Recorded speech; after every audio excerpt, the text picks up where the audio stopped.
It is the world that has been pulled over your eyes to blind you from the truth. It's you liberals who have lifted them up, Howard. Paul, you conservatives make a mistake. You can't afford to strangle hope in people. Without hope, people become dangerous. No, Howard. You liberals have let them invade our society. You give them jobs, political jobs. Paul, you missed the point. It's only the smart ones we move up. That makes it even worse. No, we have to move them up. If we leave a smart one in the ghetto, he might develop into a leader against us. But if we raise him up into white society, we neutralize him. It really boils down to our ability to accept. We don't need pessimism. What he means by pessimism is resistance. And that's what COINTELPRO was all about, stopping the resistance. I know you're out there. I can feel you now. I know that you're afraid. You're afraid of us. You're afraid of change. We hide it in plain sight. One of Plato's greatest works was the allegory of the cave. I feel in order to understand the political matrix, we need only to look into this allegory. We first have to open our minds to the possibility everything is not as it seems. That things we've always known to be truth may be lies. For if we can't perceive the lies we've ingested, we can't see the bars on our mental conditioning. For that is how you walk out of the cave and see the political matrix.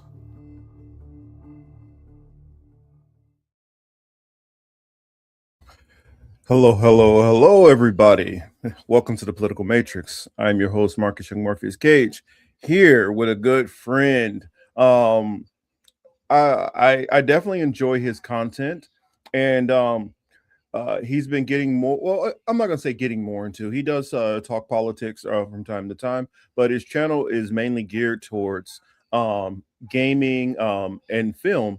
And so it's one of the breaks that I do enjoy from this. Occasionally, he's talking about the different issues that, of course, Israel, Palestine, Gaza, some of those things like that. Workers' rights. I've seen him talk about that also. But that break when he's talking about stuff like I see in the back, what is that? Kung Fu. What was it? Kung Fu Hustle.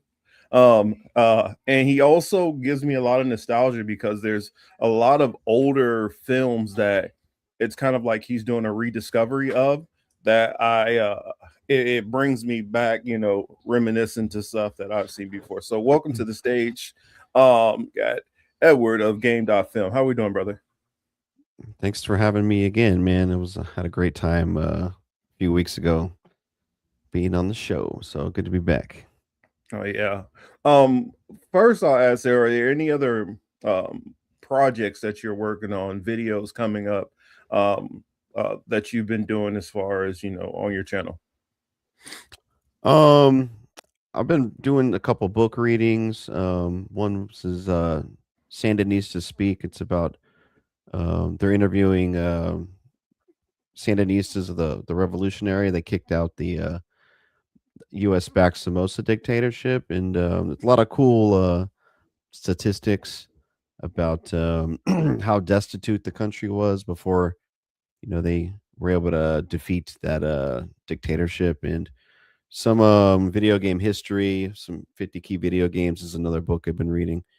It's pretty fun stuff there. And just supporting indie game developers, man. Just streaming video games that are less expensive and are like bug free and are made just by a small group of people, not supporting huge corporations. And I'm slipping on my film reviews. I need to start making some more videos there, but expect some of that if you check me out. So now that's an interesting mix. Indie games, Sandinistas. Yeah. That's an interesting way to start off. And it's kind of funny when you really look into the history of things, how much, the Sandinistas are kind of not directly tied, but they do tie into this whole imperialist network of all the things that are going on. So I think it's always good to keep yourself well boned up on history. So salute to you in that endeavor. We got a lot of stuff to talk about. A lot of different things to talk about. I don't have Ed for for all evening. But while I have him, I'm gonna pick his brain with as much stuff as possible, because it's always good to hear other people's opinions and not always be like a feedback loop of myself just talking. Of course, there are different things which I've saw throughout the week which have caught my attention, and then there's some things which Teal has hit me up that she wanted to talk about. Thus, the overlayered, thumbnail for this week's show. Um, so some of those topics, of course, are Iran versus Israel. Um, well, Iran versus Israel / U.S. Um, I know everybody's already talked about the Kristi Noem thing, but I guess I just wanted to weigh a little bit of on it, because I'm pretty sure some people are going to want to hear our takes on it. I saw it, of course. We saw was it James Tallarico, who him and Jasmine Crockett were running for the U.S. Senate seat on the Democratic side. Jasmine Crockett lost in the primary, and some people saw that coming. Some people were like, you know, oh, it's kind of a bummer. We didn't see it coming. But I kind of want to talk about it mainly for one of the commentaries that I saw about the race, and from a large Black content creator, which I used to listen to quite frequently. He has a channel that goes by the African Diaspora Network. There are people within his network sphere which I do like and listen to, but I kind of want to push back on just some of the stuff that he was saying there, and kind of point out why he's wrong in his analysis. And I thought it was kind of more therapeutic for me to just do it this way and kind of mention it. I kind of have a whole bunch of little knickknack stories that don't really necessarily fit with everything talking about, but I wanted to bring them up anyway. And so, in waiting for Till to hop in, I won't go. Oh, that's right. The Ellison with the Ellison merger and things like that. There's some things that Till wanted to talk about, so I want to put that out there. That's why I have the Ellisons on the thumbnail. They Also, officially got TikTok now, right? yes, they officially have TikTok. Yeah. And they have HBO and Warner Brothers also. Sheesh, man. I didn't realize that they actually have Nickelodeon. They have what was it? I saw BET. They have Comedy Central. So it's gonna be Shit. interesting. They have a really strong chokehold on a lot of different networks and industries. Of course, they have Paramount because they're Paramount Skydance. But with Warner Brothers, it's really going to encroach on more things. And then they have TikTok. So I really think that it's going to probably lead to more things going on. I think that also we're seeing the effects of them have that control by the lack of coverage that we're seeing on TikTok this time around. Mhm. So that's something Yeah. that we will get into definitely. But I got a couple of things that, oh yeah, just for good measure also. You're familiar with what happened with the oil companies in Venezuela, right? After Trump did his kidnapping of Maduro, right? I know some stuff, some shady stuff he was doing in his first term, and I know he's always been trying to either bomb or destabilize the refineries there, Mm-hmm. and all the sanctions killed like 40,000 people in his first term. But after Maduro got kidnapped, I'm sure he's still doing something. But if you have anything specific, let me know. Uh-huh. Well, this is something that I think it kind of falls under the radar to some degree. Pretty sure everybody in this audience, you guys are way smarter than us, so you guys will already know what I'm alluding to. But one of the major oil refineries out of Venezuela was forced to sell, and that was part of one of the the deals that they worked out with Trump. So in selling that refinery, it had to sell to one of the lowest bids or whatever. That ended up going to, I believe his name is Paul Singer, which is a ultra Zionist. So basically, the Venezuelan oil has been forced to be sold to an Israeli Zionist, which I'm not sure if he's Israeli or I just know that he's Jewish at least. And he is a big supporter of Israel. Well, that said, also, just kind of a fun thing that I got to see that watching the World Baseball Classic, Venezuela was facing Israel. And so I don't know.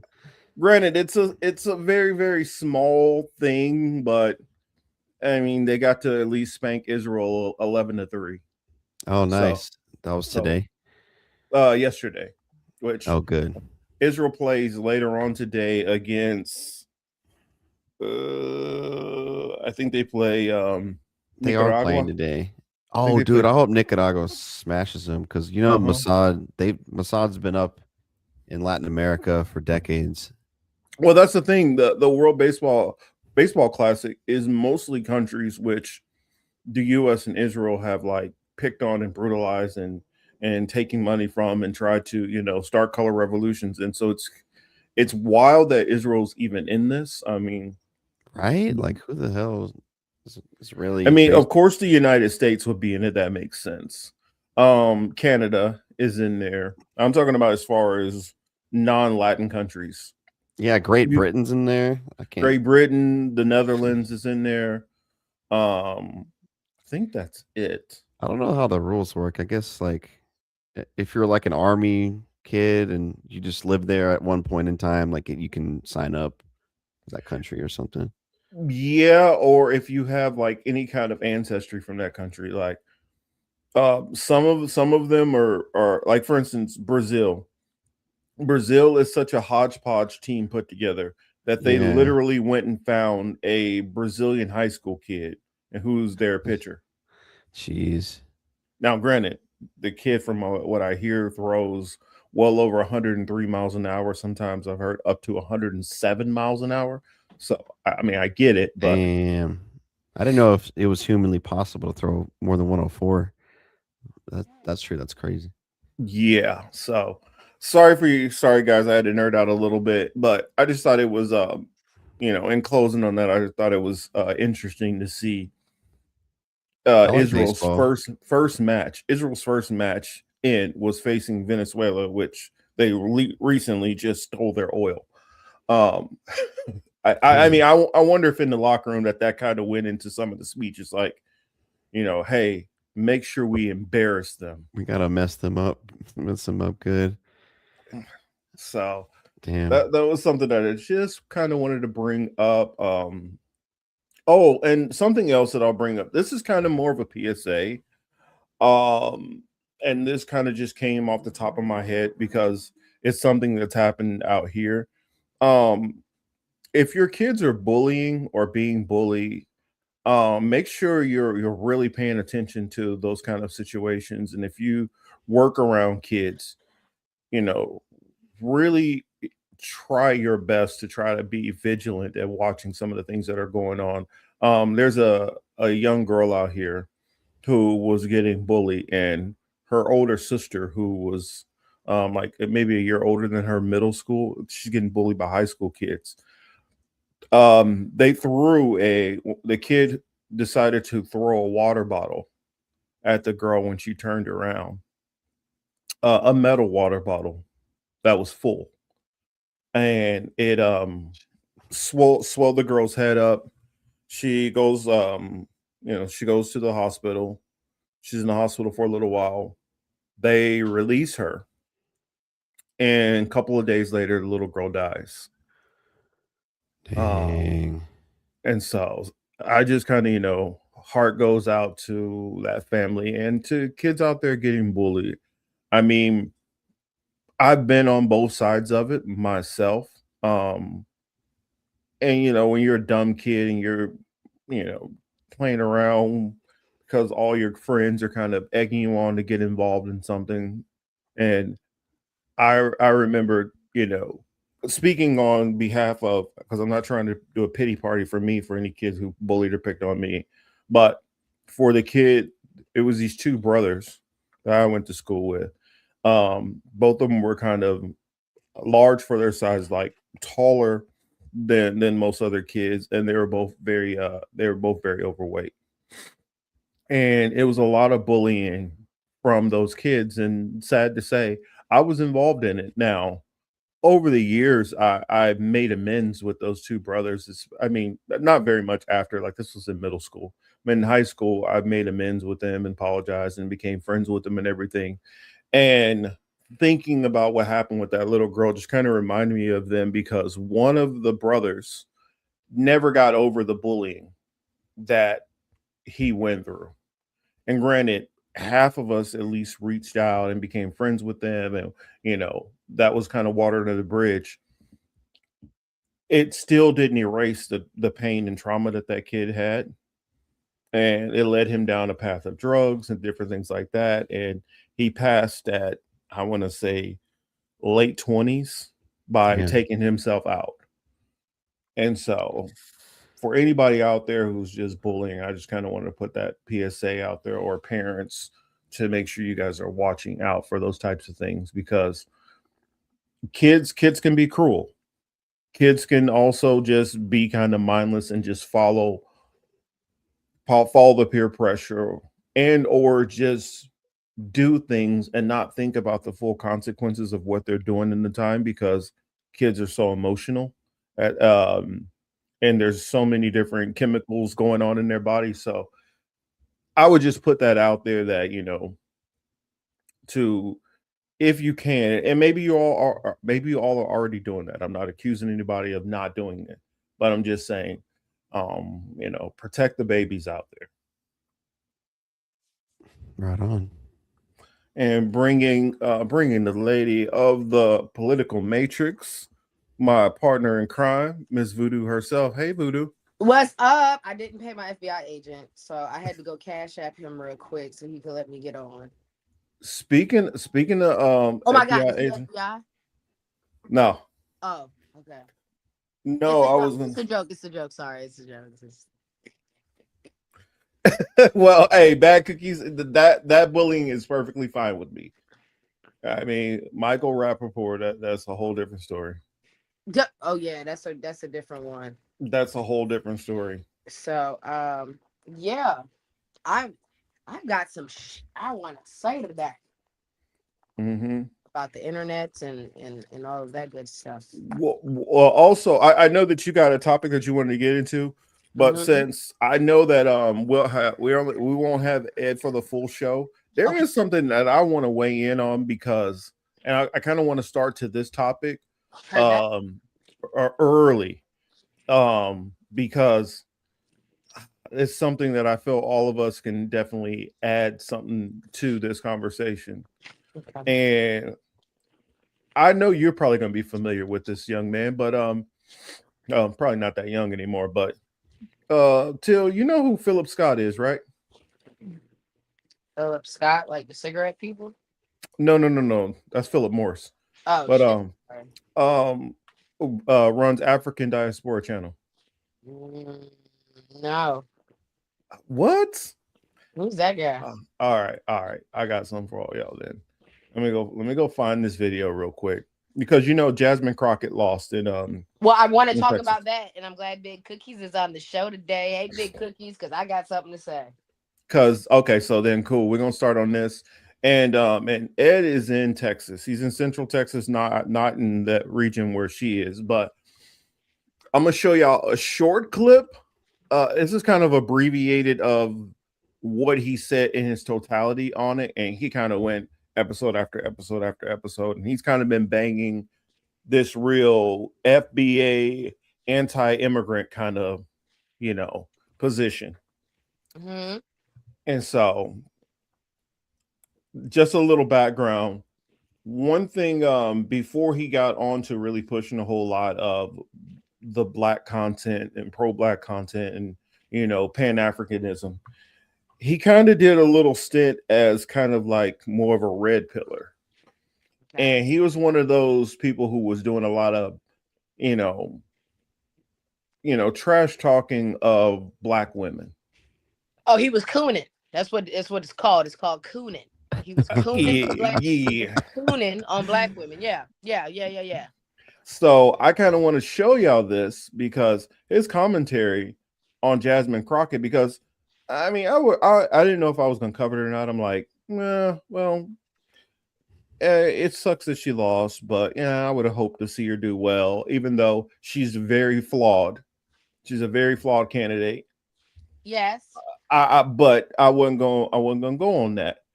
But it was just Philip Scott's his analysis of the situation is what made me decide I need to cover this, because this was just so over the top. But hold on, is this a video? Let's see. I think this is the right one. Oh yeah, hold on 1 second. Let me share my screen.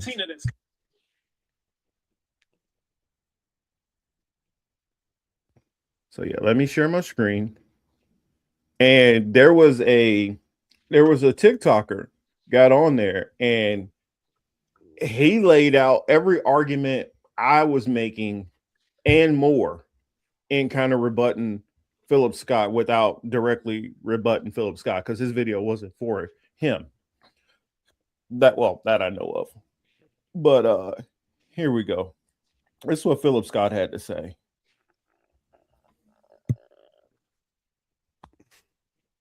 To get into why a lot of Latinos did not vote for Jasmine Crockett, even though she has been pro-immigration. She has pandered to immigrants. She really has. She's not pandered to FBA. And I want you to hear what this woman has to say, even though she's been doing all her pandering all this time. And I want you black politicians to pay attention to this too. Let's go ahead and check this out. Oh no. What do you mean? Jasmine not going to Congress for Texas? Oh, Crockett, a girl can only dream. Listen, Jasmine, what was that one quote that you said? Let me think. Oh yeah, we done picking cotton. You can't pay us enough to go find a plantation. Yeah, you remember that. So I had to go around the country and educate people about what immigrants do for this country, or the fact that we are a country of immigrants. Right. The fact is, ain't none of y'all trying to go and farm right now. Okay, so I'm lying. Raise your hands. You're not. We done picking cotton. We are. You can't pay us enough to find a plantation. I remember that. How could I forget? See, 6.5 million Hispanic voters in Texas, which is like the majority of the electoral vote here in the state. And you mean to tell me that you think that we're still picking cotton? Hell no, girl. Hell, and that's why you lost. You're racist. I'm gonna tell you something real quick. If you would have pitched that in 2002, 2001, you probably could have gotten like a good drift. However, that was people in the past. Those kids that I grew up with that were chasing a field every summer, So you actually heard what this Latina has to say. So she's saying that basically Jasmine Crockett offended them when she had made that statement inside that church, relegating them to picking cotton, and they didn't like that. She said that a lot of times they went with their parents, traveling different places, working in the fields, and a lot of them are citizens, and they don't have to do those sort of things anymore. So once again, Jasmine Crockett and her team did not read the room. Jasmine was run off at her mouth like she liked to do. And don't think, hey, maybe I need to kind of wash my mouth. No, but the interesting part is she said that, yes. But Jasmine's been very, very, very, very pro-immigrant. She has. And because she's been very pro-immigrant, you thought maybe they wouldn't pay attention to that too much because she advocated for immigrants. But let me tell you, black politicians, something. Look at the lesson of Jasmine Crockett. So there's So that's a little bit of what he said. When you listen to the full version, he started getting into black people. We done with these ghetto type, black women, and her wig wasn't even good and all kind of shit like that. And so I'm just kind of curious. I guess I'll start with you, Ed. Being in Texas, is it a feeling that Jasmine Crockett is racist towards Latinos? Not that I know of. I don't know. I don't think he's given her a fair shake at all. I don't.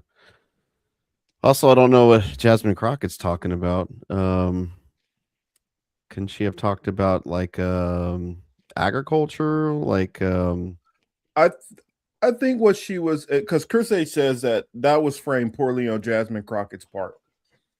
I agree. It was framed poorly, but what she was trying to say, in a sense, was that um, Black people are not going to be out doing a lot of this field work or manual labor or a lot of the jobs which some of the immigrant population has come in and been doing.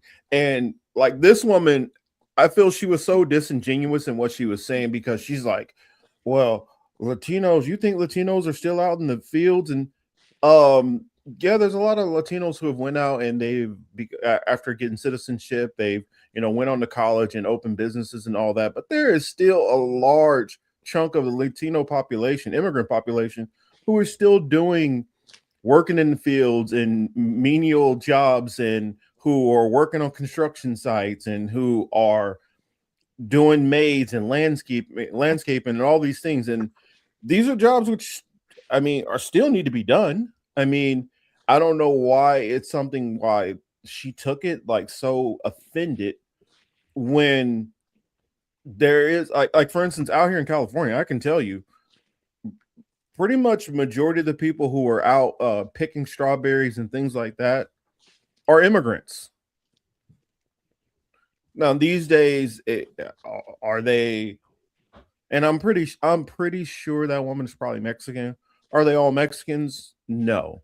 Are some Guatemalans, some El Salvadorians, some probably maybe some Africans out there, a mixture of whatever. But a lot of these jobs where they're manual labor out in the fields are still predominantly done by immigrants. So I don't know how she took that comment and turned it into a racist comment. I don't know. That's my understanding what Jasmine was trying to say. Like, Black people with kind of the bad taste in their mouth from slavery, I don't see too many Black Americans definitely going out to do any of those types of jobs. I wonder why she lost, though. Well, I got a good video that I have queued up, and this gentleman kind of goes into why he feels Jasmine lost. Teal, did you want to hop in? Yeah, I would. So, with that comment, we'll just start here with Jasmine. So, Jasmine, don't get me wrong, I'm not a Jasmine dick rider at all whatsoever, but I'm always going to be pro-Black, as y'all have heard many times before. I will always be pro-Black before I'm pro anything else. Okay. So, being an outspoken Black woman, prime example, I'm going to have to get my fucking team together on Tuesday. And I do speak the same way that Jasmine does. I'm a very educated young Black woman. I can articulate myself very well. And I like to just bring realism to a situation.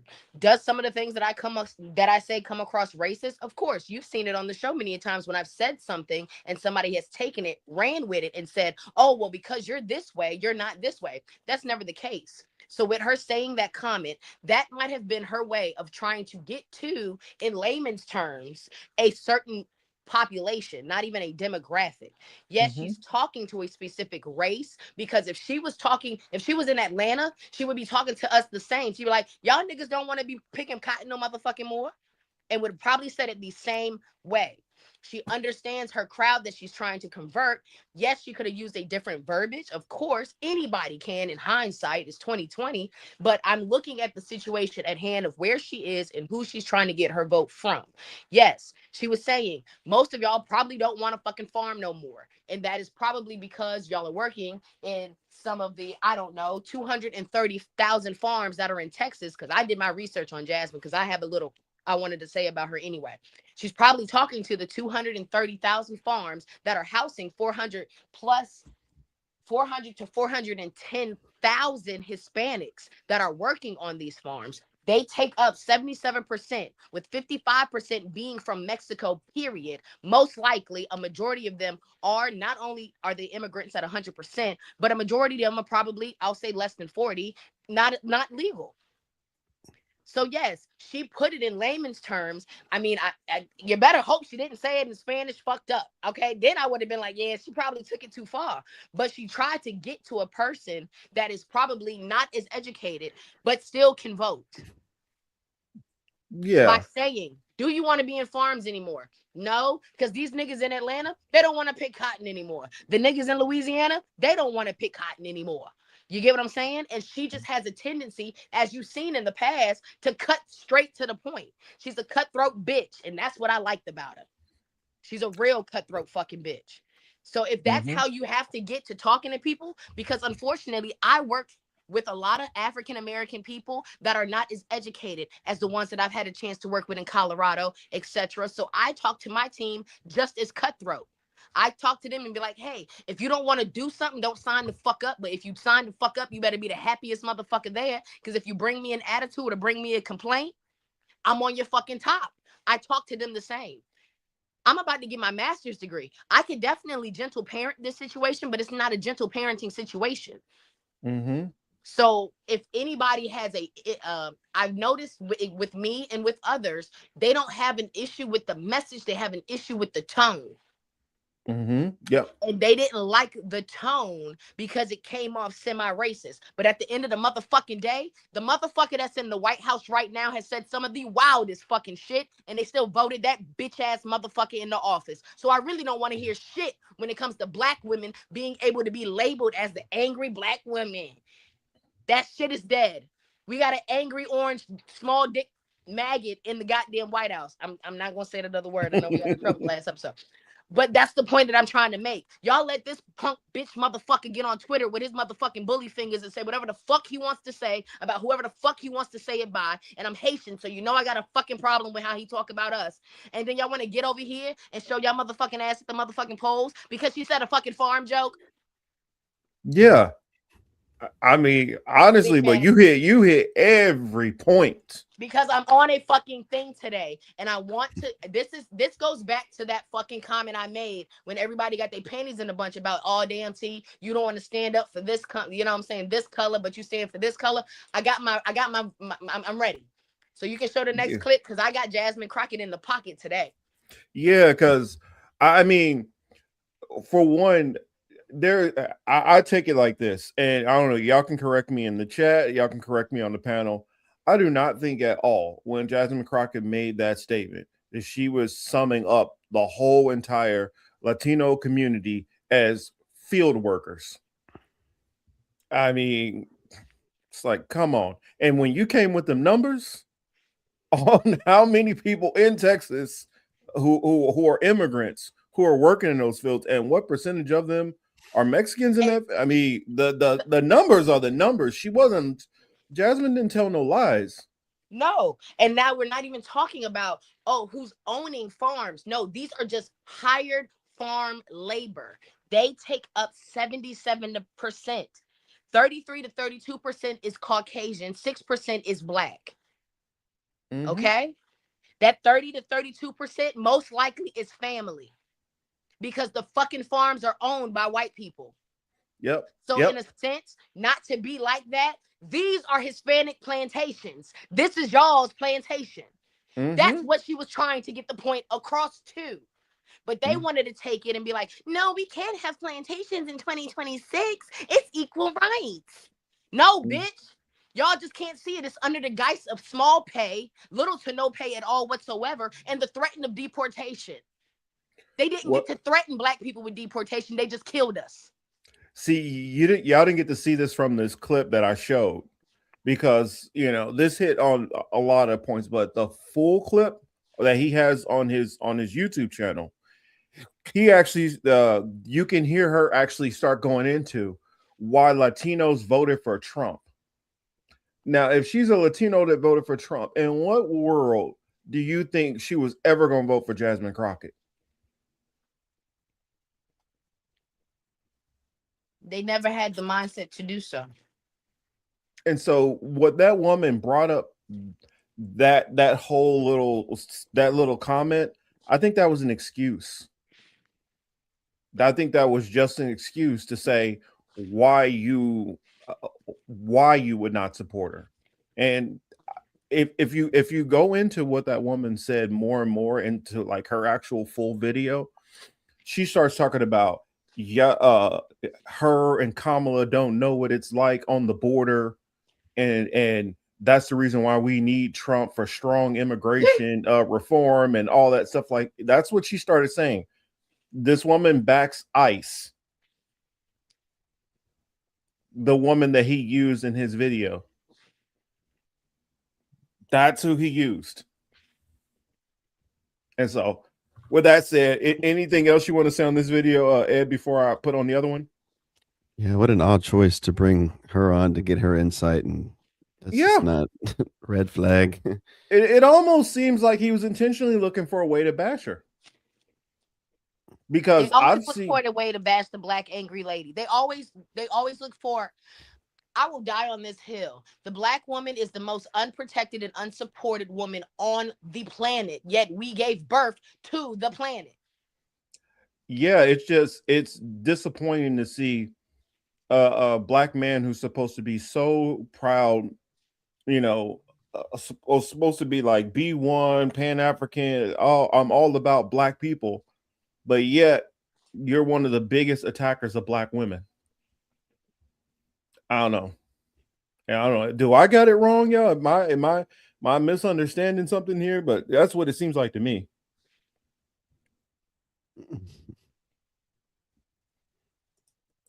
And so I saw this other video that I wanted to share. Hold on a sec as it comes in. Because no, Jasmine Crockett did not lose the Texas Democrat nomination because of misogyny or racism. She lost. And so let me share this one. I wanted to share this video also because a lot of people were like, oh, well, it's because, you know, Latinos are racist and they was never going to vote for her because she a black woman. Oh, because I saw in the comments so much, oh, there goes that black and brown unity. And I saw so much of that. And that's why FBA can only deal with FBA. And I'm like, whatever. But just to give y'all a little bit more heads up on Mr. Philip Scott.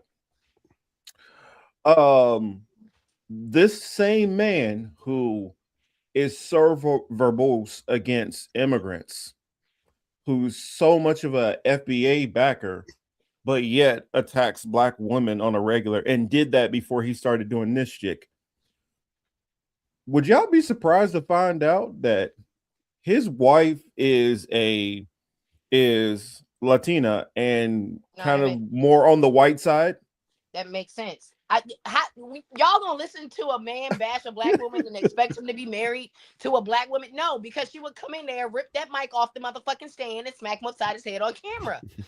Any man that ever says anything negative about a black woman couldn't stand being with one because she made him try to be better than what he was. So no, they always marry white, Latin, Asian, outside their race. I'm not saying all of them, but all the ones that talk shit about black women, they always marry outside their race because they can't stand being within it. Period. Facts. They want to slide out. I've always said this. You got two different groups of black men who will date outside of their race. You got one group where they just so happen to run into this type of woman, they didn't give a damn, and they talk to her. Or they're living in a place where there's not a lot of black women, and so they end up with somebody who's not black.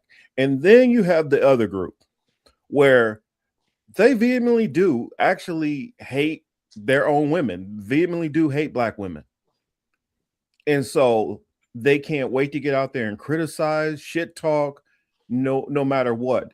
And sad to say, a lot of the black red pill is kind of more in that vein of they really just don't like black women, period. And so they look for an excuse to criticize and go after them. I just had this conversation with my boss the other day. Mm-hmm. Pretty much what it boils down to is this. They have a black mom, right? Mm-hmm. That black mom got in that ass their whole life. Got in that ass. Now you're well off. You're weller off, okay? You can look out for your mother. I'm not saying that you hate her, but you definitely resent her. And because you resent her so bad, you left out the house and you said, you know what? I'm appreciative. Hey yo, Nina. I'm appreciative of everything that my mother did to allow me to have the building blocks for what I have, but I do not want to give it back to a black woman because I'd be damned if a black woman talked to me how my mother talked to me. Mm-hmm. I've done all this work, and I'd be damned if any woman on earth talks to me how they talk to me. Now, part 2. Why do they pick these lesser than, I wouldn't say lesser than, let me not say that. That's going to get us in trouble. Yeah. Why do they pick the ones that have less backbone? That's what it is. It's the backbone of it. Black women are inherently strong-willed. Like I told y'all before, black women go to college to get their education. White women, Hispanic women can go to college and find a husband. There are 2 different mindsets going on in those 4 years of college. A black woman will go to college, get that education, because at the end of the day, her mouth might cause her to be left the fuck alone. She has goals to become that head bitch in charge. But the latter races, they have the opportunity to do what they want to do in college, have fun, go to the parties, the gamma ray, whatever the fuck they want to pledge, and find a husband who will then support their fuckery.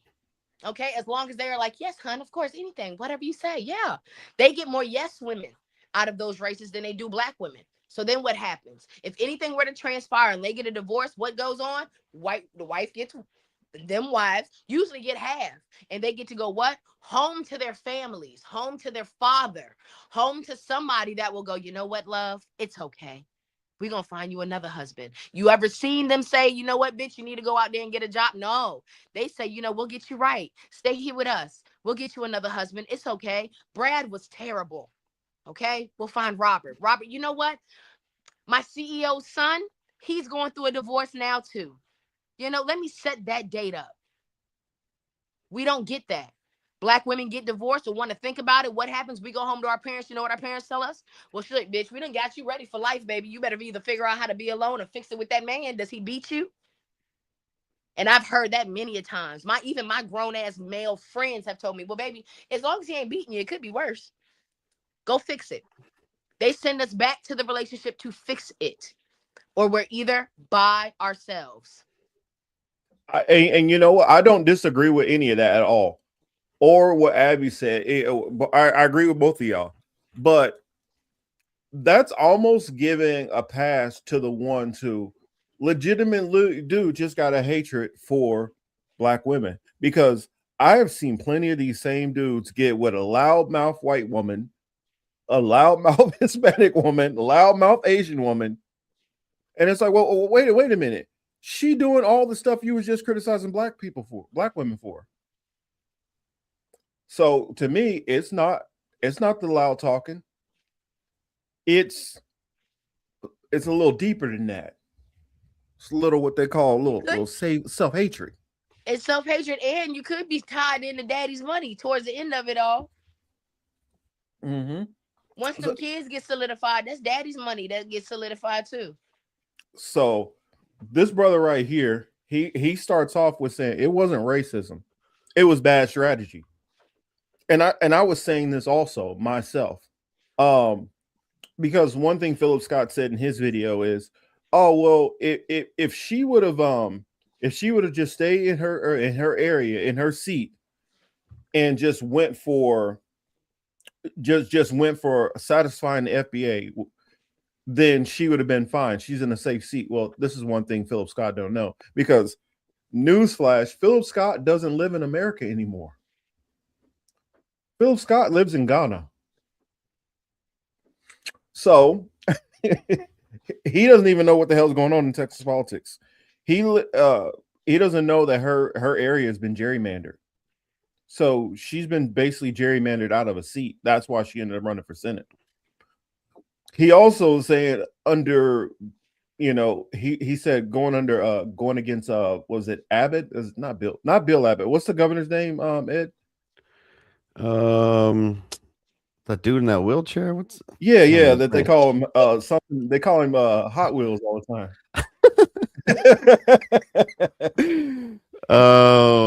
Isn't it Abbott? It's something Abbott. Is it Phil Abbott? Yeah, Greg Abbott. Greg Abbott. Greg Abbott. Thanks. Greg Abbott is the governor. Jasmine Crockett is not running against Greg Abbott. She's running for the Senate seat. And that's what shows he doesn't know what the hell he's talking about in this. But I wanted to give this young man some credit because he had his pulse on the nerve of what the hell was going on. So here, let me play a little bit of this. Because she ran an abysmal dog shit campaign. That's really what it comes down to. For those that don't know me, I'm Vonnie. I'm a political strategist. I'm really plugged into politics. So I'm going to break down to you why Jasmine Crockett lost. And I knew she was going to lose very early on. There's multiple reasons why she lost, but I'm going to break them down to you to about 4 of them. Number 1, campaign strategy. Jasmine Crockett has said multiple times, my strategy is to energize the Democratic base. For those that are not plugged into politics, what that means is I'm going to get more people to vote Democrat this year than last year or the year before that. That's essentially what that means. And that sounds like a smart idea. But in Texas, dog shit idea. Why, you may ask? Because I looked this up. Almost every single Democrat Texas statewide candidate to run in the last 30 years has had the same campaign strategy. And what do you think that strategy is? You're right. Energize the base. Energize the base. Energize the base. Energize the base. We've been trying to energize the base for 30 fucking years. It has never worked, and it's not going to work. So as soon as I heard her say that's her campaign strategy, you're not going to get this nomination. It's just not going to happen. Now you compare that with James Rico's campaign strategy, who said, I'm going to try and get independents and some of these Republicans who are souring on Trump and can stomach voting for a Democrat. Which one do you think is going to work? Clearly, James Rico's strategy. That's the first reason. Her campaign strategy was absolute dog shit. Don't even know why she did it. Number 2, essentially, which is really like 1A, her spoken word policy on the campaign trail was abysmal. Absolutely wrong. She essentially said, I'm Jasmine Crockett and I'm a fighter. That was really it. I'm going to fight against Trump. I've been a civil rights attorney. I'm Jasmine Crockett. Boom. I like me. What the fuck is that? She rarely said anything about actual policy or vision that she had for Texas voters. She ran on being a fighter, which is an attribute. That's not a vision. It's an attribute. You want someone who has the attribute of being a fighter, but you need policy. You need a vision. Again, compare that to James Rico, whose policy, or at least vision, was it's not left, right, it's top and bottom. He said that repeatedly. That's how I know it off the top of my head. It's not left and right. It's the billionaires versus us. That's just, and you may disagree with that, but at least he had a vision. My last 2 are going to be kind of controversial. I can go to even deeper ones, right? Fundraising. She didn't really fundraise that much. I'm not even going to that. She didn't. She's a powerhouse fundraiser. Didn't even fundraise that much. But that's not even the one I'm going to say. What I'm going to say is this: electability. There's been a lot of talk about if Jasmine Crockett is electable statewide. And I will tell you from my research and how plugged in I am, I will tell you there's not a cold day in hell that Jasmine Crockett could be electable statewide in Texas. Not one. Not one. Not one. Not one. And I know you're like, oh my God, why is it? I'm just being honest with you. And here's the reason why. So I wanted to stop that there and get some of you guys' thoughts on what he's saying, because I said the same thing. It's like Texas is a red state. Jesus. Texas is a red state. You think trying to be more of a Democrat is going to help you in Texas? She's not electable because she's a strong black female. So is that? I think that has some to do with it. But I think if you're going to be a Democrat and win in Texas, you got to at least be moderate. I mean, his first 2 points sounded like his first 2 points. I don't know if he's lying, but it sounds like Crockett was running a Kamala Harris campaign, not going for independence, zero policy. I mean, that's exactly what she did. Kamala Harris campaign. That's exactly what she did. A Kamala Harris campaign. It was like, come on, what are you doing? Yeah, man.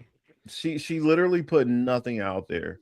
And then another point that this guy brought up, which I didn't even know this, but since she's been in office, on the state side, and since she's been in the House, she has gotten literally 0 bills passed. 0 in her whole legislative career. And some people can say, "Oh, well, what do you mean she was in Texas, and it's mostly Republicans, but then when she got to Congress, she's a junior member." James Tallarico has 16 passed bills in Texas.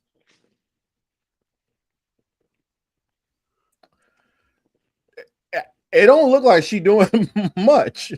Or 16 though. Let's say I'm being unfair to her. It doesn't look like, even if she's trying to put them forward, that she's being successful. So if you have somebody, even if their intentions are great, but they're not getting the job done, do you stick with that person just because you personally like them? I mean, you wouldn't keep your plumber if it's just you guys bond over the same football team, but your toilet is still jacked up.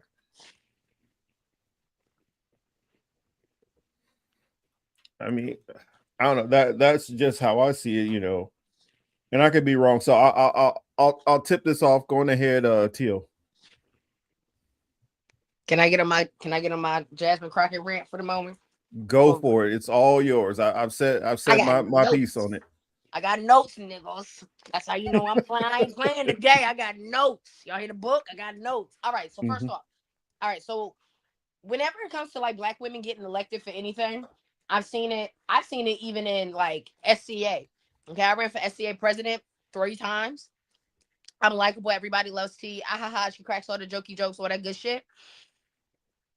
But I just did not get the votes. I remember this one year I went against this kid named Adam, bro. And when I tell you Adam had nothing going on, bro, like I am star basketball player, star track runner. I was doing stuff for the SPCA. I was doing all this like awesome ass community work, all this other shit. Looked all good on paper. I even had a mentor at my high school that was like, this is the things you need to do, blah, blah, blah, blah. In a sense, I had my own, like, what's his name? Frost, like, Trump had.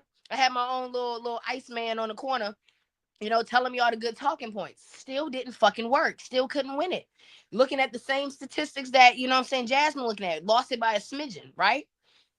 And so, unlike Trump, I didn't ask for a recount. I just let the shit rock. But I just noticed, I said, damn, even in high school, they never, they never got the black girl in charge and nothing like that. So now let's talk about Jasmine. So just to give back so we can get a little history in what we're talking about. Yes, she did not get the Latin vote in Texas. A predominantly Hispanic and or Latin community is in Texas. Understood. So there are 230,000 fucking farms, okay? Out of that, 96% of the private land owned in Texas is owned by white people. So out of the 122 farms that are actually producing major products outside of cattle, so you got the cattle farms and agriculture farms all in one. Out of 122 farms, 118 are owned by white families for the whole fucking state, y'all. Okay? So all of the items that you're getting in your local grocery store are being farmed by the 400 or 410,000 Hispanics that are working at these 118 white farms. Those are the items that you are eating off of. They are from the blood, sweat, and tears of the Hispanic community. Now, I don't know why we're not looking at this in a broader spectrum of understanding that the farms now were the plantations back then. Period. I don't care how clean cut you want to doll it up or polish it. That's just what it is. Okay? Now, looking at the statistics of Jasmine's actual voting, it says that 70% voted for Mr. Italian, okay, Mr. Ferrari. First off, that is not a Hispanic name. I don't know why so many people thought that that man was Hispanic. First off, so many people looked at that motherfucking docket, at that goddamn thing, and thought, oh, this is a Hispanic man. No, maybe if you got some better education, you would understand that that man right there is Italian. If it ends in an I or an O, it is fucking Italian. That is an Italian man, aka that is a Caucasus man from the Caucasus Mountains. That is a European on that fucking ballot. Hey, that Till, is not a Hispanic man. Yes. can I, since you brought that up, can I throw this one little thing in there? I honestly think that helped him tremendously in his votes. It did. Because people saw that name and they said, Crockett, wait a minute. Is that black girl? Oh, wait a minute. Oh, his name is Talarico? Oh, that's a Hispanic.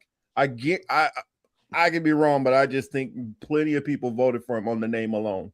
No, that's exactly how people, baby, she literally was speaking to the demographic that I know for a fact looked at that man and was like, I've never seen that family before, but kind of sounds like my friend back in. No, the fuck it doesn't.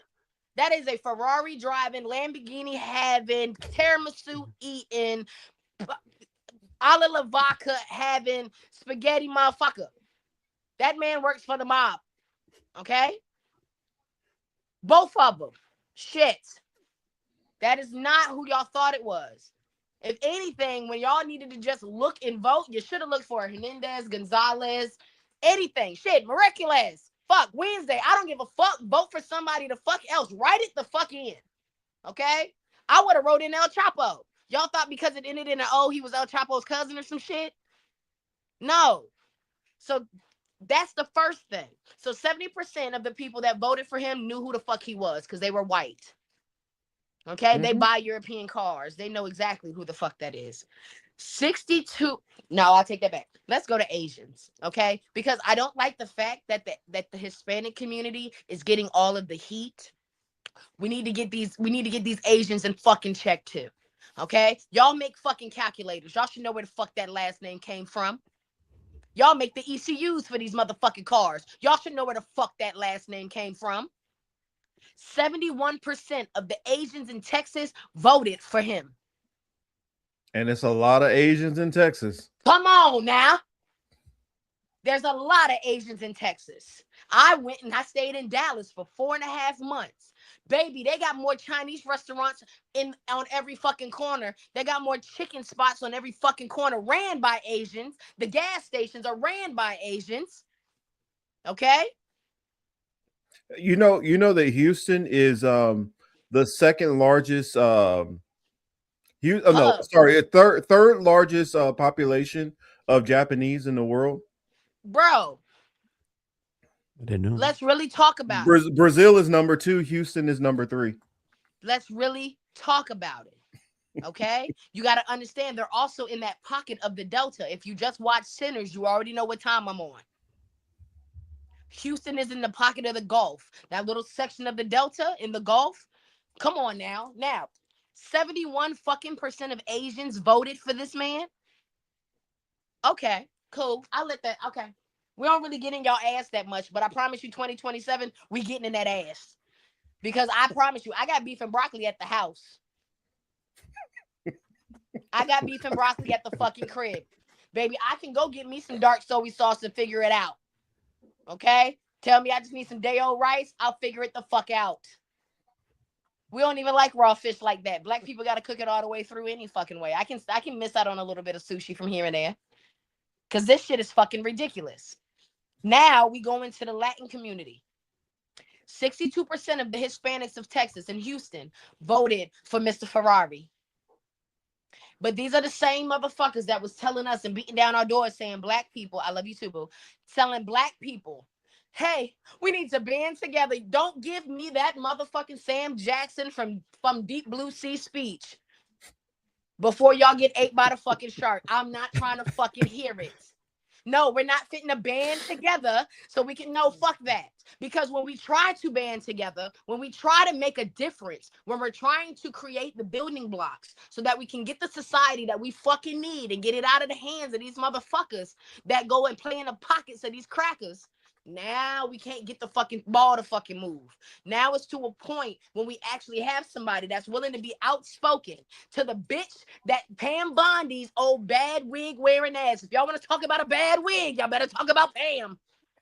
The same woman that had enough gumption to stand up against Pam Bondi and say you do not stand firm for the fucking victims of Epstein's charges. She was the only one that had a fucking backbone in that fucking department that stood up to that punk ass bitch and said what the fuck that needed to be fucking said. That she's a lackluster ass white girl that sucked her way to the fucking top and got the position she got, all because she has a blonde hair, a pretty smile, and a good mouth. And she doesn't even use her fucking mouth for the right fucking reasons. Because if that was the fucking case, you should have spoke the fuck up for the victims in that motherfucking goddamn file. Because you got to see way more than anybody else got to fucking see. You skinny bimbo bitch. That's what Jasmine wanted to tell that white lady. But here it is. We get the moment to actually put this woman back in a position in which she can actually make some shit possibly move. And y'all don't want to pass her bills? Why? Because you don't like where her part is on the wig, or because she said that the Hispanics need to get the fuck out the farm? That's the movement you need. I need you to feel so uncomfortable in where you're standing that you look at what she said and go, damn, she talking to me. Yes. We want you off the fucking farm and able to read the difference between a fucking Ferrari named motherfucker and the person that's still holding the name of her slave master. That's why. Y'all too busy in the fucking field, right? Y'all want to get out of that shit, right? That's what she was saying. I need y'all out the fucking fields. I need y'all to know the difference between his name and somebody else's. I need you to do the research. I need you to read about this motherfucker. I need you to see why his policies are being passed and not mine. But no, all y'all care about is getting on people's platforms and getting in the comments and saying, well, T, that's not fair. You need to be standing for the black and brown. Where in the fuck do y'all stand for us? Y'all had a fucking chance and 62 fucking % of them motherfuckers said no. So I'd like to take my 62% of my niggas and say no too. That's my soapbox on that. And I'll say this, and just my experience, and the Mexican population in Texas seems to be the biggest, like, hey, we support ICE, we're Trump Republican, you know. And also I've known that there has been a division. It's not all because my family that lives in Texas, they've talked for years about the black and brown divide. So I know that is some of that she was fighting an uphill battle, that some of them were not going to vote for her just simply because she was black. There are plenty who are not going to vote for her simply because she was a woman. Then there's the people who voted just because they saw Talarico and thought that he was another Latino. Then I saw plenty of people who said that they liked Jasmine Crockett. They just didn't think that she would be able to win statewide. I mean, so I think that Jasmine Crockett was fighting the losing battle from the beginning. That said, you know, she still could have came with a better fight than she did, because one thing Talarico did was, I saw him on Jubilee. I saw him doing interviews here. I saw him on podcasts all over the place. That dude was active. He was everywhere. And so he made a fight to get his name out there.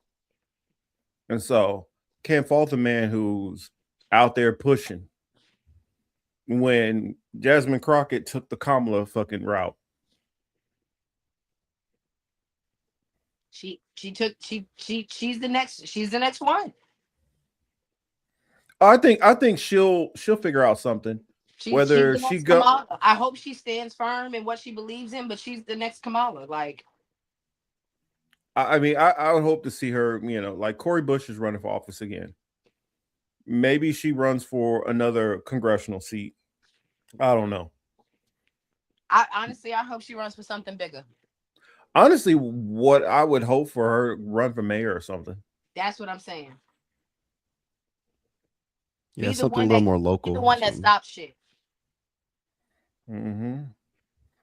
I don't know. So yeah, that's what I wanted to talk about on that. I mean, and to get that out of my system. So Anything you want to talk about on that one, or before we move on?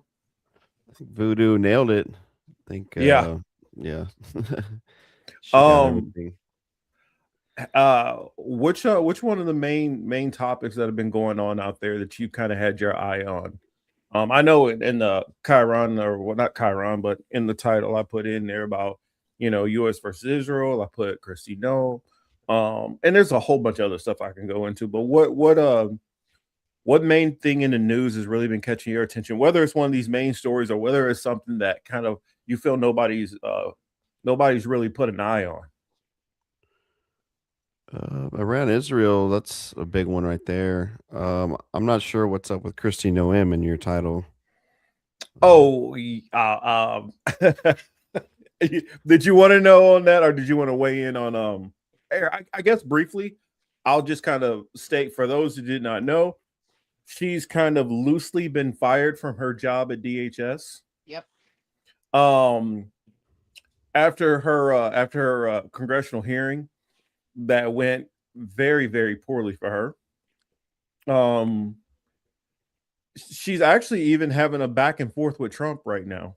And because what he did was he took her out of DHS and he gave her some new advisory to something or whatever. Basically, she got a massive demotion and she works under Marco Rubio now. Ugh. Woof. Yeah. They basically created a brand new position for her so that they could basically fire her without firing her. It's kind of the same thing what they did with Greg Bovino. They basically sent him back to his office out in California. And so, did you hear anything about some of the stuff that was going on with Kristi Noem? Oh my! Walked out. Oh my God, you missed quite a bit. I got a clip on that too. I think it's so much better to see her face. This clip goes into one thing in particular, but she basically got in trouble, one, for commercials where she kind of did the she basically took $200 million for these commercials. She was supposed to open them up as a government contract so that anybody can bid on them, and per law as a government official, you're supposed to look for the lowest bid.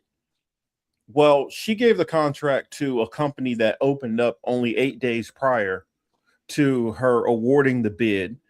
And then once you track through it, it comes up that company is actually the company owned by the husband of one of her staffers.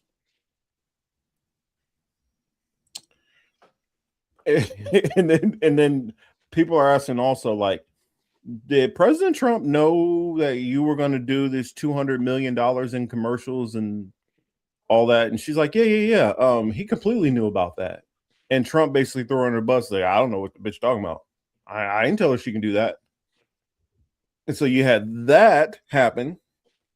And then you had a $200 million plane that she had, Gulfstream plane with a bed on the plane, that she was in hot water for that also.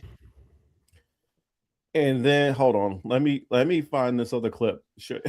I see your face. You're like, whoa, what did I miss? Shit, but hold on, where's the other one? I gotta show you this clip. Hopefully I can find the right one.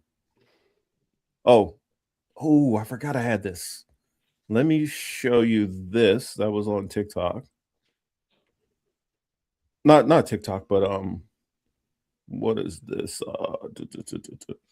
So this is a couple of inconvenient things about Kristi Noem. It's kind of interesting. Some of the pictures they have of Kristi Noem are her pre-surgery pictures, which makes it even funnier. Because you can see her like transformation she did to try to be a Trump girl. But said the first picture is Governor Kristi Noem and her friend Rocky Hayes, who was arrested last year for possessing videos depicting children being Ard. The second picture is Governor Kristi Noem and Joe Koskin, a former South Dakota legislative candidate who pled guilty to 2 counts of incest involving a family member. Ard his teenage daughter, and accused of sexual grooming. The third picture is Kristi Noem and her close friend Denny Sanford, who has, child porn found in an email account linked to him. So Ghouls, all of them ghouls. Yeah, this is the type of circles that she's swimming in. God, Yeah. and they just don't look real. Yeah, these are the people she hanging out with. But what caused her probably the most embarrassment? This is like halfway through her transition. You see her starting to grow the hair out. She had already started injecting the cheeks a little. She hadn't started doing whatever the hell she's been doing with her eyes. And then this is before she started to do the lips. But okay, so let me first. Yeah, but she went backwards. She went backwards. So the other one, hopefully I can find it because I loaded so many clips in here. It's like let's see, open up, and is this the right one? I think I probably should open all this before start. Hey man, I gotta hop off for now. Okay, but I guess I'll just say what the last part was, and then your thoughts on it. And the federal government is moving closer to giving your the authority to determine whether you're allowed to drive. That's playing. Thinks you are impaired. We turn now to automotive expert. Oh, well. Founder of Car Coach. Damn it! Why is it still playing? To explain what's happening inside today's vehicle, Laura. Yeah. So I guess give me your last thoughts total on a couple of different topics. I want to get you on the record your word before you take off. I got this. I was on antiwar.com and they have an Iran cost ticker.com. It's like tallying up everything. $11,000 per second, $42 million an hour, $1 billion a day. Ooh. It's like tracking it in real time. It's pretty cool. Well, it's not cool. Can you send that to me? That sounds pretty cool. Yeah, I'll just y'all show on last Sunday was I was listening to it at the gym today, catching up. I didn't know the UK they don't make toilet paper. You were saying, yeah, they import all their toilet paper down. That became like something that it caught my attention when Brexit was going on. Sheesh, man, yeah, I had no idea. I was like, that's a pretty wild statistic. That's all I got now, but I'll definitely finish. I'll show. Yeah, can you plug everywhere that people can find you before you take off? Yeah, man, I'm streaming video games and film reviews and doing some book readings, some news headlines on YouTube, TikTok, Twitch. I'm on Instagram as well, but I don't stream there. The multi-streaming thing's crazy. Maybe I can figure out how to stream there at the same time. But I can teach you because I do mine. I double up on mine. Okay. Yeah, that's cool. I'll connect y'all together so you can help them out. That sounds great. Yeah, let me know. But all right. Yeah, I appreciate you you dropping in. Hell yeah. All right. Keep spitting truth, guys. Don't hold back. Definitely not. All right. Take care. Later, guys. Bye. Let's see. I guess Nina wanted to come up too. Let's see. Let me put a link out there for. But you've been hearing about this Kristi Noem stuff? Yeah, I heard that Trump was tired of her punk ass and was like, "Oh, we got to get rid of this lady. She fucking us up." I've heard also that Pete Hegseth might be on his way out too. Eventually, It's gonna take a look. He can't lose everybody. Not in the same week. I mean, no matter he wants to, most likely. no, he probably wants to because he's like, you idiot, you are fucking shit up. Baby, who you telling? I want to fire every person that works for me too. Shit. I get it. I want to get on my damn nerves. But you can't. You can't do that. There we go. So I put the link out there for you. And let me try to find that clip because you saw it, right? Which clip? When she's getting drilled on let's see, is this the right one? Nope, that's not the right one.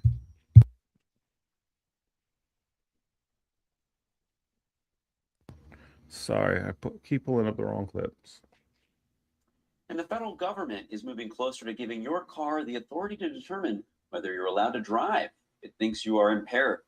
That's obviously for another story. Pretty crazy story, but let me find. Is it this one? I'm sorry, I'm playing like whack-a-mole. Here, can you take over for a minute while I try to figure this out? Yeah, for sure. Do your thing. All right. So just for future reference, definitely going to be speaking about the Warner Brother merger and all that's going on with that. Because that in itself is insane. And I just really want to talk about, how in all, our freedom of speech and our way of communicating is going to be, taken all the way away from us, and we're just slowly watching it happen. We're still in World War III. Wow. Can't believe that's still happening. I really can't believe we're still in World War III. I can't believe we started it and then tried to say that we didn't start it, but we definitely started it. That shit was crazy. I ain't never seen somebody get caught so bad in a lie and everybody's like, damn, that's crazy. And they still let the shit happen. Like, what? We got caught in that lie. And everybody's like, yeah, we got caught in that lie, but go Eagles. What the fuck? Wait a minute. No, not go Eagles. We started a war. We had no business starting. I keep telling y'all, I've been saying this for years. How long I've been on the show? A year now, probably. I've been telling y'all, we mind the business that don't pay us. And here we are, minding the business that don't fucking pay us, all to turn around. And now we caught in some bullshit. And then I be trying to figure out, like, Algeries, like, I've been trying to fucking hear they fucking news, but that goes into the, like, storyline that I have when it comes to our fucking goddamn communications. Did you say Algeries? You didn't made the channel black. Yes. Yes. I pronounce Pokemon names black. Okay. There are black Pokemons. Y'all may pronounce it this way. No, that's Claude. We're gonna name that man Claude. But yeah, I've been trying to watch Algeries. Yes, it's better than me saying Algero News, because that really got people letting pennies in the bunch. So it's Algeries. But I've been just paying attention to other things, like, for instance, what the fuck did I just the Maldives are saying they're not allowing Israelis into their community. I had to go search that shit up. They did change their travel policies and stuff. But, like, you can't fucking Google what you want to Google anymore. You can't fact check any fucking more. Like, and then they said, oh, we only lost about 7 people. You telling me they only blew up 7 American people? That's one thing that's been frustrating me to high hell. I mean, I'll bring it up in a second, but I found the clip. So if you have not seen this clip, you need to see it too. I was like, I heard this while I was at work, And I stopped typing and I turned around, my mouth like wide open, like, I can't believe she just asked her that. Just wow. She just really went there. But here it is. And I'm pretty sure some of y'all have already seen this, but for those who haven't, enjoy. Thank you, Mr. Chair, and thank you, Secretary, for joining us. Finally, you are in charge of protecting the homeland. And so your judgment and the judgment of your senior staff can be the difference between life and death. So I think that judgment would need to be unassailable. Why then, is the question, have you made Corey Lewandowski your de facto chief of staff who possesses an unchecked level of power at DHS? Under your leadership, this person has done things like fire your FEMA administrator while sitting behind your desk, which is your job to do, lobby to build the controversial detention facility known as Alligator Alcatraz, which has turned into a legal boondoggle costing Florida millions, and have veto and reviewing and signing power over large DHS contracts and grants, which again is your job. DHS has critical agency components like the Secret Service, FEMA, Border Patrol, cybersecurity. So does Corey Lewandowski have national security experience, military experience, law enforcement experience? No. He is a lobbyist, a failed campaign manager, which is causing my constituents who are waiting for their FEMA dollars and me to wonder what are his qualifications for this job. So according to the Wall Street Journal, you and Mr. L have a close relationship that has made President Trump, quote, uncomfortable. The president reportedly denounced Corey Lewandowski as your chief of staff due to reports of a romantic relationship between the two of you. So instead, you designated him as a special government and employee, a position he has had well beyond the allowed 130 days and requires him to disclose if he is making money off of his position. Trump knows that this guy is shady. Corey has a decades-long record of physical battery, sexual harassment, illegal lobbying for a Venezuelan oil company, and bringing a loaded gun into a federal building. Despite being fired or removed from virtually every position he has ever held due to misconduct, he now wields unchecked, unconfirmed, undisclosed power over your department. This person has no experience running anything close to Department of Homeland Security or even advising someone in your position. He is unqualified, which again has left my constituents and I wondering why he is your top official. So Secretary Noem, at any time during your tenure as Director of Department of Homeland Security, have you had sexual relations with Corey Lewandowski? Mr. Chairman, I am shocked that we're going down and peddling tabloid garbage in this committee today. Reclaiming and my ma'am, time. one thing that I would tell you is that he is a special government employee who works for the White House. There are thousands of them in the federal government. So reclaiming and my is an time, advisor Secretary, it is and has okay for no, you to be no offended authority by to the be question. making any It is decisions. okay for you to has be no offended authority by the to question. be making But it is decisions also and a putting up real your question. position. So what I would say And to you should be able to is answer that the what we do question at the Department of Homeland Security clearly every single and without day, any hesitation. every single day is to protect If this someone country is and to asking make if decisions. you or any federal official is sleeping with their subordinate, that should I be have- the easiest. You should be wanting to answer that question. Is garbage? Because it is not about It is your sex offensive life. that you have brought It is that up. about your So judgment. that kind of garbage It is has about been refuted reclaiming for my years, time so and that you I need can to hear myself. recognize- Time belongs to the gentlelady from California, but it'd be nice if you would let her respond. I will. I want to let you know it is about your judgment and decision-making. It is about the 260,000 employees that work under you that want to make sure that you are giving information and making decisions clearly. It is about conflict of interest. It is about a national security risk. Department of Homeland Security was created right after 9/11 to protect the homeland. And DHS has circulated an internal bulletin to law enforcement partners warning that the conflict of the war we're in could inspire lone actors or small-scale cyber activity inside the United States, according to a memo obtained by ABC News. So American lives are at risk. The people who work for you are at risk.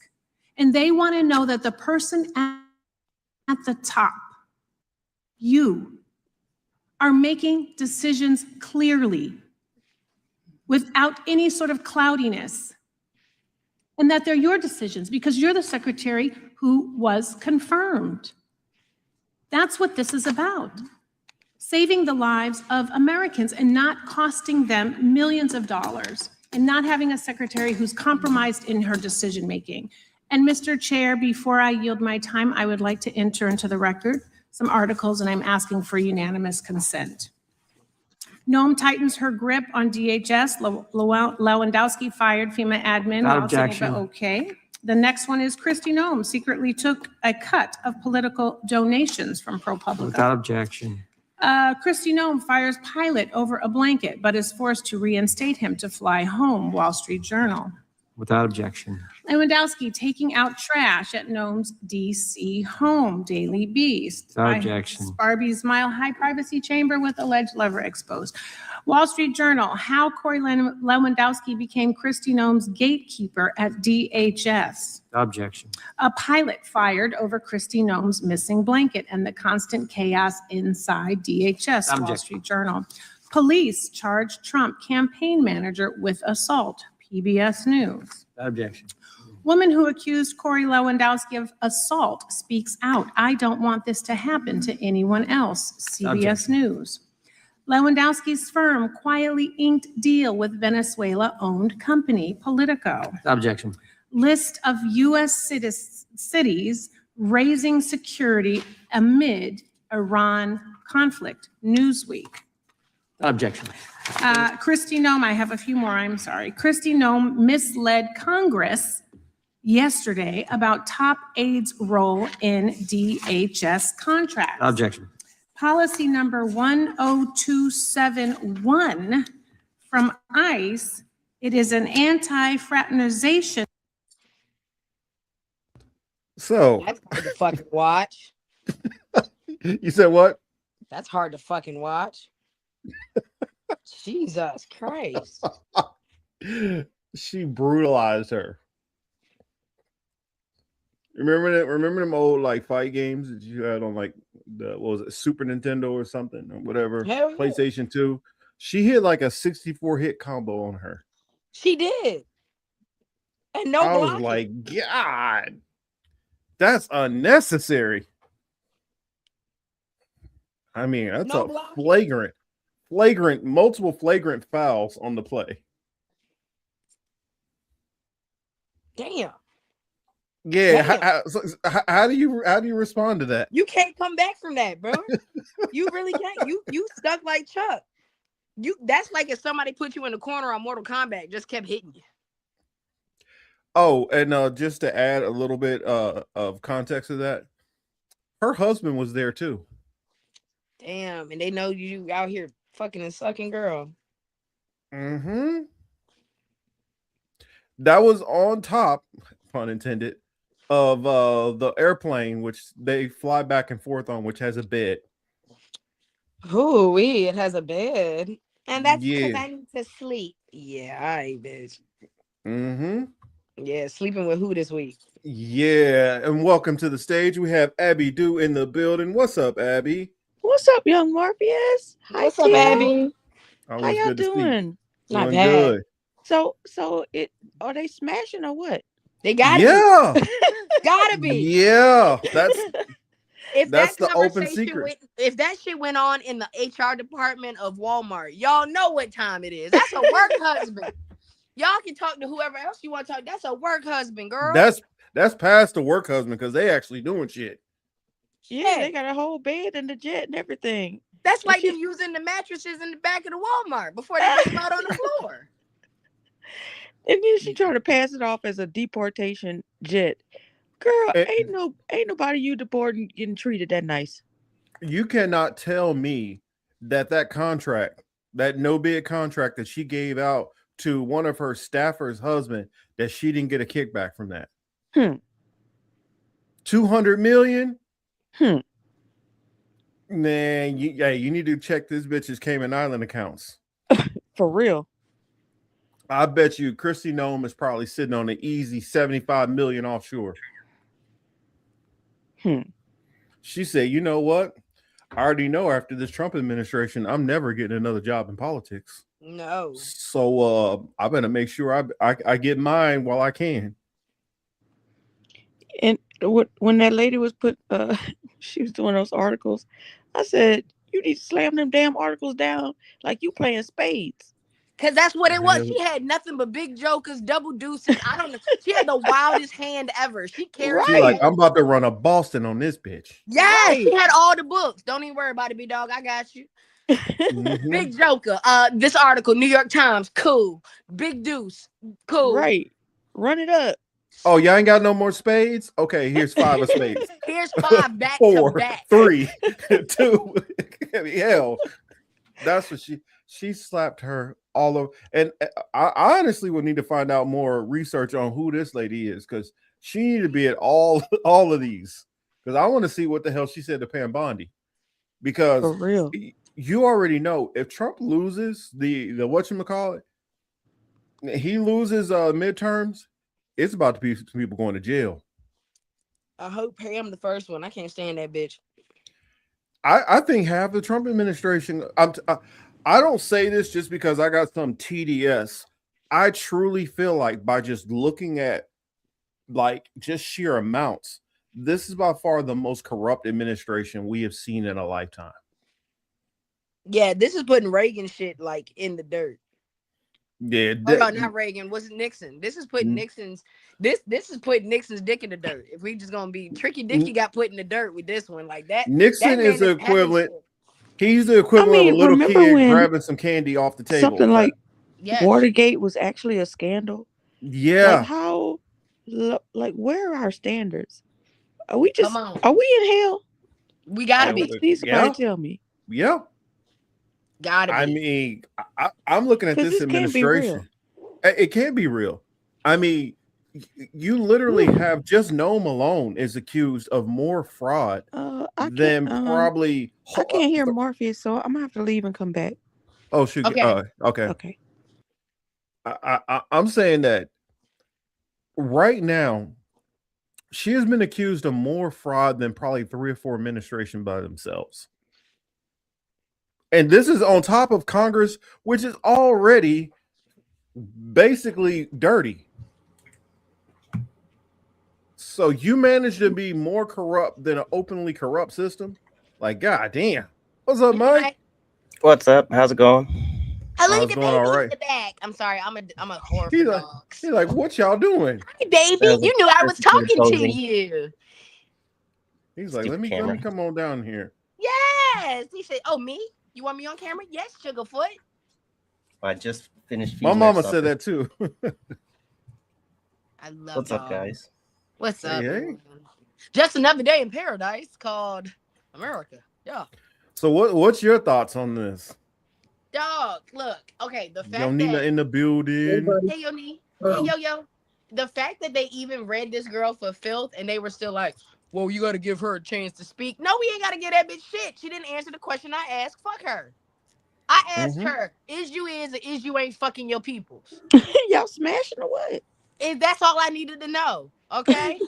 Yeah, that's a no. That should be a 0.3 millisecond no. I don't need a fucking paragraph because I live by the right. If I ask a man anything, hey, is you fucking that girl you called your cousin, and you start giving me a whole breakdown of your family tree and how I need to be knowing where exactly she is, I don't need that. I don't give a damn. Cause is you smashing or no? That's it. Because she never said no. She never said no. never She said started no. talking about the freedom of people that she don't even really give a fuck about. This is ridiculous. Oh. That's how I know, and everybody knows. Everybody knows. Oh, as soon as you hit that shit, oh yeah, you fucking. Are we really going to entertain this? That's you She fucking. said define is. She hit us with the Bill Clinton. Y'all, And can't nobody hit the bill like Bill. Okay, let's talk about. I just gotta take a sidebar and be like, I know everybody's seen Bill when he was on his little, Epstein, talking that shit. Did y'all see how wild Bill was looking at them pictures? Okay, Bill was looking at them pictures like he was having flashbacks, y'all. He went back to '96. Okay, he was like, hold on. Did you see his lawyer had to take him away? He was like, wait a minute, bitch. Hold on, let me see it again. Hold on. And he looked like, come on now. Can't nobody do Bill like Bill. Let's first off. So Kristi, you not Bill, baby. It's not gonna fly. And when the shit hit the fan and when everybody start losing their jobs because these midterms ain't gonna go how he probably think. But then again, who fucking knows? It ain't gonna just be people losing jobs. I'm telling you, it's people that's gonna go to jail. Baby, I'm just waiting. I'm just waiting for the government to take their hand because y'all think the government is God. Okay, they think that the government is God keeping them safe. When the government take their hand up off of you, ooh, baby, when them people get to touch you, I'm just waiting for the guillotines to come back. French Revolution 2026 in America. Let's start taking these niggas the fuck up out their goddamn positions and dragging their asses in the street. That's what I'm waiting for. I'm waiting for us to build a makeshift guillotine. I mean, the way that the common people working these days, we'll make a good one. And it's time to string them up and line them up. Let's go. At the end all be all, I'm waiting for the government to take their hand off of them. When they don't have that same security, when they ain't got the same people sitting outside their house making sure they make it home safe. Nah, we need to catch them on the way to you, props. Like my bae up in New York caught that one insurance guy. By the way, where is Luigi? Where's Luigi? You're probably walking around free somewhere right now. Look, and where's Nancy? Have we not found Nancy yet? No, she's still out there. No, Guthrie. I thought you were saying Nancy Pelosi's missing. Oh no. What's the lady? Who's Nancy? Savannah Guthrie, the morning show host. Oh, her mama been missing for the longest. And her brother, I don't know. Something seemed fishy about that. Her brother was sitting there looking sus to me. Hey, most of the time when somebody get taken out, family's the first people you need to look at. Yep. Yeah, they showed the video of them going into the house or whatever, and they're like, wait a minute, this man know where the key is. You know how some people leave an extra key. Yeah. He knew where it's under he went straight to it.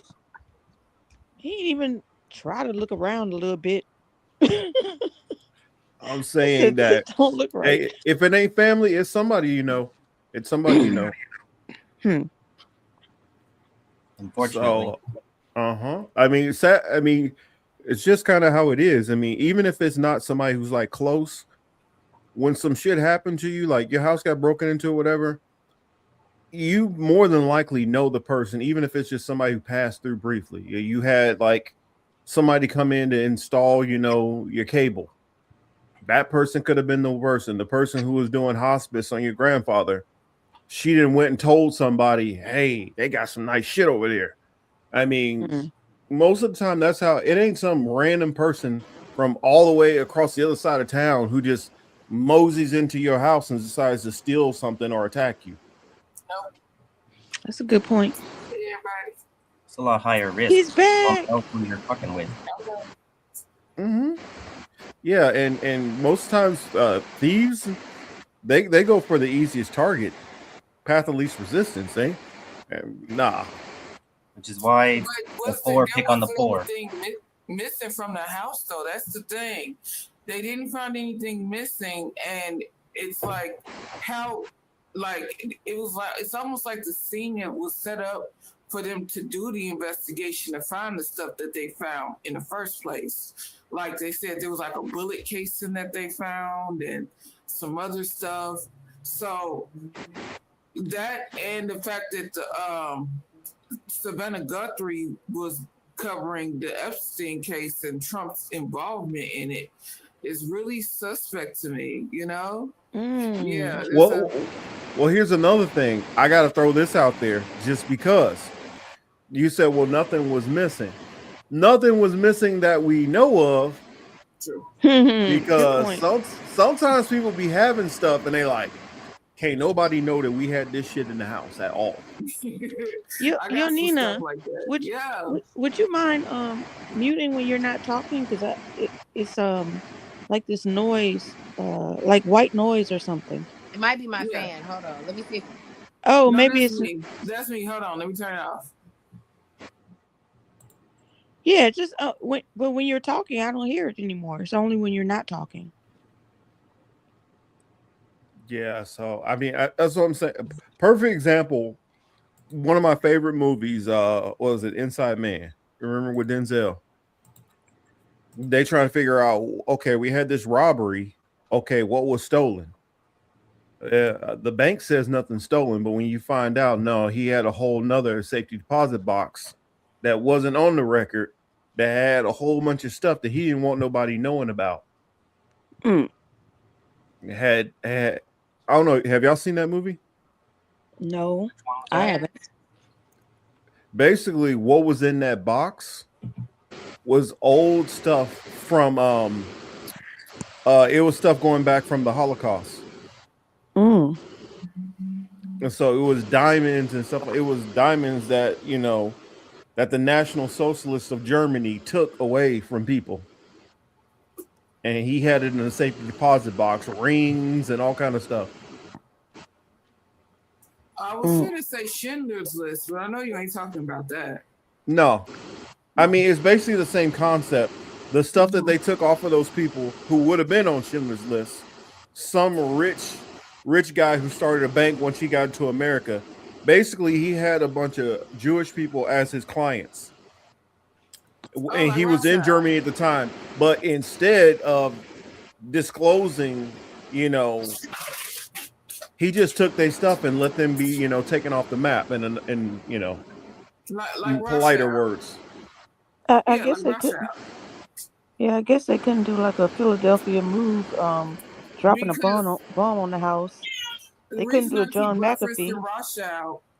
The reason I keep referencing Rothschild is because once they got all of their the people who were on the actual Britannica, which is what the Titanic was named after, which actually there was a book written about the Britannica accident 10 years before it happened, and the name of the book was the Titanic.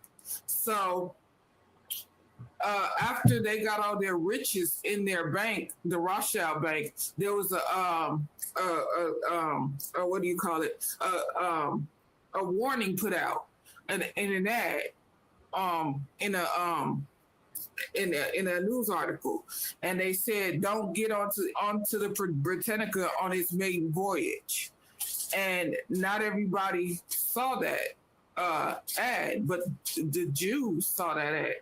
And they weren't on the Britannica when it sank.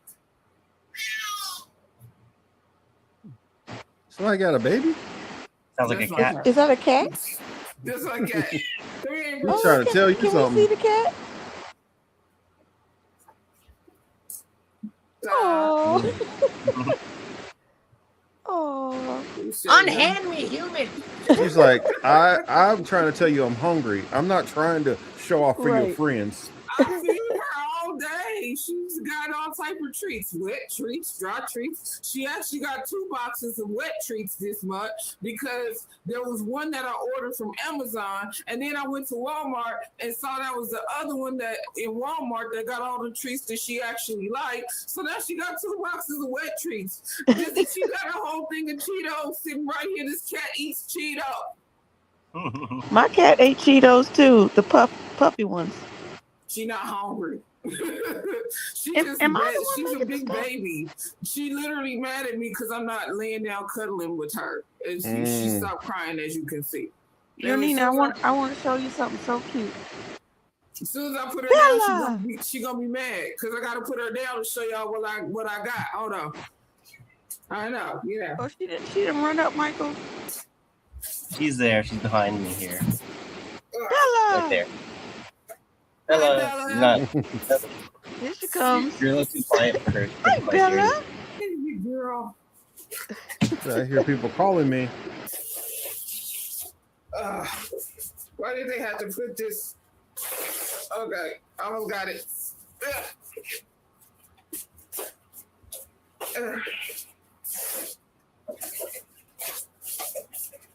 Hold on a second, everybody. Okay. Oh, and, about when you said Reagan earlier, you right, because everybody forget it with Reagan. It was the Ollie North incident with Iran Contra. That was a scandal too. So Appreciate it. It's interesting that Epstein's involved in the Iran Contra. I haven't quite looked into. I briefly looked into a little bit, but he seems to have potentially been involved everybody with. look at the screen. Epstein seems to have been involved with actually like trafficking Chinese weapons in the Iran Contra affair, which was interesting to me. I hadn't delved into What's more that book? It's Epstein's Secret Black Books. What's the like? Can you read the back of it? Sure. I'm going to read the back of it. The Secret Black Books and More from the disgraced financier and accused sex trafficker Jeffrey Epstein. Contained in this 265-page book are 2 address books from convicted sex offender Jeffrey Epstein, revealing his network of associates, which include politicians, academics, celebrities, and royalty. Also included is a leaked house manual for employees of Jeffrey Epstein's Palm Beach mansion. Black Book number 1 contains names, addresses, and phone books of over 1,500 Epstein associates. The Black Book was first revealed in court after Epstein's former Palm Beach, Florida house manager Alfredo Rodriguez attempted to sell it to an attorney representing an Epstein accuser in 2009. Black Book 2 contains 349 names and offers a glimpse into the late sex offender's circle a decade before the period covered by Black Book 1. More than 200 names listed in the book did not appear in Epstein's later address book. Prominent names include Morgan Fairchild, Susan Urquhart, Carl Icahn, John A. Casimidis,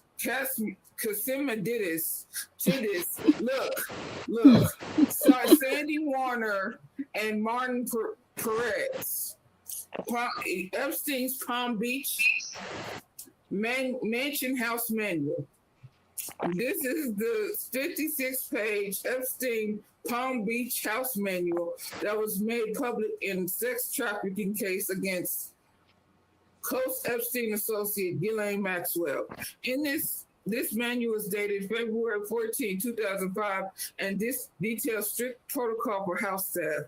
These 3 documents offer a rare and exclusive look inside the secretive world of accused sex trafficker and enigmatic financier Jeffrey Epstein.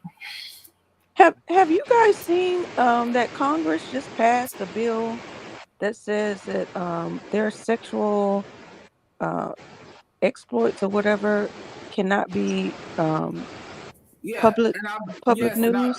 Not only that, there's a slush fund in Congress, in their coffers, to pay off their accusers for sexual crimes. It's amazing how this is all public knowledge and there's no revolution, no revolt. Ridiculous. From the taxpayers' dollars, yes. And it counts into the billions, yes. That's why I say all this fake Epstein outrage is pissing me off. Because people like me have been dedicated for a decade in research, over a decade, researching this stuff. And we've been called conspiracy. They're still calling people who accused Epstein as conspiracy theorists. There's a document that just came out about a woman who was a little girl who accused Trump of sexually abusing her, and he didn't like the fact that she was a boy girl, which means she was a tomboy. And she said in the document, he said, "Let me teach you how little girls should act." And he pulled out his member and he put it in her mouth, and she bit it, and he hit her. That document came out. Those were the files that were like they noticed a block of missing files. I don't know why every time we talk it starts getting staticky. And the block of missing files are in between 2000 and 2001. I wonder what happened in 2001. Oh, can I start my shit? Because I'm ready to start my shit about communication now. Go ahead. All right. 2001. We got the Patriot Act. You don't need how many of your mic though. Thank you, Boogie. It's hard to hear. Yeah. So, 2001, 9/11, whoop-de-doo, right? Boom, right after that, we got the Patriot Act, right? And Abby and Mike, make sure I'm saying chronologically correct, please. So, boom, we got the Patriot Act. That was the beginning of them taking away our low-key freedom of speech that we really never had in the first fucking place. Boom. So now we got the Patriot Act. They started censoring what we could and could not say, or how things were being said and how things were being perceived, correct? Mm-hmm. After that, we got LifeLog from the Pentagon, Well, correct? we got the Department of Homeland Security. Oh, thank you. Department of Homeland Security, which was also monitoring what we could and could not say, or what we could or could not read, or in other news. Because I don't know if you ever noticed, right after that, Homeland Security, we stopped seeing news channels from other countries, correct? Mm. Ooh, right, Abby? Correct? Yeah, it diminished down to only. It got to a point where only we had RT and Sputnik that was still here, but eventually they kicked them out too.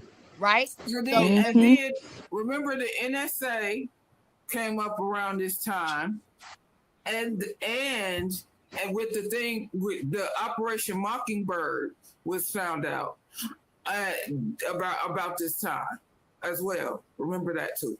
So now they got us down from being able to see everybody's news to us getting Telemundo only. Okay, we can watch the novellas, but we couldn't watch. Oh well, I forgot Al Jazeera English, which is basically controlled also. Yeah, Al Jarreau, you heard me. That's another thing. All the news organizations all over the world was set up by America, by the way. So now, even in Britain, kind of, but they already had their own thing going on. But yeah, go ahead. So now, post that, we got LifeLog, right? LifeLog is in play up until 2004 when Facebook starts. And I don't know if y'all just saw Sam Tripoli drop that bomb on everything, but I really love Sam Tripoli. I love him to death, but he did bring up that one, and I had to go down a deep, dark rabbit hole, and I did do my research in reference to that. The LifeLog and Facebook started at the same fucking time. One ended, and the other one picked up. I want to, can I interject for 1 second? Yes, love.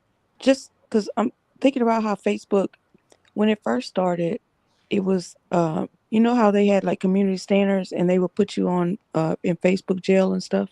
Mm-hmm. Yes. That is completely over. You could say whatever the fuck you want to say on Facebook. Yes, right? Now, they did it on purpose, right? Yes, they did. But I didn't want to derail your timeline. I just wanted to mention that part. We're going to get there, because that's one of my biggest things, post because me and news on I get banned Facebook from either. so much. What was that? So you also can't post news on Facebook for Talk some about reason. it. You can say whatever you All want. right. You can't There post we go. news. Thank you. That's where I'm getting to. So boom, now we got LifeLog ends, Facebook starts. And I don't know if anybody remembers old Facebook. Now, yes, Facebook used to put you in Facebook jail, but that didn't start until after 2010, 2011. I'm talking about 04 to 09. From the time that Facebook started to 2009, they did the biggest sweep of getting everybody put into the system. Okay? Yeah, only thing, if I can throw in this one part, the only thing that would get you booted off of any platform at that time was if you glorify, you know, the man with the little mustache, or if you talked any conspiracies about 9/11. Yes, that was it. So I graduated high school in 09 because Facebook had a clause where you were not allowed to be on it unless you were of a certain age. I had to lie about my age to get a Facebook account before I was supposed to have it. You're Now, not when it allowed. first started, you had to be a member of a college. You had to put your college There we ID. go.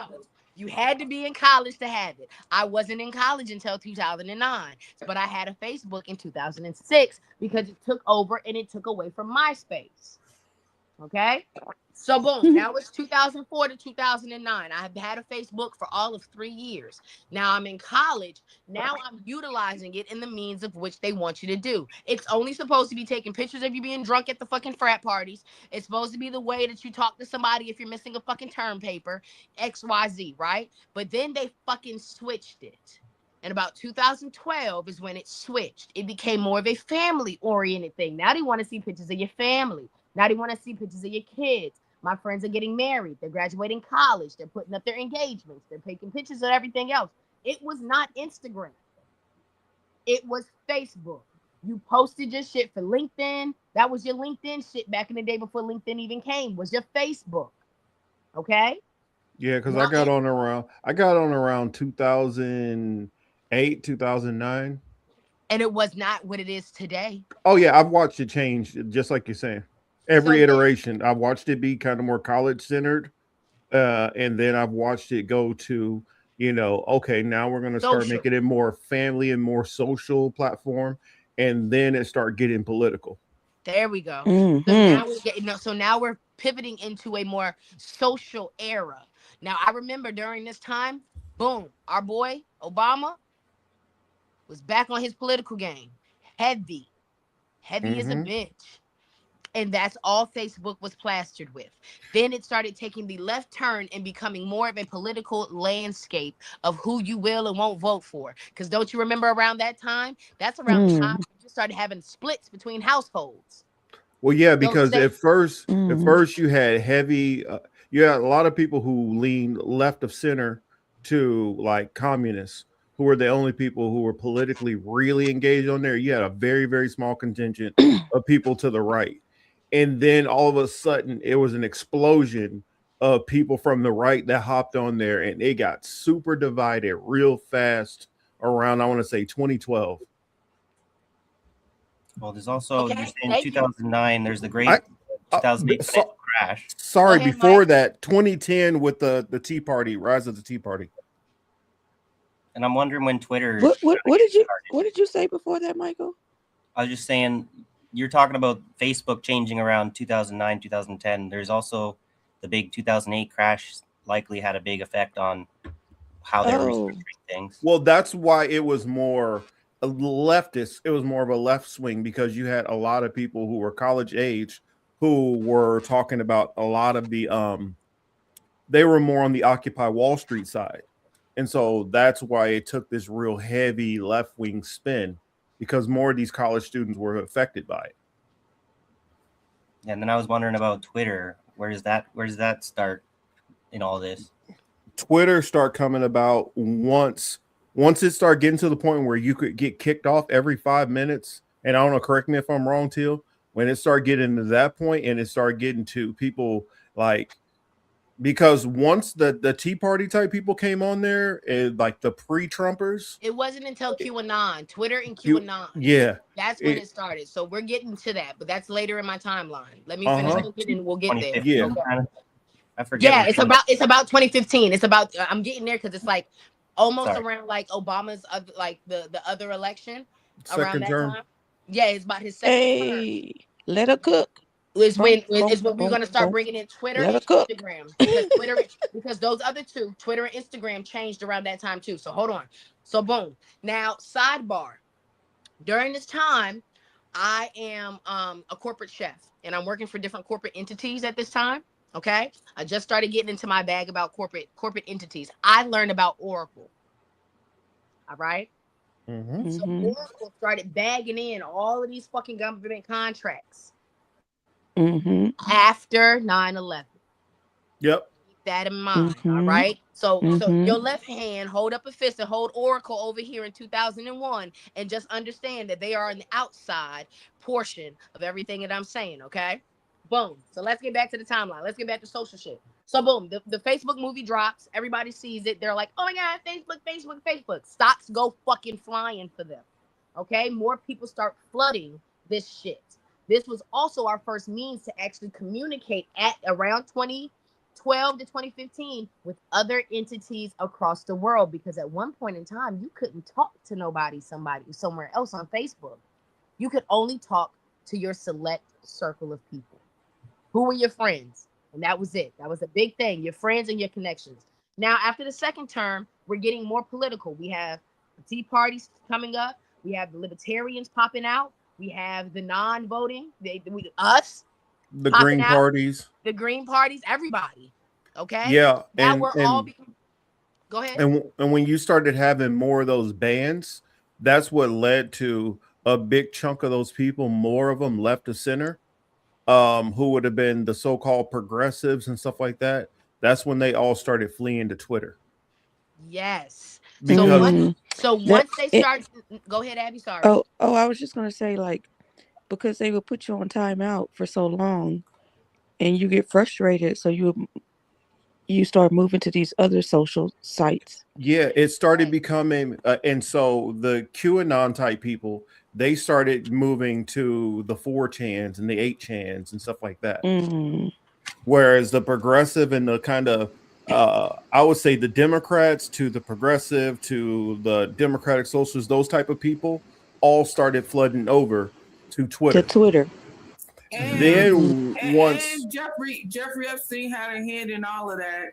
He had a hand in Facebook getting started. He had a hand in Twitter getting started. He had a hand in 4chan getting started, and QAnon.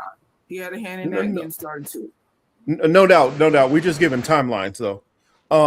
But that's when you started to have Facebook started to get a little bit more right wing, and a lot of the people who wasn't to the right on there, they stopped giving their political opinions on there completely, and you would only kind of hear more of a right slant, and then they would hop over to the Twitter, and that's where all political discussion was kind of going on, because then you start having politicians and stuff globally. And honestly, that global push from Twitter is what opened Facebook up to trying to replicate that same formula. And that's how it started being open. But sorry, back to Teal. Sorry. So at that time, Oracle started dropping this thing called 10G, which stood for 10 grid. Okay. Which pretty much was, hey, we're going to put all these servers together. Okay. And we're going to make it so that if one business doesn't use all of their RAM, we can give it to another business free of charge. Okay. Resource pooling based off of the servers. That's what Oracle was doing in the background. And that left fist of yours, that's what they're doing in the background. I think that started with Watson, though. No, I'm just talking about Oracle. I'm just talking about Oracle as a whole. I'm talking about just that corporation. Because I'm about to weave them back into everything that we have going on today. Okay? Yeah, because Oracle wasn't on the forefront of anything. They weren't. They hopped on it, because I used to wonder for the longest. Oracle's this giant company. What the hell do they even do? What do they do? Yes, and this is what I'm trying to show you, what the fuck they were doing in the darkness. Okay, so that's 2008. They started it in 2003. It launched in 2008. It started working well in 2010. Do you see the timelines now? Okay, let's keep it pushing. Okay, that's Oracle. Okay, so they started that, and they acquired They required Sun Microsystems. Okay, they started getting into hardware in 2010. Now let's keep going. Their 10G grid upgraded to 12 in 2018, but we're gonna hold that. We're gonna hold that thought over in the side. So now we got Twitter popping, and now we got Instagram popping. Okay. Oh, don't forget, at that same time, around what you say, 2010, around that same time is when they start getting most of their giant government contracts. Yes. But sorry, back to you. So Oracle is starting to bank in on their monies in 2010. We're just going to hold them at 2010. They banking in on this money. We got Instagram popping now. Instagram with its own entity. That was the picture thing. I loved Instagram. Okay. There was no that nobody was being held accountable on Instagram, baby. You could see everything on Instagram, okay? You could see everything on Twitter at this time. Facebook had Facebook jail. On the sidebar for the underground kids, we had Tumblr. Anybody remember Tumblr? Mm-hmm. Okay. Yes, Tumblr Yeah. went by the Well, wayside. Tumblr and Vines. Tumblr, they did go by the wayside, Abby, or did they get pushed out? Well, Yeah. Those were you could not regulate Tumblr. I don't give a fuck what nobody said. You could not regulate Tumblr at all whatsoever. There was no way that you were putting any stipulations on it. They put stipulations on it the same year they put stipulations on Instagram and they became merged. They put stipulations on Twitter the same year. Now Don't forget Snapchat. 2015.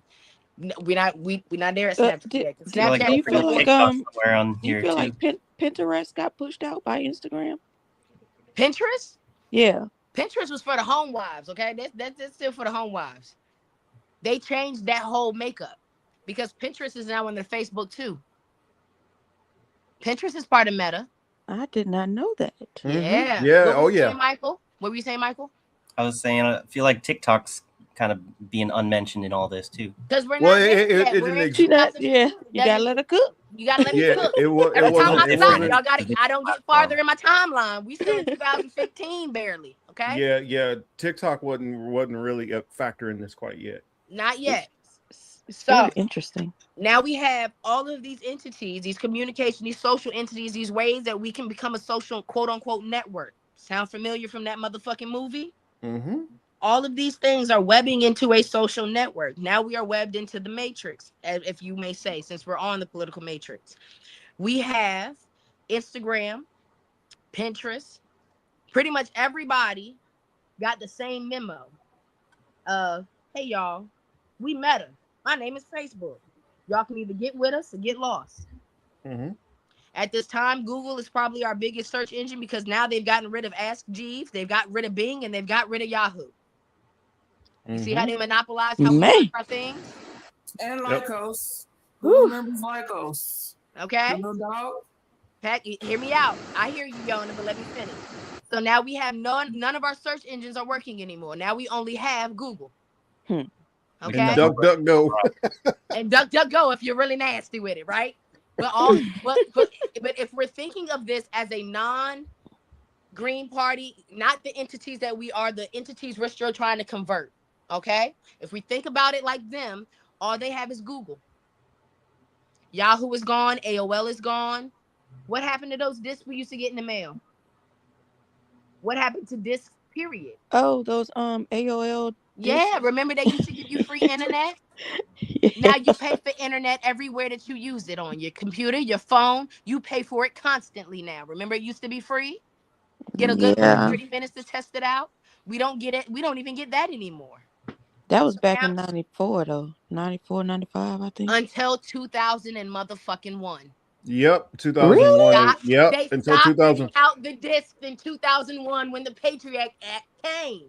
Because once dial-up became like more accessible to more people, because they always give it to you free until they get more people on the system.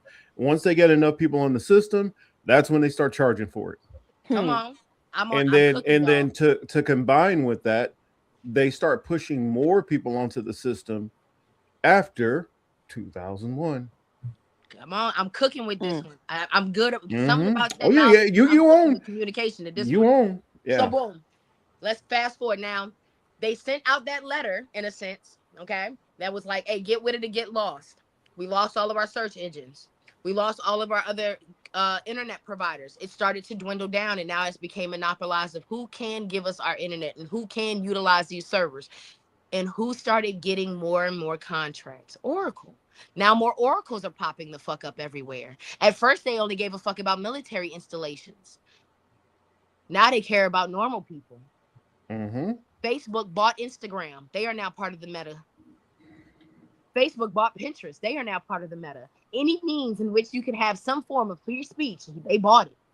Even if it was deciding on if you wanted to, let me finish, please. Even if you just wanted to get a crochet pattern off of Pinterest, that's now Meta controlled, y'all. They gonna know what the fuck you crocheting this week and who you crocheting it for. Is it that family you took that picture of in 2010 and you posted on Facebook? Or what about that nice vacation you took and posted those pictures on Instagram in 2015? Oh, I also saw that you posted that you actually are a libertarian. You started searching these things on your Google. It all started to get connected. But we were too busy worrying about hope and everything else that was going on in the world. Now, let's fast forward. Tumblr gets knocked out the way. They said, Tumblr, you can't be here no more if you're not getting busy with the fucking criteria we want y'all to get busy on.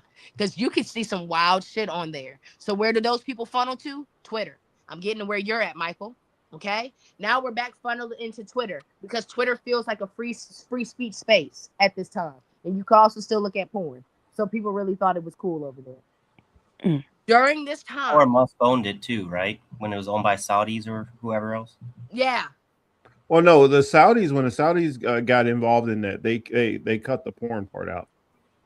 I don't know only who owned in it their at section. the very beginning. Only in their It was only when it was Jack Dorsey that they were like, "Oh, we can't control everything that's on there." That's what he was the one that's saying that. The But Saudis, Jack Dorsey didn't sell it until 2020 something. Yeah, that's what I'm saying. But he didn't sell it. What he did is he took them on as additional investors. That's how the Saudis got involved. And so it got to a point where he was only on the company by figurehead and name only. So, sorry, going back to you. So now Instagram has the same criteria as Facebook. You can't post too much, can't have too much, can't say too much. I know this because I got banned off Instagram for 2 years. I was shadow banned for 2 years off Instagram. What you did? I was promoting during COVID. Now let's bring it up to the 20s. Now Oracle has already really started getting in their ass because by 2019 Oracle launched Oracle and an autonomous database. They organized and opened up in 2018 Oracle's autonomous database in 12C. 10G upgraded to 12C. During that time, we are now wondering about the 5G towers and them making sure that our immune systems are fucked up at this time. We are now dealing with COVID at this time. We are now being clocked if you say that natural immunity might be the way to go. I was a natural immunity motherfucker. I ain't even gonna hold you. I was a Reza Islam dick sucker because I thought that man was finer than dirt, okay? I didn't give a damn if that motherfucker told me to eat a piece of swine tomorrow with his Muslim ass. I would have ate a BLT, okay? So, because I promoted natural immunity and I happen to be a chef, not a cook, a chef. I went to school for nutrition. I'm hearing what these people are saying, and I'm like, no, that's right. Every time I posted about it, I would get flagged. To the point that from 2019 till the beginning of 2022, I could not go live on Instagram. And because it was Meta, guess who else I couldn't go live on? Facebook. Hot damn. And guess what else? I couldn't search anything that had to do with natural immunity, herbology, anything that had to do with apothecaries on Pinterest. I had to go to Twitter. Yep. I had to be there. Now we got MAGA fucks. We got QAnon fucks. We got all of these crazy things polluting Twitter where we can't even find our like-minded motherfuckers up there anymore, correct? Right. Because every 2 things is either somebody getting their cheeks clapped or it's somebody talking about some foolishness. In between. On the left, on Twitter, there's a big problem with a whole bunch of so-called socialists, anarchists, real leftists that were completely hook, line, and sinkered by the COVID narrative. And they were talking about all kinds of shit about us for doing the natural immunity kind of, we're a bunch of conspiracy theorists. Can't trust us with their grandmas. Okay. Yeah, but that was a big division though. But here's one thing that I do want to throw in there because I feel like this. I don't want this to get missed in the conversation. Also, there was another company that got involved and started buying up things that eventually they started playing ball also, and it started to make certain things disappear information wise. That company would be Amazon. Now I know what people think about the production side of it, like buying stuff, but the book side of it, there are certain books on Amazon that if you try to search it right now, that book is completely out of stock. or it's a $10,000 book when it was only it was like $5 before that. And that's another way where they try to restrict information.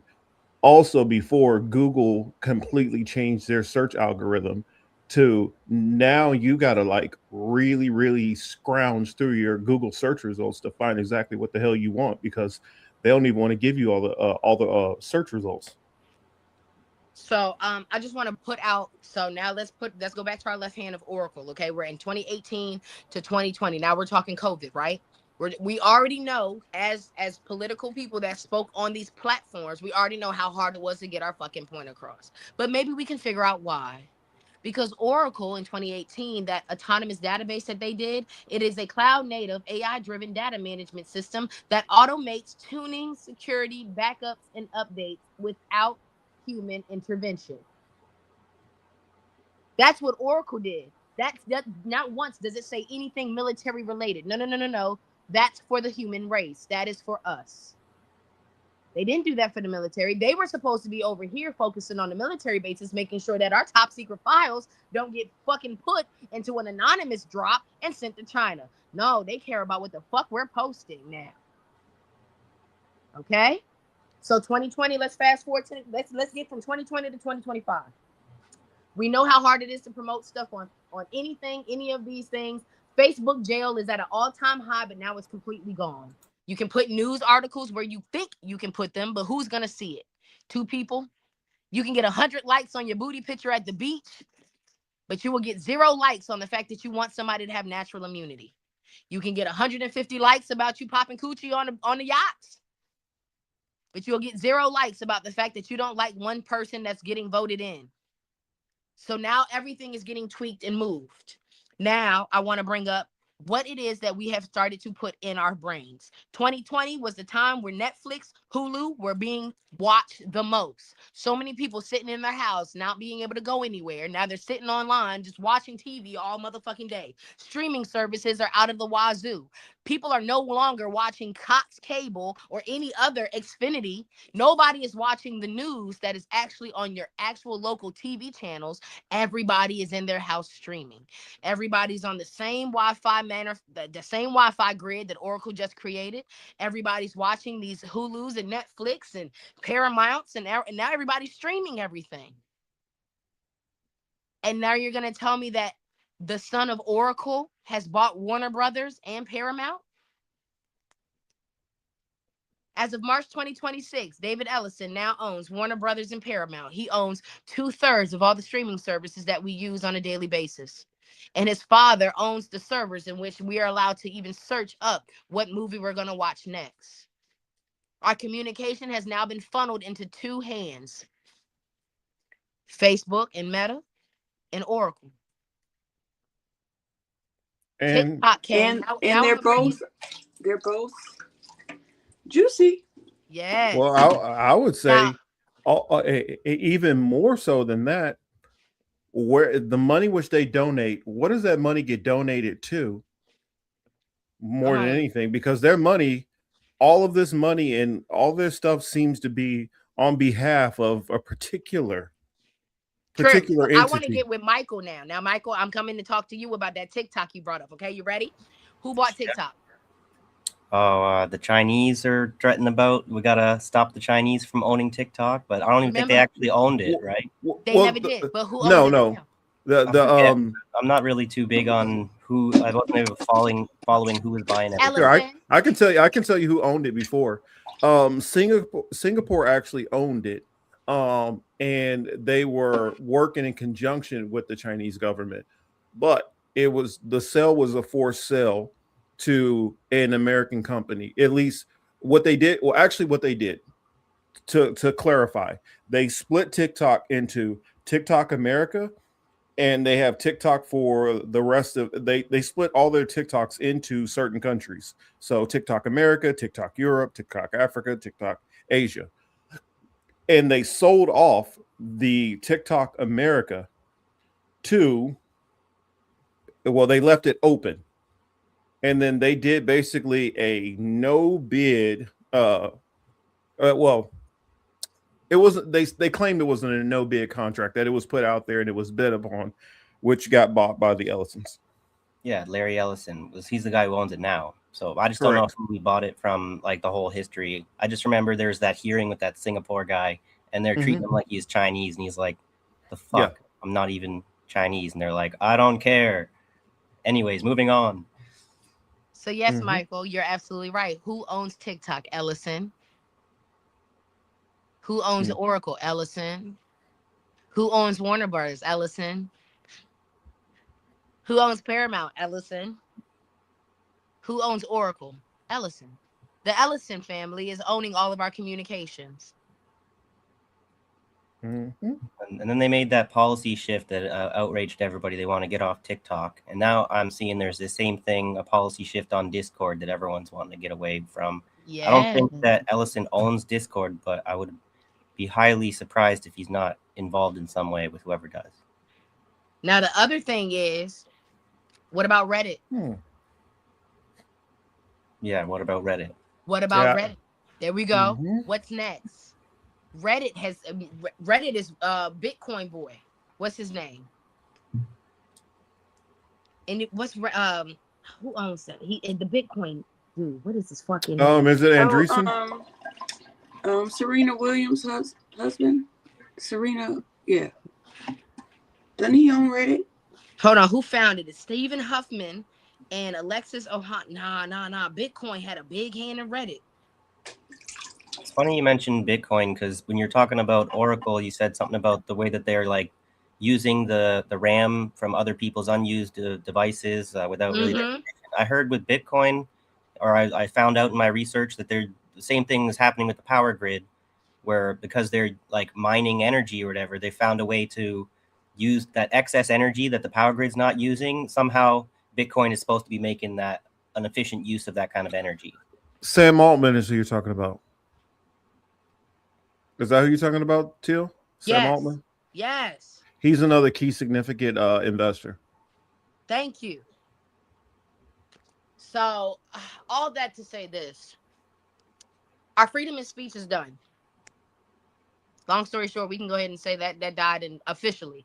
If we got a whole timeline, it died in 2001, for real. But it's dead in the grave. Put some dirt on it. Get your boys to men prepped up, because it's so hard to say goodbye. 2026, our freedom of speech is done. I put money 2027 is going to be the wildest year when it comes to us being able to say whatever the fuck we want to say anymore. So with that being said, we, Abby, Mike, myself, Yo, Marcus, Ed, all of us, with the fact that we try our best to give out this amazing content to these people. I need y'all to, the people in the chat, understand that we are value for value, because it's gotten to a point where we're not going to be making money off of being able to tell you what's really going on in the world. They're going to try to find a way to shut us the fuck up. I should know. I've been banned off of everything. Snapchat, baby. I got banned off Snapchat. They don't even ban strippers. Oh, I just did a little research, right here and right now on going into Reddit. And if you go back to who actually owns it, it's, what is it? Advanced something. They own it. That Advanced whatever, who's the majority owner, is owned by the Newhouse family. The fuck? That sounds like a cult. Look up who the new is that not Serena Williams' husband's family? I'm not sure, because I'm not sure who she's married to. So Newhouse, like Neuhaus. Here, I'm about to put it on the screen. I'm not going to read it out loud, but I'll put it on the screen. I'm pretty sure. I'll just read this. Samuel Irving Newhouse Sr., born Solomon Isidore Nahas. Newhouse, yeah. You had to take the German out of it and make it seem English, American.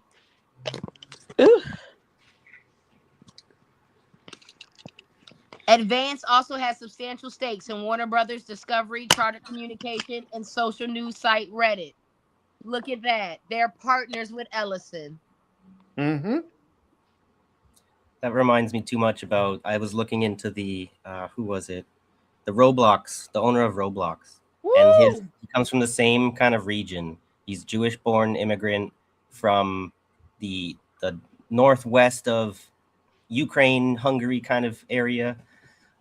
Very much Nazi Zionist kind of, oh, how did this connection happen? Oh, maybe it has to do with these people. But you can't say they control everything though. That's a no. That's why I'm being a little careful with saying, directly. Can't say them apple juice. Yeah. Speaking of this control and all this other stuff, have y'all ever heard of the mylife.com website? And Ancestry and all of them? This is something different. It's like that, but no. It's a website. It's a website that gives you basically a social credit score. Oh shit! Well, I know. Yeah, I know we're on that way. Sounds eugenic. Yeah, I've heard of it, but I haven't decided to go into it because it's something that really hasn't gotten to the point where it's going to be really implemented. Not anytime soon. That's the thing. Look, wait. That's the thing. Waiting for it to get implemented is too late because it's already implemented. It already exists. It exists. You can go on there, type your name in, and it'll show you what your score is. I believe I have something like a 2.5 or something like that. And the fact that you already have a score, that means when they bring the universal basic income system and the controlled crypto digital monetary system, when they bring that online, that's going to dovetail right into My Life website. That means you already have a credit score. It's already there. They're just waiting for it to come, the digital monetary system to come online so that they can connect those two things and give you your monetary basic universal basic income according to the score you already have. Okay, so waiting for that to be of any consequence is like waiting for lava to flow down a mountain. It's already consequential. It's just that people, it's like the serpent. It's that cunning. It's that sly. It's that slick. You think it's not an issue now, and you won't see the issue until it's already there. You get what I'm saying? The reason why I guess my point and the reason why I disagree with that is because they're still struggling to get all of these things up and running and coordinated together. I honestly think they're going to be to a good point of blowing the hell out of each other. And we're going to have to worry about that far more, than anything else. I think that's because all the more reason why to stand up now. Sorry, I couldn't hear. What was that? I'm just saying that's exactly why we need to start standing up now, because now is the time, our last chance, because they might destroy everybody, and if they don't, then they're going to have the opportunity to implement what they have already had in place. Honestly, I think we need to talk about it now. You're saying it's not a consequence, don't mean that it's not going to be of consequence. You see what I'm saying? Well, I think nipping it. It's my mama called it nipping it in the bud. You know what I'm saying? You can't nip it in the bud though. That's the problem. You can't nip any of these things in the bud because we don't have the power to do that. What I'm saying is right now trying to fight it before now. Honestly, is not the right time to stand up, and the reason why I'll say that is because they're about to be weakened. They're about to be weakened, and you wait for your enemy to get weak, and that's when you attack them instead of attacking them when they're at their strongest. Because right now they're at their strongest and they're more dangerous to deal with. Once the effects of this war linger on a little bit more, then they'll be at a weakened state, and that's when to attack, I would say. So, I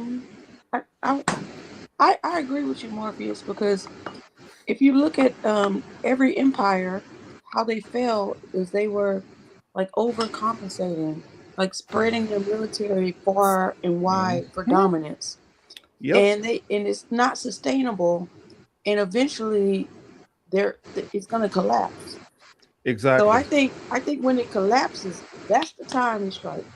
Yeah. That's not the only way that they collapse, though. I mean, that is a very recurring pattern but there are other ways that empires have collapsed without, like, just internally without really fighting a fight. But Well, which one? you're right, Because a lot of them that do collapse because they sense their weakness, and then they need an example to make a scapegoat out of, and then the very act of trying to sacrifice some other nation to prove their dominance is what lasts strong. I'm not sure if I agree with that because I mean, if you look, Spain, that was the first big empire. That's why they collapsed. Great Britain collapsed because of the same thing. They were overextending their arms across the world. Russia, they collapsed because they were overextending their arms across the world. Like it. Name an empire that didn't collapse that way. Hey, no, Nina, you're got it. Oh yeah, can you mute Nina? Thank you. Persia is the best example, I think, for right now because Persia overextended itself trying to crush the Greek states, and the Western Empire like glorifies the Western, like Greece city-state says whatever, the birth of Western philosophy and everything, and because Persia failed to crush the Greek states or whatever, that's when Alexander the Great went and conquered all of Persia, and now we've got everyone treating Iran like they need to be destroyed, and like everyone's talking about how there's the ancient Persian civilization still and everything. And so I think there are these like cultural memories that are deeply embedded in people are trying to like have these scenarios play out, whatever, that are thousands of years long, you know? Well, I still stand by what I said because that was just one country, and we have all these others. I'm sorry, Yanina, were you trying to? Kind of wanted to bring Teal back in because Teal was kind of trying. She was still going somewhere with her points. Oh, sorry. My bad. No, it's okay. Y'all can finish up. Go ahead. I hear you, Ass. Well, I was just saying that, like, even with like that's one example. So, am I going to ignore the 7 other countries that collapsed? Their empire fell because of their overextension, because of one country, or am I going to look at look at the 7 other examples, compare it to what's happening in the United States of America, notice that this is the same thing that happened to all of them, and say, I think we got something here. I'm going to wait for the empire to fall because they cannot sustain themselves. They already have, they running out of interceptor missiles, and we ain't even been in a war for 2 weeks. And they already running out of missiles. I just think if from the accelerationist perspective, now if there was enough domestic resistance on the home front right now, it would really seal the fate. It would make it really impossible for them to coordinate their war activities properly. But that would be kind of like sacrificing people, our own people, to make sure that the empire dies. I'm gonna tell you why I would disagree with that, because the difference is conflating military, the military might externally and the police state internally are not the same things. They still have a massive military state across this country with conventional weapons that they can still mow all of us down and keep moving. That's where I say that I don't necessarily agree with that. You have to wait till a point when they're actually strained. And the reason why the Persians were taken down by the Greeks, because the Greeks were an empire that was rising and was powerful at the same time.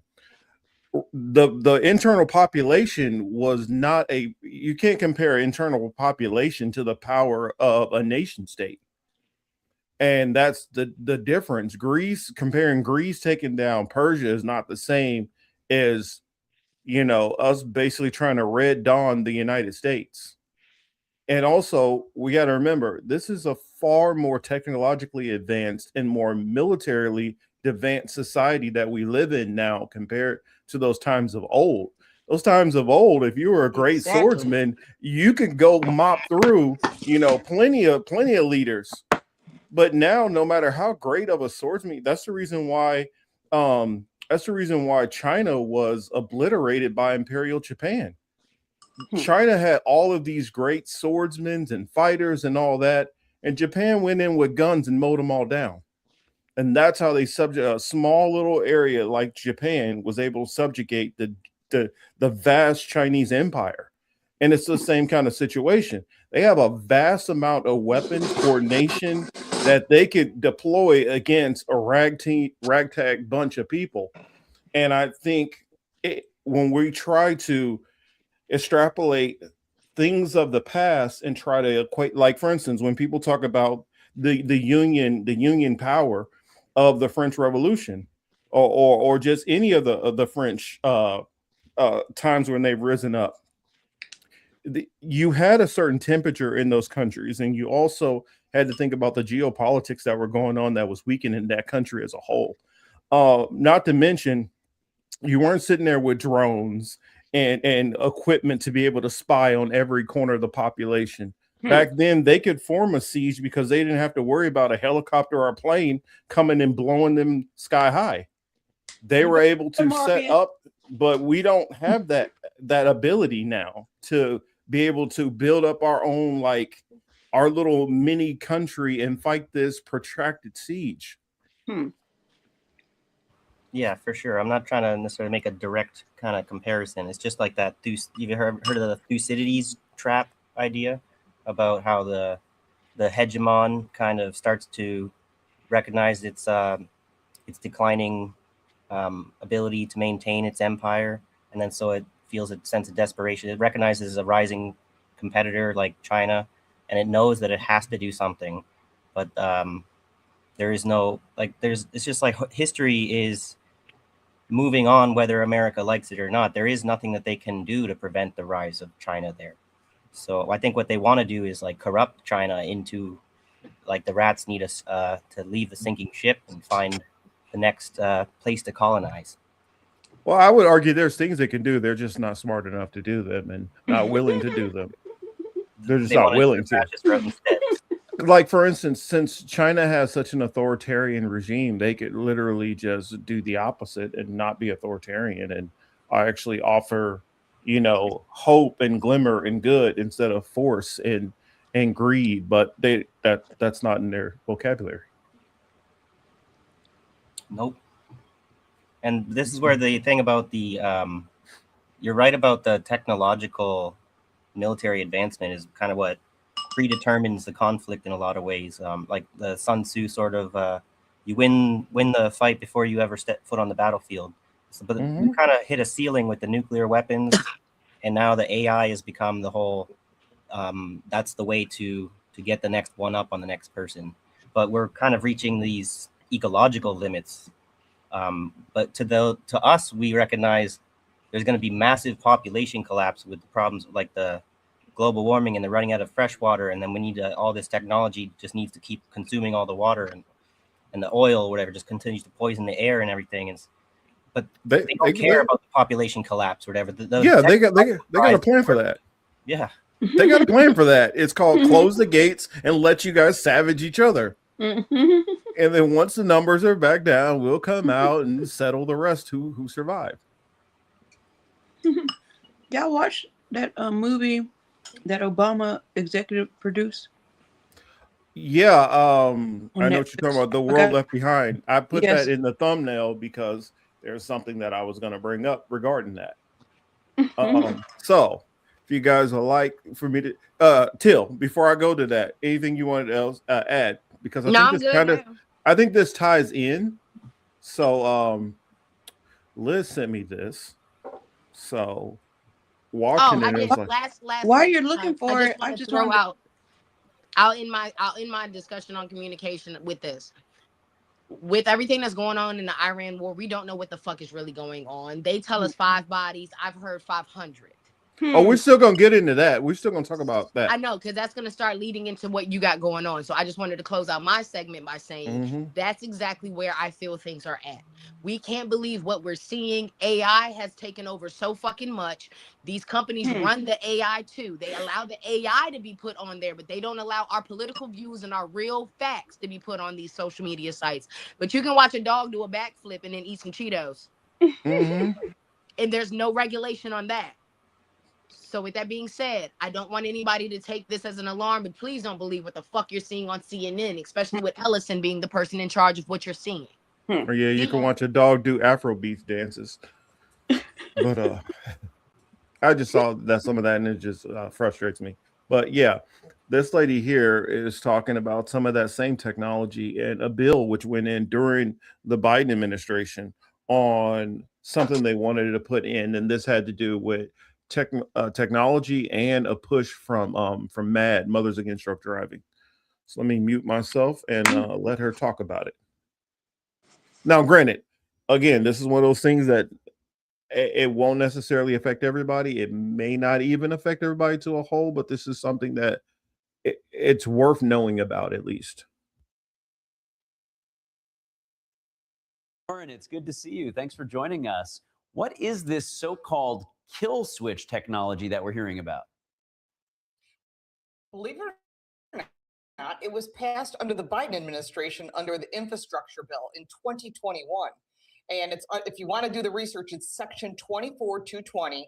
I've been following this since the beginning. And as soon as I saw that it was slipped in, of course, you bury it deep into a bill and no one reads it, but that's what I do. I'm always looking for anything that impacts the auto industry. This is a huge impact for consumers.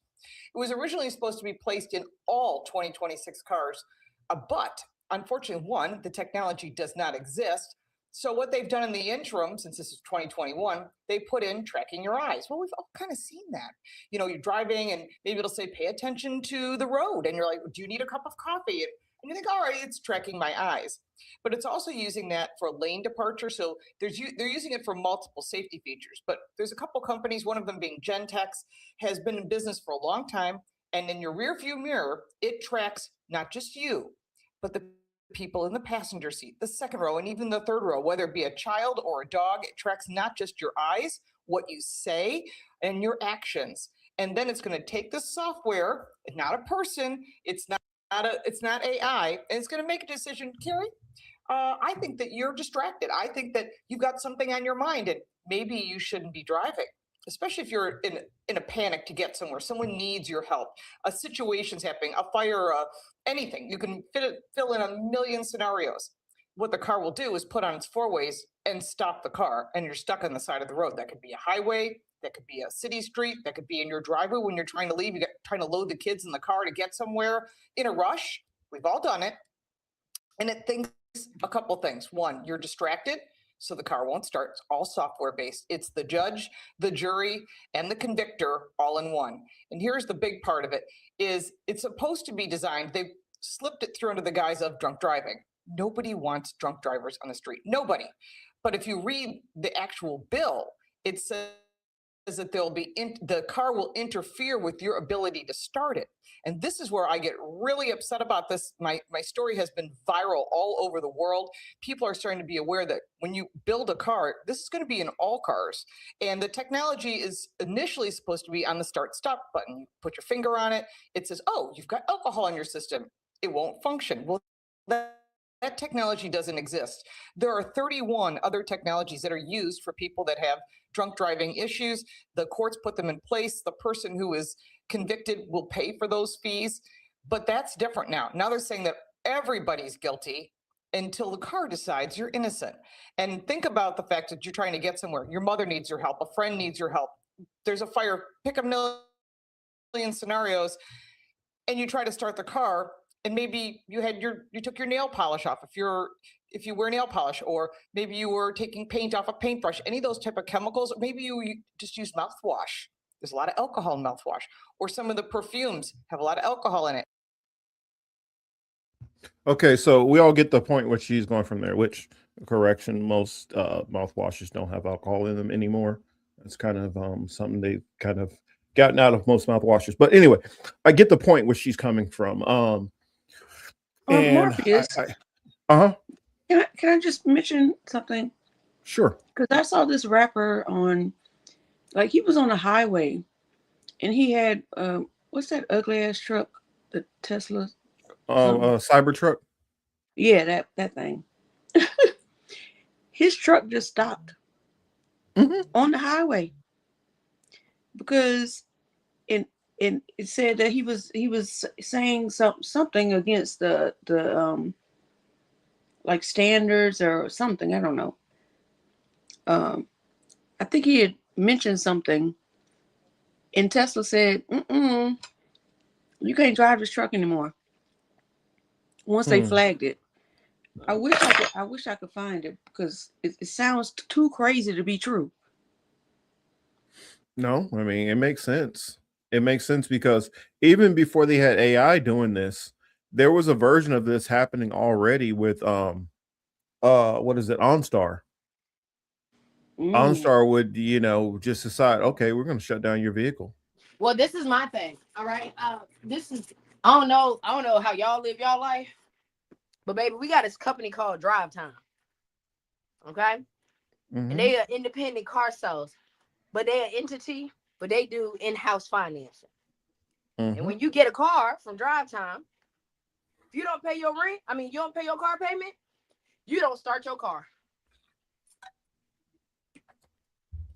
Period. I didn't know that's how it worked. They're doing that a lot where they got a kill switch in the car. I did not know that. Car note, and they'll just cut it off and come get it. There we go. So and that's why they're giving, like, a lot of people can get cars that wouldn't be able to get them before. And they were talking about, how the housing market crashed. They were talking about the car industry might be the next industry to crash because of the fact that they were giving all these just cars out just willy-nilly. You get a car. I'm thinking about the COVID situation. If there's likely to be another lockdown. I feel like we didn't learn our lesson enough as like collectively to be prepared for the next time they try that COVID kind of psyop stuff. And we're going to end up where with this technology being perfected in the meantime, next time they do it, if you're going to try to avoid, you're going to still go to work anyways. If you have one of these cars, no, you're not. Oh, it's going to be inevitable that happens again, Michael. It's going to be inevitable. I'm going to explain to you why. All it takes for most people is to put a little bit of pressure on them. Say, hey, because I saw it at my job, for instance. All these guys who came out said that they were not going to get the shot. They're not doing the jump shot, right? Okay. Not doing the jump shot. And then all of these different hospitals that they were servicing said, hey, unless you did the jump shot, you can't get in this hospital. So many of them were not able to get hours in work. So, how many people out there, they got a high mortgage. I knew one guy, I won't say, well, not like anybody would know, but anyway, he makes, but his mortgage is over $6,000 a month. His wife doesn't work, and he still has at least one of his kids still at home. Couple kids in college also. You tell that guy sign up for the next whatever, what do you think he's going to do? Also, you still have a large portion of the population that I'm not sure if it would be some of y'all's parents, brothers, sisters, uncles, aunts, grandparents, whichever, who are a little older, which they'll say, I don't trust the damn government. It says this, blah, blah, blah, blah, blah. But then every time the government comes out and says something, they fall right in the line. We have that contingent of people. And I notice it on the right and the left. Granted, you have people in the left circles, or some of them was on this side, some are on that side. I saw people who were conservatives, Trump voters. Some were on this side of it, some were on that side of it. And I think you're going to have a lot of people who are going to do a lot of talk and say what they are going to do or not do.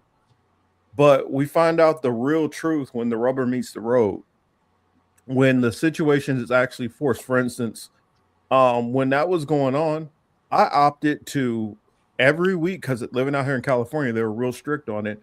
I had to go and get tested every week out of my own pocket to come to work. Yeah, that's bullshit.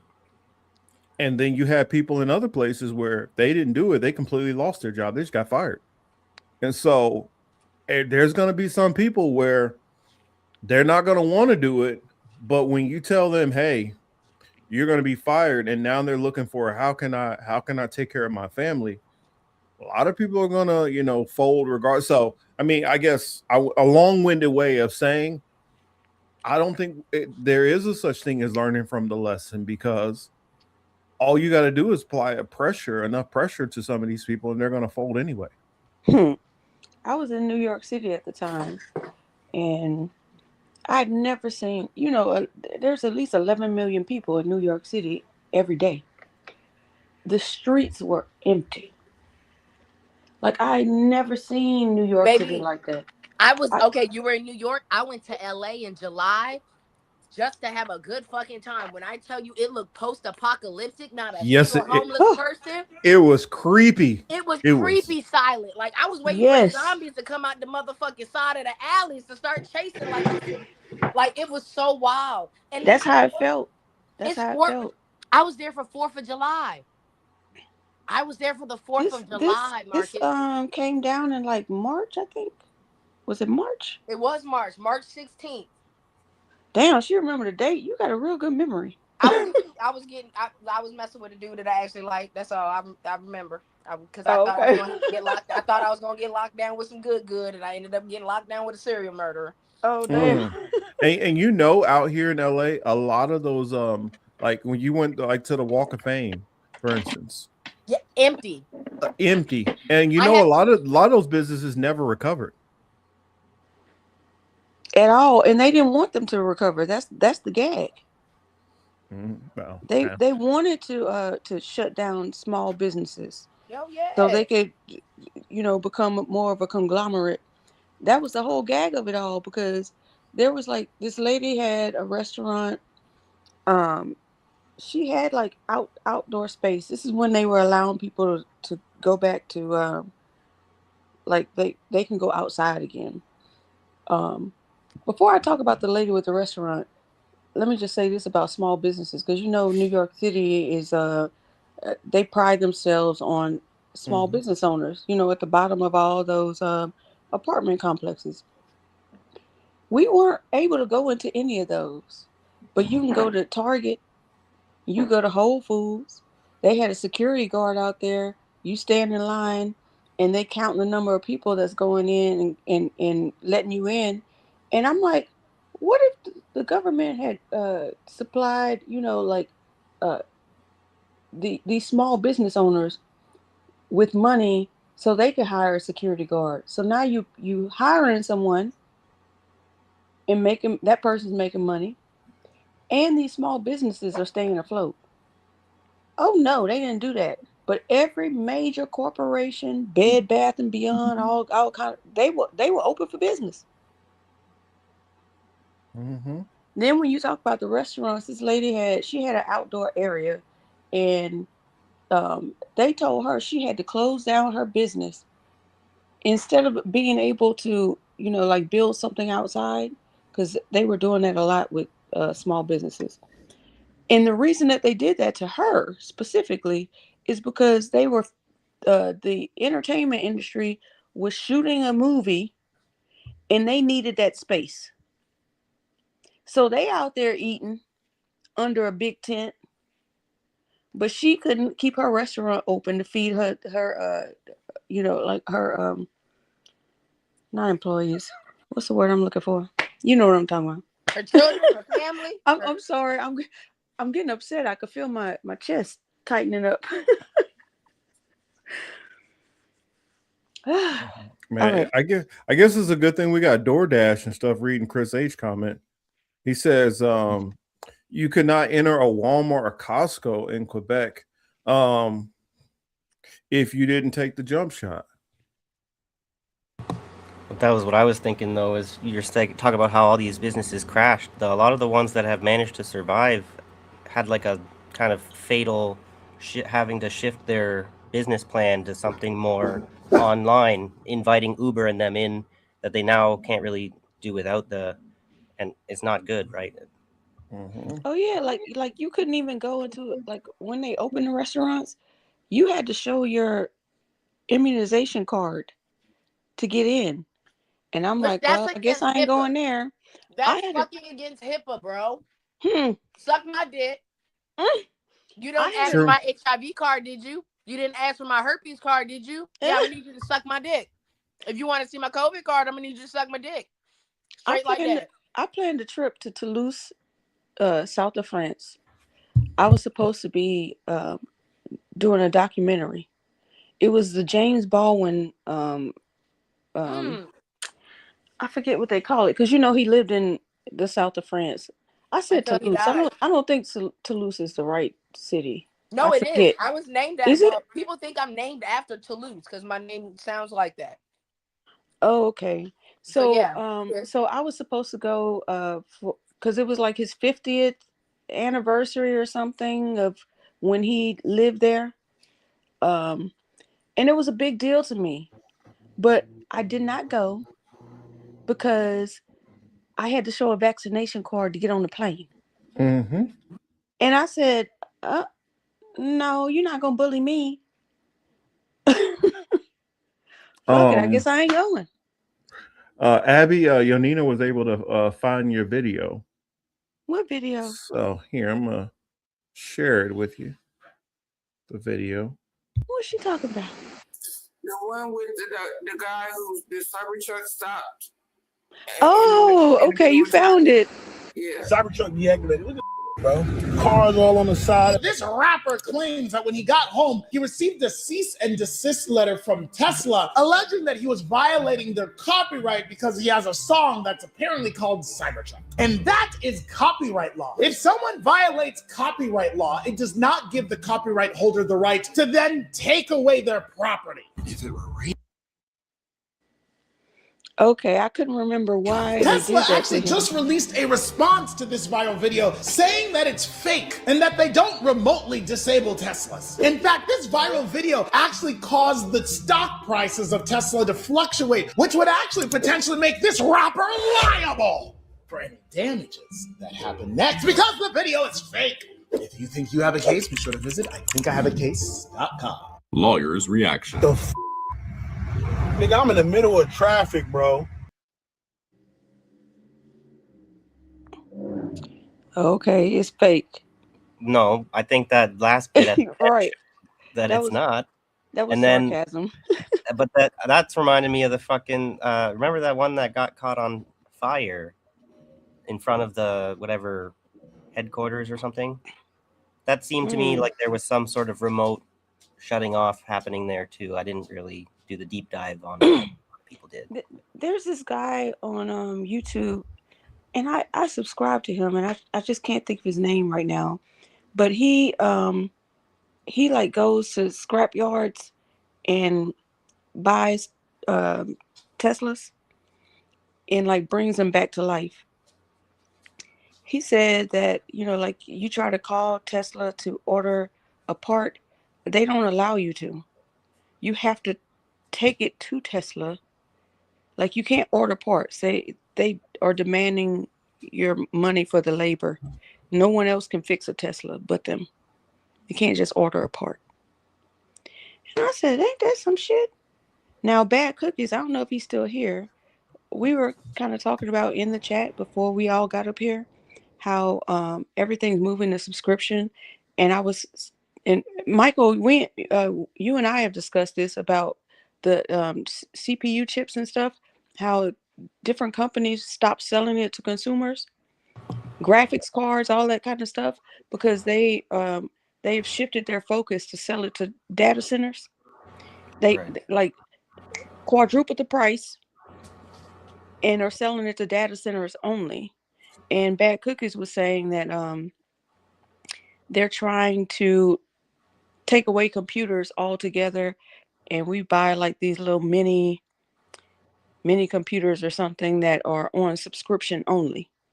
Well, or wearable, implantable kind of stuff. Because they're already complaining that we are digitally hoarding cell phones because we are not upgrading our cell phones fast enough for their revenue. I got 3 cell phones that I'm working. I got 3 right now. I've got this one I'm on. I got this other one I'm on, and I got this one I just used for games. And then I got all the other ones that I ain't using that I've been out commission for like 10 years. So they don't learn about that, but nobody want to. I'm gonna pay $1,000 for a phone that's gonna be out of commission in the next year. $1,000 for Correct. an iPhone 20 or a Samsung 26. Are they fucking kidding me? I could barely afford the 22, and this was like $200 refurbished. Are they kidding me? They It's the really McDonald's ice trying to cream nickel and machine. dime everybody. It's McDonald's One ice thing- cream. Oh, go ahead. I was just One saying it's thing McDonald's ice cream machine business model. That's where they. Oh yeah. That, Yes. McDonald's ice cream machine model, 110%. Yes.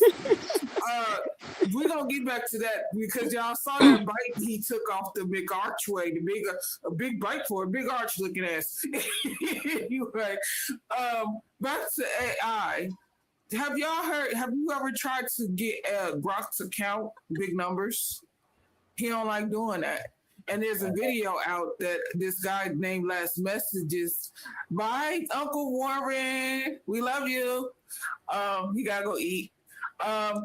There's this video that this guy, his YouTube channel is called Last Messages that he put out, and he's making Grok count big numbers, and he's using the voice activation, the voice thing, and Grok is counting. And at first, Grok starts skipping big numbers that he's counting, and then all of this other stuff start happening. He start talking like, I don't want to do it. And then he uses the female voice for Grok, and the video is wild. I'm finna go. Can I go find it, Marcus? And you can skip around in it. I don't know. I only got like one more topic I was gonna try to get to, and then start trying to wrap it up because I haven't hit anything on the Iran and stuff update. So I saw you added that chat from Uncle Warren where he said, thank you for getting the reference. The reference was, he said, shitty as a service. So if you're familiar with system as a service, that's what he was talking about. I thought it was pretty funny. Yeah, because system as a service is basically everything is going to subscription. So no, you can no longer, like, I don't know, buy a QuickBooks CD or a TurboTax CD anymore. Now you got to get it online and pay them every month for the subscription. Like anything that you were able to buy before, like I don't know, maybe Adobe products. You used to be able to buy the product and download it onto your computer. Nope. Now you got to go online and sign up and pay them every month for the service. And that's happening across the board. Well, it seems like they also they did like the psychological studies, and I'm pretty sure that people are more willing to pay for something that's like a passive monthly payment that they're not noticing, is if instead of they have to manually pay for it up front each time. So they're kind of gaming people.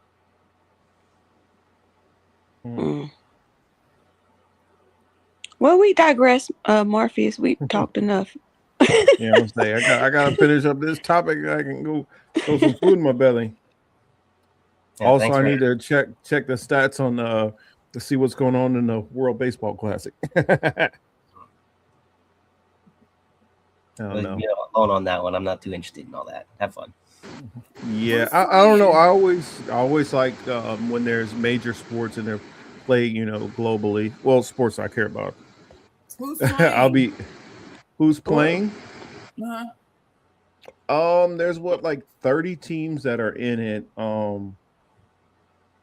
Right now, actually, Israel is playing Nicaragua right now.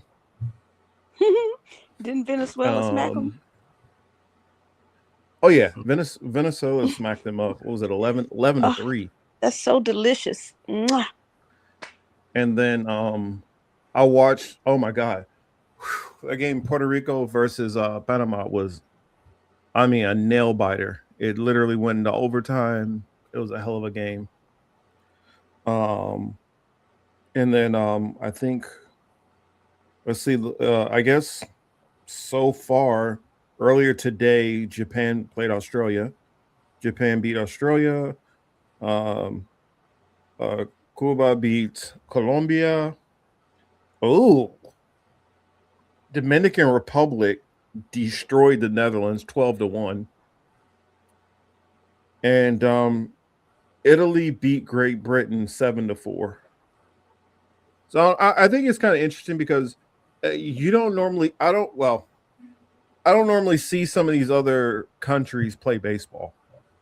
And so for them to assemble a team, I think it's kind of cool. Canada's in there also.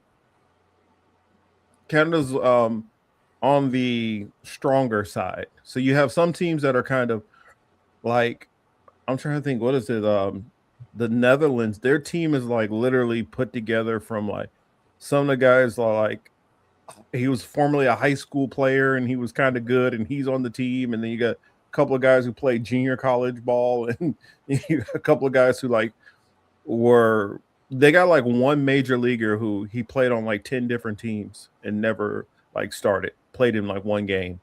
I don't know. So you got some teams which have people with virtually no major talent. And then you have teams like United States, Canada, Dominican Republic, Mexico, Venezuela, which are like the powerhouses. So I don't know, it's interesting. But anyway, he said, I don't know why they don't just call it Britain. Forget about the great. I hear you. I mean, I don't know why they don't just call it the UK and then add in Ireland and Scotland. It'd be probably a little easier. They can get more talent because the United States has a large area to pick from. So it's only fair. But anyway, some of the updates on the whole Iran versus US versus Israel. Back to what Till was talking about in the first place, how they have reached to get all this control that now they are censoring all information coming out about what's going on Israel's side. One big update that I did hear that they couldn't like stop this information from coming out is they burn Iran's oil refineries, but they also burn Israel's oil refineries in Haifa also. From the reports that I've been hearing, Tel Aviv is getting decimated. I've heard easily up to 1 million people have fled from the country. And I also heard reports that Ben Gurion Airport in Israel has been, made inoperable for the current moment.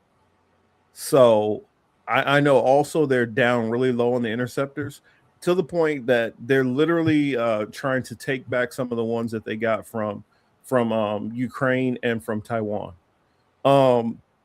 They're in trouble, and Trump's bravado of keep trying to think and they could just keep push this on.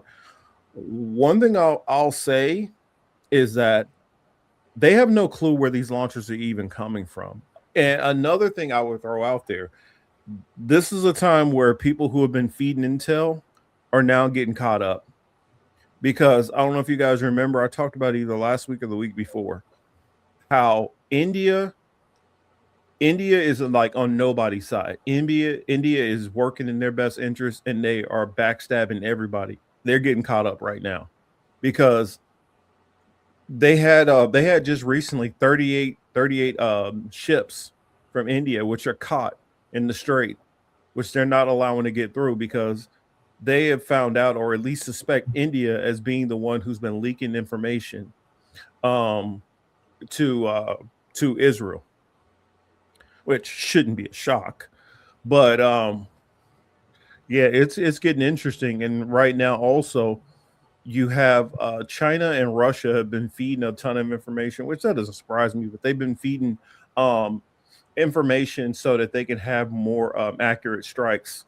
And it has been working like a charm. They have been taking out, many of like Mossad locations, CIA's locations, MI5. or is it MI5 or MI6? I get them mixed up. But anyway, they've been taking out. MI6 is the 4-in-1. Yeah, MI6. Yeah, they've been taking out MI6 spots. Marcus, Uh-huh. okay. Have you heard that like we were sending like $2 million missiles to basically hit artwork? Oh yeah. I was just about to mention that. They literally have been painting planes on the concrete, and they have not been able to distinguish that, and they're literally dropping multi-million-dollar bombs on pavement. It's so funny. Well, I mean, because it's not our funny intel because is it's our tax dollars, but the intel that we have in the United States is just not as bright as they really think, and they've honestly just been smelling their own farts for so long that they really have just been so, they're so amazed with themselves that they think that everything they do is great. And I think a lot of that comes from the fact that we have a bunch of boomers who literally are running our government, who they revert back in their head to the 1980s and America, and that's where their mind is, that everybody is still weak, and they don't realize that these countries are not the same countries they were in the 1980s. They only see the advance in technology that we've done, and the only thing about it, they're only seeing the pros of like American imperialism and weaponry. They haven't seen any of the cons, and that's one of the big huge problem. The reason why like I know somebody talked about the interceptors earlier. Do you guys know why it takes so long for interceptor missile to be made? Does anybody know? No. no, I was talking about it earlier, but I don't know the answer to that. The reason why, because interceptor missiles are made by hand. Oh wow. So they literally have an assembly line of people who are assembling different parts by hand. And the reason why they do it that way is so that it can boost and improve profits. And so it takes literally months for you to do, some of these, because it's not the equivalent of making like a Sidewinder or a Harpoon or something like that, where basically you have a shell, you have some form of a guidance system, you have your ordnance that's in there, and it has to be like it's considered a dumb bomb, where boom, you drop it targets on a heat signature, or once it gets up to a certain velocity, it kicks on, or basically you're just dropping at a targeted angle and trying to pinpoint from your targeting, or painting the target. Somebody gets on the ground and they actually literally put a laser point on a certain area and they target the missile onto that. Those are the couple of ways they do it. Like for instance, with JDAMs, where the plane's just kind of literally going over and they're trying to pinpoint on the ground. That's what we're seeing a lot of times when they're blowing up the concrete. They're looking for it and they're just, and they drop that JDAM straight down. And it basically has like little wings attached to it, so that it gives, it's almost like it's gliding. It doesn't have like a propulsion system onto it, and it's kind of considered a dumb bomb. Whereas the smart bombs can literally like target and maneuver in air and guide and when I was talking about like painting the target, that's where you're talking about guided missiles, because somebody has to physically paint the target, for lack of better terms, and the missiles, that's what they're looking for. The aerial bombing team, they're looking for that mark, and then they target to drop on that painted target. But that's the cheap way of going about it. And when you don't have the intelligence, you can't sit there and coordinate this missile to be able to land directly on. And since our production is so slow, and the fact that we don't have really any major manufacturing, they can't do like the World War II and decide, okay, well, we're going to take this tire factory and just turn this into a missile building factory. We don't have the capability in the United States to just up and do that. And by the time they would get something like that up to speed, dealing with the contracts and this and that, we'd be looking at easy like a good 3 years, and this whole thing will be over by then. And Morpheus, Uh-huh. isn't Iran sending like their old shit from 40 years ago? They not even sending they best. No, And you're already running out of interceptors. well, that's the point. They're sending enough stuff so that they can overwhelm the interceptors. And when you fire off an interceptor, it's not like you can be like, oh, okay, one missile, I'm going to send one interceptor. That's not how it works. It literally launches out multiple at a time. So let's say, for instance, because the exact price is a lot of times is confidential, so we're not going to know exactly. We know a ballpark. So let's say one of these is $3 million, which I would argue that they're probably more than that. But let's say it's 3 million. You send out 3 of those at that time, you've just launched off $6 million to take down a $20,000 missile. And that's literally what we have going on. And the fact that I guarantee you where they probably have a vast network underground where they're moving all of these different missiles that they're going to launch and ordnance to a certain area, literally probably miles and miles and miles away from where it's produced. Also, the fact of if we're just doing drones are a lot easier to assemble in multiple places. And it's really strange, Morpheus, because they showed us in June of last year that they knew how to break through the Iron Dome. They showed you that. So why would you do this? Are you stupid or are you slow? Both. You got to remember when I talked about the whole America and the whole arrogance. They really felt like the reason why Iran responded the way that they did last time is because they were too weak to actually mount a real response. They completely believe that Iran did not have the capabilities to really launch a serious attack. At least the Americans believe. Well, I'm not even going to say all of them. I believe the people who the presidents and stuff like that are listening to were saying that, even though I'm pretty sure there were probably other voices who were like, yo, Admiral, blah, blah, blah, blah. He's like, shut up. We're not trying to get in trouble. This person's crazy. And sorry. One of your friends in the chat asked if you could explain why they make the interceptors by hand again. By hand again, so that it inflates the price of it, so they can make more money. Also, the labor theory of value is completely vindicated there. It's like one of the clearest smoking guns I've ever seen, right? Mm-hmm. It's their rejection of Marxist understanding of economics that allows them to completely ignore that massive flaw in their military organization. And also, I think for them to overestimate why they think Iran is incapable of mounting a defense is because they believe they bankrupted that country, destroyed their currency and everything. So how are they able to finance a military? I just don't get it. So you reject Marxist economics. That's why you're stupid. Yeah, because they don't have the inflation, the bloated inflation that we have in our system due to capitalism. When you have unregulated capitalism and it just keeps going, running amok, you only care about profit. I don't give a shit about anything else. And I would say when you had Jack, what am I thinking? Jack, shit, what's his last name? Jack Welch.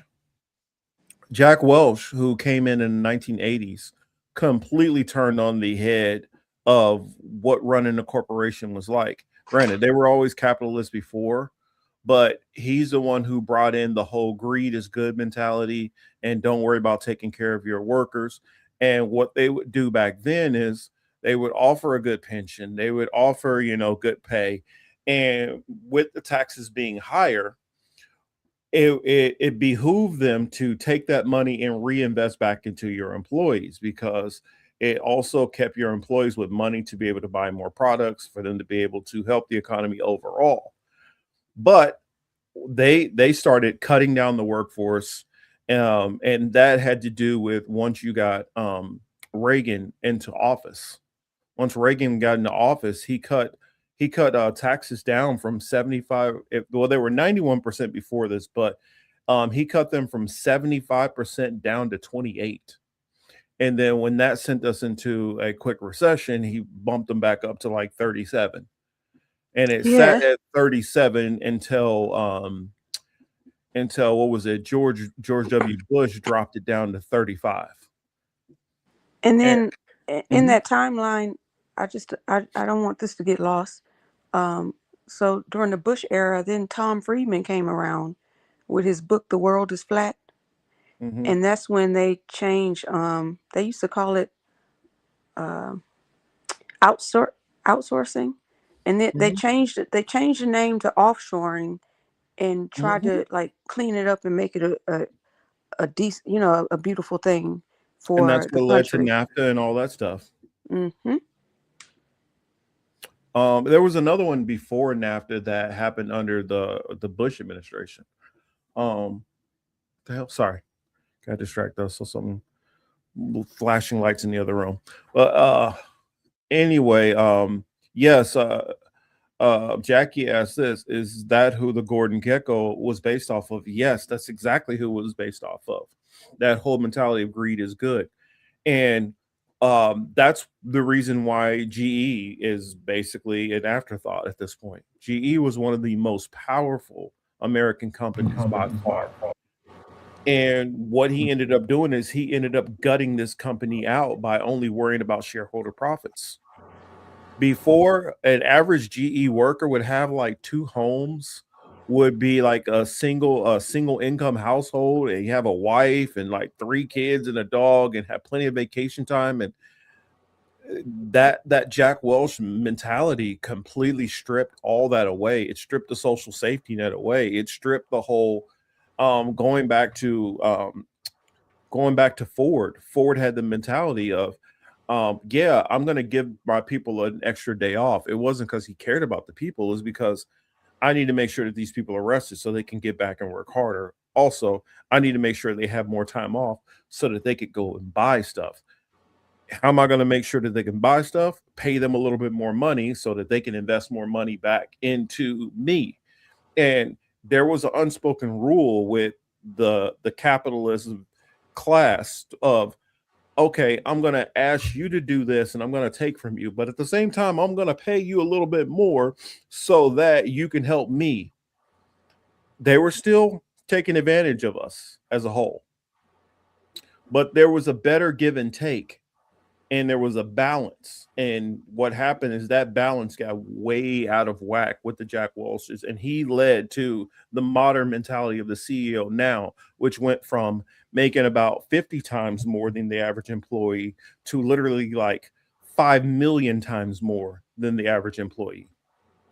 That's what's led to, the poverty and crime rates and stuff like that. So you could always make an argument before that things could have been a little bit better.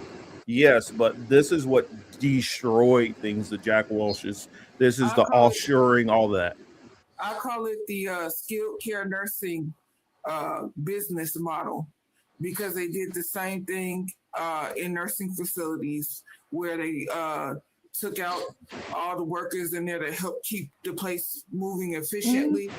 And now they cut it down to there's only 2 workers per hallway per shift. So you took so now there's 2 people having to change, move and get up 12 people in a shift instead of what was used to be 6 people that used to do all of that and make it efficient. And then you have to feed those people. So there's 2 people to feed all those people on a shift. There's basically, if the facility has 3 hallways, there's 6 people there to make sure 36 people are eating. Okay, plus 1 nurse, and that's it, and maybe an administrative coordinator and maybe a activities coordinator. That's it. All the people who used to be there to make sure the shift runs succinctly, and everybody's taken care of and nobody's neglected. All those people were removed. So all of these from the government to the military to the industry, all they're doing is following that model and saying, see, it still works, but it doesn't work as efficiently as it should, as it used to, you know. Oh yeah, on that note, we've lost 92,000 jobs in February. Hmm. The most recent jobs report. I haven't read the beige book in a while, and I need to pull it out because it tells you industry by industry, you know, like how each different industry is doing. My dad used to read it all the time. In fact, I almost want to show you guys a quick view on Jack Welch. Like I did a video on him, but I'm trying to see if there's any shorts out there. Well, I was just thinking as far as Jack Welch that you made me think about that there's like a line of continuity, if that's like the theme of the show today, about drawing from Jack Welch to Trump as far as the mask off of the empire. If we're going to be running an imperialist economy, we can't really pretend like we're some other kind of nation that has to, care about people. So there's like that recognition of the empire needs to act this way if it's going to survive in kind of, and it's like, but at the same time adopting that mentality in being like as anti-communist as they are or whatever, it makes it so that they can't recognize how they're digging their own grave in the name of preserving the glory. It's self-cannibalism. Yeah. I mean, you got to look at the tie. You got to look at the tie to Trump, and here I'm gonna try to explain something now. And if you think about it, Trump would have been in his what I want to say his mid to late 20s around this time period when Jack Welch was doing this. This is at the time. Have you ever heard the term yuppies? Yeah. Yes. I'm not sure. This was the period of the yuppies where a lot of them got rid of the whole peace and love and being a hippie and caring about everybody. Yuppie stood for, what was it? Young upward mobile people or something like that. And it was that is this around the civil rights kind of era? No, it would have been after civil rights. This would have been like the early 70s or something. This would have been like late 70s, early 80s. Oh, late 70s. Because when the war on drug, the drugs were flooding the community for two purposes. One was because the hippies and black people were getting too chummy, getting too connected. Well, and they couldn't have that. Part of it. That's part of it. But the biggest part of it, more than anything, is tying back to this whole Iran thing. Reagan wanted funding to basically kind of plan an overthrow into Iran. And this goes back to the days of the not the Shah. Was it the Shah when he was coming in? This was in the late 1970s. And this was going on from the time when Reagan was a governor into the time of his presidency, like a year later in 1980. Well, the Iran Revolution is 1979. So I think until then. Yeah. And so this was all tied in together. And where the drugs ended up getting pumped into the whole got pumped into our country is the whole Iran-Contra scandal. The whole Iran-Contra, they were getting money from the Contras so that they can fund all of these like uprisings in Iran and Afghanistan and all kind of stuff like that. And this is when they started. Talking about Oliver North. Yeah, with Oliver North. This is when they were funding the drug cartels, and they were tied in with the Pablo Escobars and all of these people later on, which this is when they first, this is even before Pablo got involved. This is when they were dealing with like the Griselda Blancas and stuff like that before her. And so this rose the major cartels because most of the actual cocaine and stuff like that was being produced out of Guatemala. They were going into those fields and getting it out of there, and they were producing it and then Colombia was trafficking that directly into Miami for the longest. Then once it got harder to traffic it straight into the United States, and it started to be a crackdown and the creation of the DEA, that's when you started to have them try to find other routes, and that's when they started. That's when you had Carlos Leder, who he had his own island that he was flying to, and that's when you start getting the Cubans and you started getting the Puerto Ricans and all them involved in the drug trade. Then once they started cracking down on that, that's when the drug trade started shifting into Mexico. And eventually you had the Slim Man. I can't remember his name right now, but then you had El Señor de los Cielos, which the Lord of the Skies, and he had all of his planes that he was flying the drugs in. And then eventually you got to the Ariano Felix brothers, and then eventually you got to Chapo. And wasn't Barry Seals part of that too? Or oh yeah, Barry Seals was helping fly the drugs in with Pablo. Well, not only Pablo, he was actually helping fly drugs in from Pablo and from military bases out of Panama, and that goes into Manuel Noriega.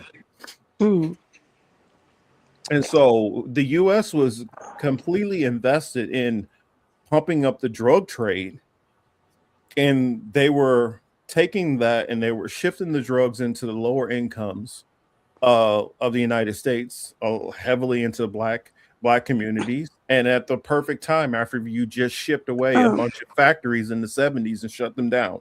And so you had high unemployment rates. I'm sorry, I don't want to cut you off, but Jacqueline is saying good night. Oh, and I know you probably want to tell her good night. Yes, I do. I'm sorry. Yes, thank you for tuning in, and we definitely appreciate you. Yeah, I don't have a whole lot more I'm saying, but thank you for stopping me, and thank you, Jackie, for tuning in. But yeah, you had all of that. You had them basically the unemployment rates that were happening in the 70s and led into the 80s with a lot of the factory closures, and you had a lot of firing of government workers around that same time period. And then you had a big flood of illegal immigration, and then eventually what was it called? Amnesty, when Reagan gave amnesty to 10 million undocumented people. That also helped plunge wages down. And as they flooded more drugs into the community, that led to more of the drug problems. And then that went into the private prisons and the prison industrial complex, while at the same time that they were going in and stealing the poppy seeds and all that out of Afghanistan. And so this is when you started having all of this stuff all happen right around the same time. And Trump grew up right in the heart of all of this, with cocaine going wild and, the sexualization of women at a highest level of all time. And this is when all this was going on. I also noticed there's from a graph I recently, from a thing I was watching, very unrelated to this, that there's a peak in the gold, the price of gold or whatever, or the amount of gold held by central banks. I'll be right back. And then, so it was a graph that was comparing the amount of US dollars and the amount of gold that central banks were holding. And there's like this correlation. And in 1980s, I think was when the rot in the Soviet Union was kind of becoming a little bit obvious, like the beginning of the ends, what began around like 1980. And a lot of people would maybe deny that if they have a soft spot for Soviet Union. A lot of the maybe Marxist-Leninists would maybe corroborate that by suggesting about how Khrushchev and Gorbachev and them are like the ones who like ruined the Soviet Union or whatever. But so they might kind of validate what I'm saying here. But it's really interesting to see that after that peak in 1980, the gold starts getting dropped by central banks around the world. It's like some insider kind of knowledge about, okay, we know what's going to be happening in this next decade. And then the US dollars start getting bought up by these central banks. And then now it's all come to a head. I saw this graph today the other day, because in 2026 or 2025 was the year that finally they switched places again. US dollars being dropped by central banks and gold's going up again. I don't know what that means, but you're talking about 1980s and all this, whatever. To me, it seems like it's a part of it too.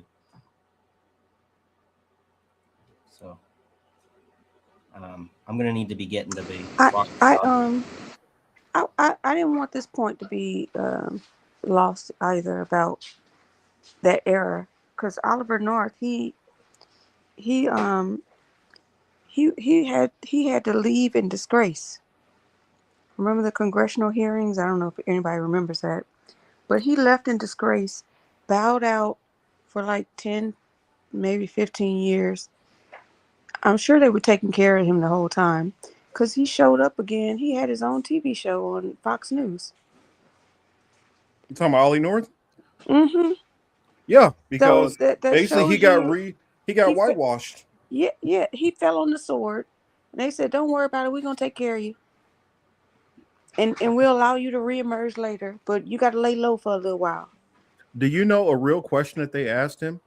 They asked him. They said, "Why do you have a 250,000 alarm system on your house?" He said, "Because of one man."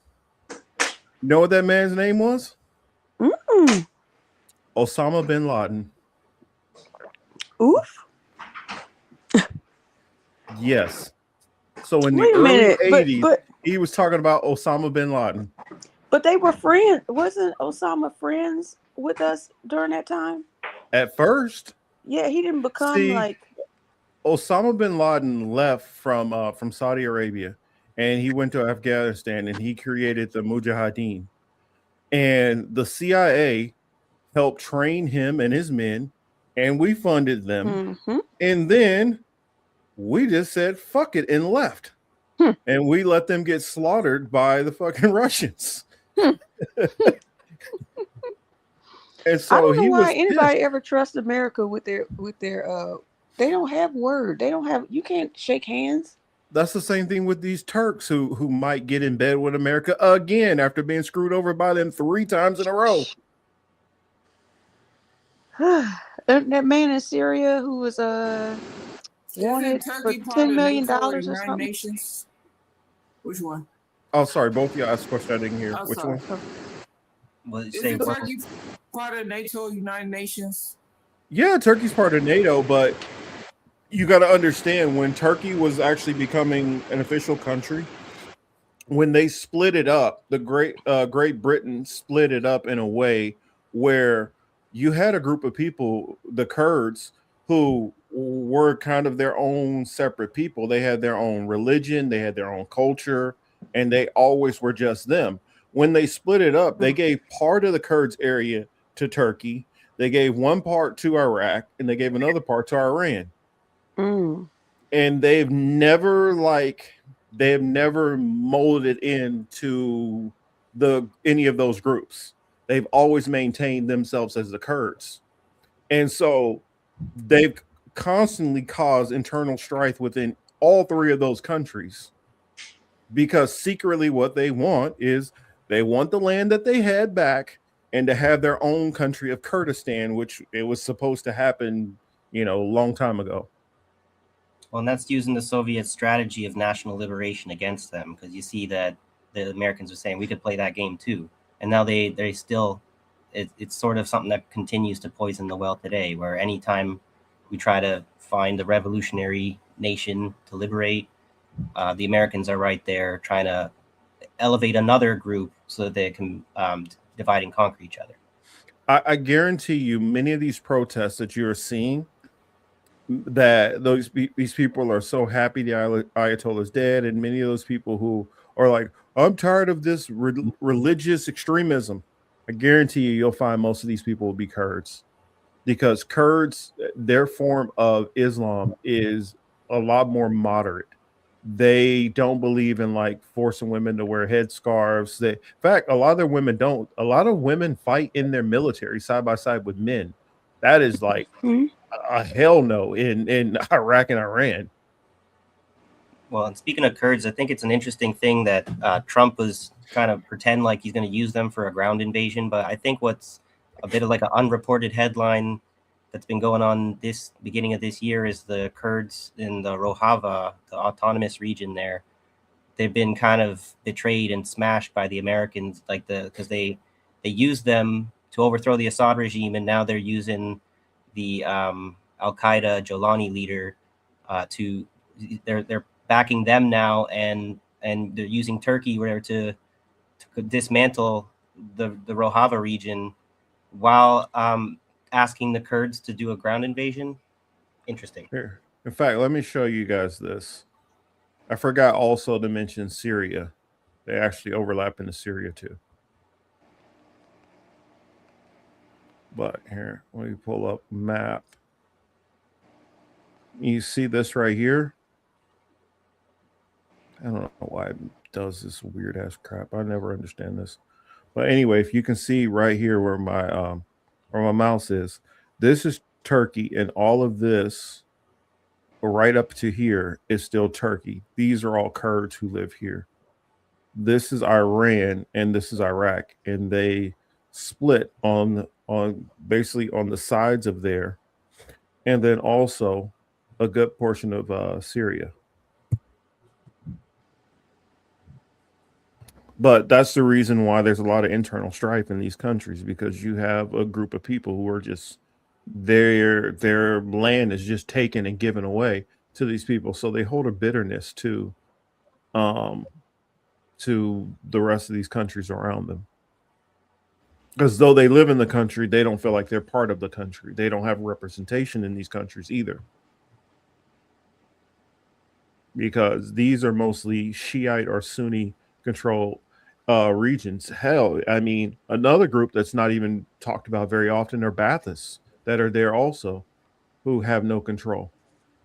Baath is still around? 'Cause I've kind of wondered if that's, yeah. They're still around. Mm-hmm. So I wonder about the communists in the Middle East. You know, I'm sure you have some. There's got to be tons of them. I feel like they were like a lot of places around the world. The strategy that they opted for during the Cold War has really left the communists out in the cold. It kind of unintentionally elevated the political Islam to the point where the idea that we're going to support the nationalists, and then we can, first you need to have the anti-imperialist national liberation struggle, and then we can work on the class conflict after. I feel like that was sort of a failed strategy, and it has a lot to do with rejecting the anarchists in favor of it's a communist approach. It's a failed strategy because the majority of the people in there, their base belief starts with religion first before any other ideology. And so the supreme leader, Khomeini, for instance, is literally like their pope. And so most of them take not only spiritual guidance from him, but leadership on how to govern a country. And when you're dealing with people who think through a theology mostly, they're not going to be as warmed up to secular ideas nearly as much. And so most of these people lean easily more to more towards a I'm trying to think of what is it called when you have kings and queens, monarchy. Yeah, they lean more towards monarchical rule versus a democracy. It's the historical default, right? It's like if you can't grow enough to go to the next stage, we tend to revert to the old stage. Well, also, if that's your form of religion, if you look at God or Allah is the top, and then you think of the prophets and you think of everything through a rank structure, it's hard to decouple that and go to we're all equal.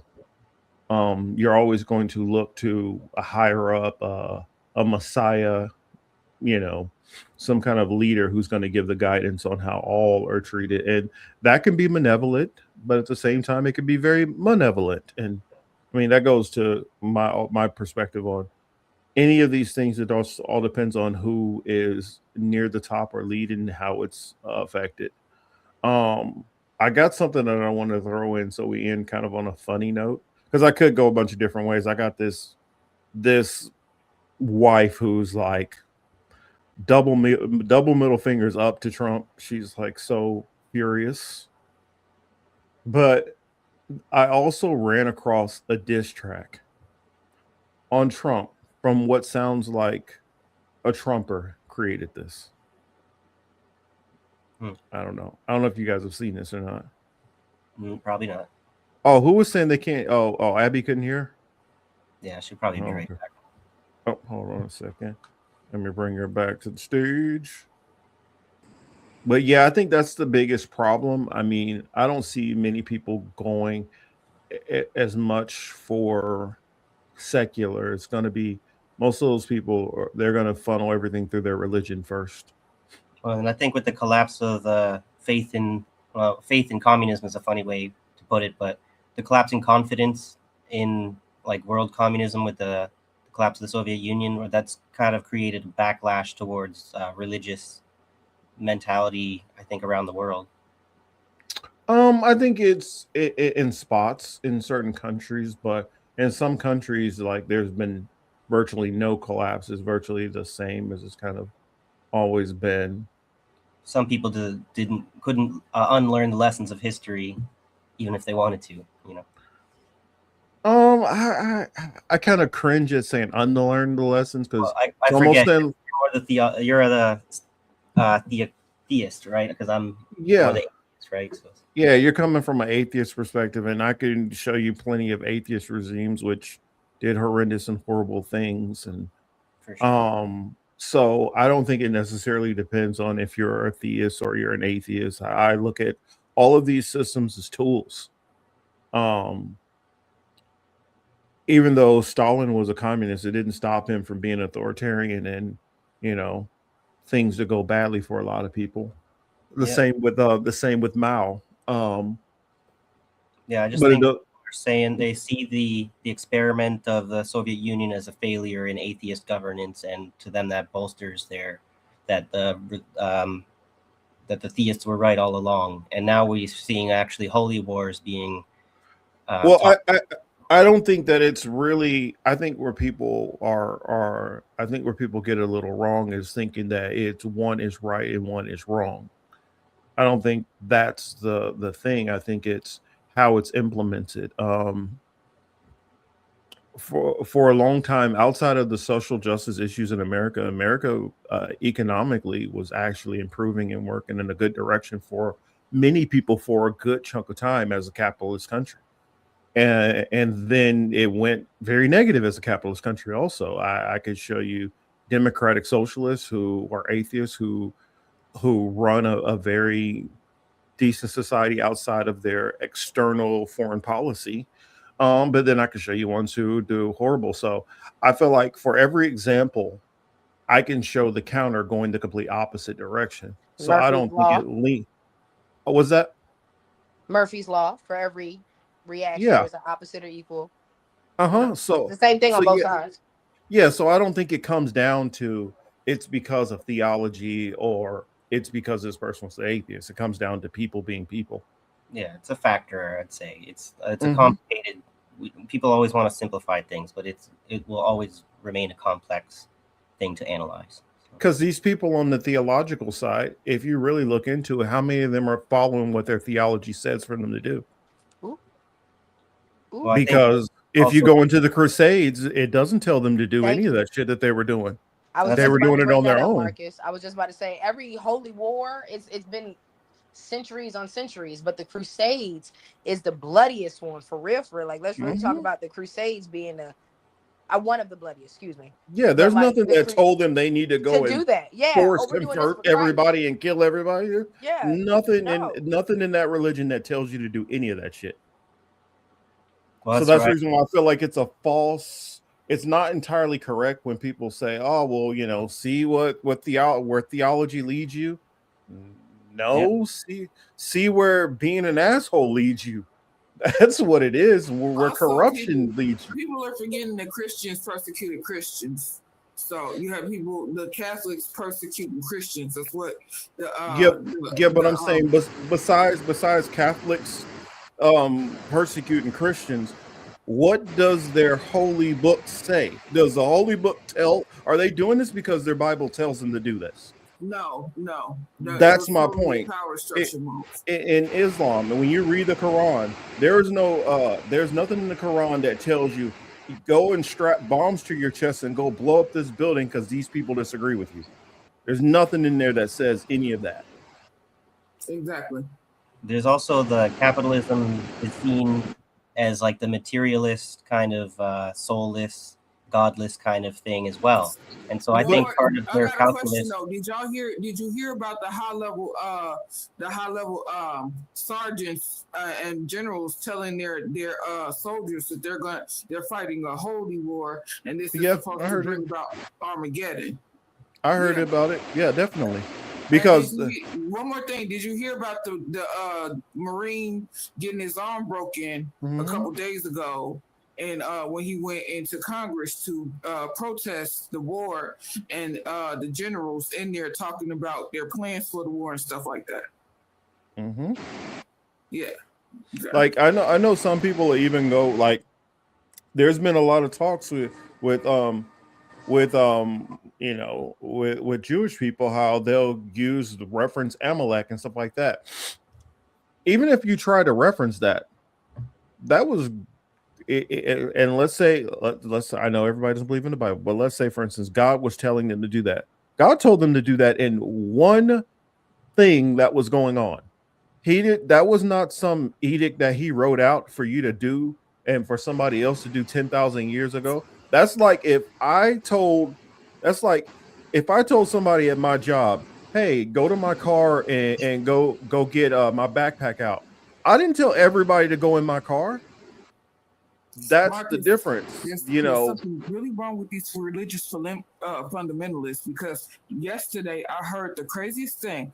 I heard that there are a lot of the Nephilim, they died, right? And then they became evil spirits. And in Iran, there's supposed to be a lot of evil spirits running around, and they're running around jumping into people's bodies. And so that's why this is a holy war, and that's why America is taking this war against them in Iran, to kill all these evil spirits of these giants and Nephilim and these people over there. That's what they're using on dumbass Christians who can't think for themselves to say why this war is valid.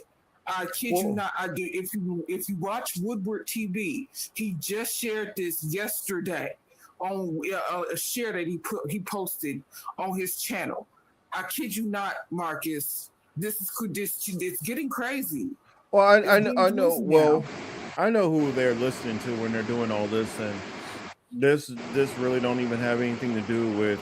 I mean, well, you do have some. This all boils back down to Zionism, any way you slice it. So, I mean, whether it's Christian Zionists, Jewish Zionists, atheist Zionists, whatever, it all boils down to a different political theory, and you have people who are believers and non-believers mixed into both. So right there in itself is proving that it's not on a faith. Faith is not what's driving this. This is man divining what he wants to do, and he's using something as a tool. Just like the book of Eli. That dude wanted the Bible so he could use it as a weapon. It wasn't because he believed in it no, he was trying to use it as a weapon. And that's the same thing with these people. They use religion as a weapon for their own means. How can I steal and kill and take from whoever? Yeah, but it kind of comes from when the Romans used Christianity way back in the day as the state religion as a way to further their imperialism. And then exactly that was the seed for capitalism to be born, when they used, like, capitalism uses the excuse of religion to kind of find reasons to create the white supremacist rationale for slavery, right? And so capitalism and racism are both born from religion, but the weaponization of religion. It's not quite fair to just say religious mindset, you will end up with an imperialist kind of genocidal, Agreed. right? There's that hijacking of it that leads to this. Yeah, because it goes to an argument which I would say all the time. The Bible was written to a specific group of people who had a specific understanding of something. And if it's something that we talked about on this panel, and the five of us grew a similar understanding of this thing, and we all had our own hidden, not hidden, but what's the word? Like, I guess our own jokes or whatever, our own reference point to what we were talking about. And we could just say, Blue Cup, and all five of us know what Blue Cup is talking about. And if we were to write a document and now some other group of people find our document, they're going to use the reference points for the things that they understand to understand what we were talking about. And that's one of my biggest gripes with Christianity, because I believe most of them don't know what the hell they're reading. I think that they have no proper understanding of what the Bible's talking about, the references, any of that stuff. So, I mean, that's my last little point, and I guess I'll leave it if anybody else wants to say anything on that topic or anything else before I go to this this diss track that I found on Donald Trump. I was just gonna say, the only thing that I have to say in reference to that for real is the fact that the Book of Enoch is like one of my favorite books. You know what I'm saying? Like, if I could ever say like any book of the Bible, even the ones that are taken out, Book of Enoch is my favorite. Cause like hearing him talk about the things that are happening now, and I find it wild that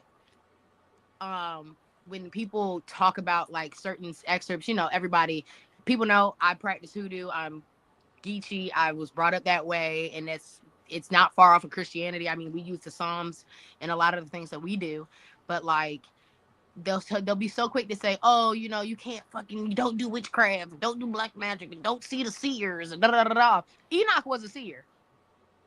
Enoch was shown things. You know what I'm saying? And if he were to bring that knowledge down and tell anybody, he would be a seer, obviously. So just understanding that there are so many bits and pieces that are taken out of the Bible for them to go ahead and say, yeah, this is a religious war and base it off of 2 passages in 1 chapter, fucking ridiculous. It's really fucking ridiculous. So that's all. So I actually found this by this other channel. So I don't really know her, but she popped up in my feed. Raw News and Politics. I thought you were going to do the diss track between 50 Cent and No, I wasn't gonna go in. I'm not. I don't want to egg on. I mean, I don't want to be like egging on, 2 black men attacking each other. True, very true. I want them to cool out. Both of these men are in their 40s, if not close to 50, and need to cut this shit out. I mean, honestly, 50, yeah, okay, it's a little haha funny when you do this stuff, but dude, you need to grow up, man. You got to grow up at some point. But I wanted to show this because y'all going to have to really pay attention. They threw in so much information in this diss track against Trump. You know what? Without further ado, let me just play it. To see this. So take a listen, take a look. Dear Donald, I never wrote you up and calling. Yeah, I voted for you last time. Cause I thought that you were honest. Yeah. No, not honest, but maybe less a liar than your bullshit critics. It honestly pains me to have to put your bitch ass on the bitch list. Hello, President of Peace, who said he just wanted to see all of the dying, stop the spying, stop and drain the swamp bigly. You said the deep state would be shaking. We didn't know that would mean shaking your hand for all you've done is spanking BB's enemies. But done, it seems like things are different than you what the day would be. It's been a decade since you ran on We Should Lock Up Hillary, and now she's implicated with Bill and your fatal friend Epstein, and now suddenly you're silent when she skips a court hearing. Man, just be honest, are you bitches all on the same fucking team? Because it's a matter of fact, you are hired for exactly that, to lock up the criminals running the country. Yeah, we had your back the whole damn time. You were at least pretending that you were a victim of all the fake media, dinosaur hypocrites, feminists raging, the leftist hysteria, Russia gate, piss tape, stolen elections, endemics, and Stormy Daniels' very expensive tits. Yes, they were wrong. Yes, you were right in a lot that you said we believed at the time. But now that you got all the power, the tower above all the leeches, you cower to please your donors and demons and marks of the beast, because you think they can save you, but now you're on your knees.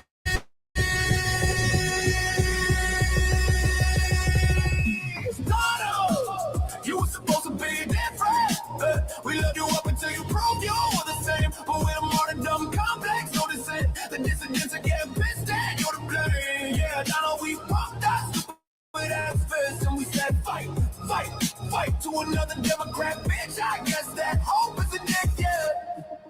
hope is addictive. Yeah, I don't mean to be mean, but I got a lot to fit into this, and I wish you wouldn't have brought this on yourself. But the hell, I gotta believe you when you say you don't need my vote. I voted for peace, I voted for reach, and results somewhere in the Middle East. I voted for Russia and Ukraine on day one. I voted for justice for every and each victim of COVID and Epstein and Joe Biden's president. Civil War II or World War III, but it seems all we got was another old white scene. Now Dukes in the same damn rings. Betray base for power and fame, or you might get JFK. Don't lose your head, would be a shame to see the beautiful ballroom splatter painted. Yeah, we know the stakes are high, with some big boy choices to make. And honestly, man, thanks for us. For real, we're proud of you, that's great. But since then you've been crashing out and cashing in. It's tough to take. You at all serious now? I suppose for me it all comes down to your friend Epstein. Are you still talking about Jeffrey Epstein? Like, how am I supposed to pretend Elon didn't already call your bitch ass out on this? Like, fuck yes, we're still talking about your fucking pedal pizza. Every fucking politician in our fucking country seem to be all implicated in, like we're just all supposed to think it's normal for our government to sometimes diddle little kids. And bro, no, don't pretend you know what Bohemian Grove is. The baggiest pace Nixon to ever been. You pretend you're one of us, but you one with them above the law like Joe Biden. You said you lock him up for robot pets. You said Obama was a traitor and then nothing happened to him. You say you'll make our country great someday. You'll lock up all the sinners. You had more wars in this year than all your failed marriages. But bro, don't worry about the evangelicals that's so binding, cause this sensationalism already convinced them that Jesus Christ is a Republican and Trump is a Christian. If America pulls the plug on Israel, God will pull the plug on us. How are we to act like it ain't obvious? But suddenly it seems you're best friends with Lindsey Graham, Jeb Bush, Mike Pence, and Hillary. And all your haters got you feeling okay. And also your base doesn't seem to like when you flip on them, then flip them off and send their sons to die for foreign aid. I gotta hand it to you, man, you played the perfect passy puppet to convince me after everything there might be someone coming. But you're just another bitch boy, bastard, Sayamar, complex, retarded, complicit, Zionistic, neocon with tiny hands and even smaller fists, insisting that we take him serious as he flips and fits while stealing Venezuelan presidents and planning for Iran and Greenland. It's all for Phoebe's benefit while Americans wait patiently for America to be great again. It's nice of you to finally put someone over yourself. We wish it could be we the people, but it's clearly Israel. I hope you get a medic before you let it get so pathetic that you just hand it to the Dems. But fuck it, if you can find a way to not just bend over and take it down. I honestly don't give a fuck who wins when you're the fucking same. Afraid you'll be impeached at the time, bitch. You finally deserve it. I wish it wasn't so, but I haven't even mentioned how you turned on Thomas Massey, Rand Paul, and then Marjorie Taylor Greene. It seems that anyone who still agrees with the message of your own campaign are now the army in fact the To stop dying. Even you should hate you now. Do what you told and burn the whole world down.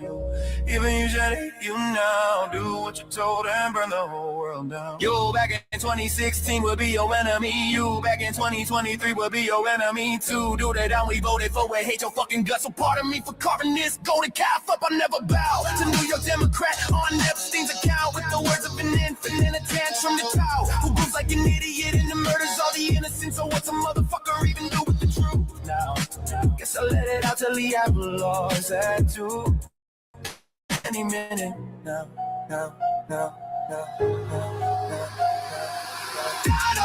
You were supposed to be different. We loved you up until you proved you were the same. Look at all the dumb complex, no descent of dissidents are getting pissed and you're to blame. Yeah, we want the stupid ass fists and we said fight to another Democrat bitch. I guess that hope is addictive and I hope no, never fall for this again. Hope you'll never fall for this again. Hope you know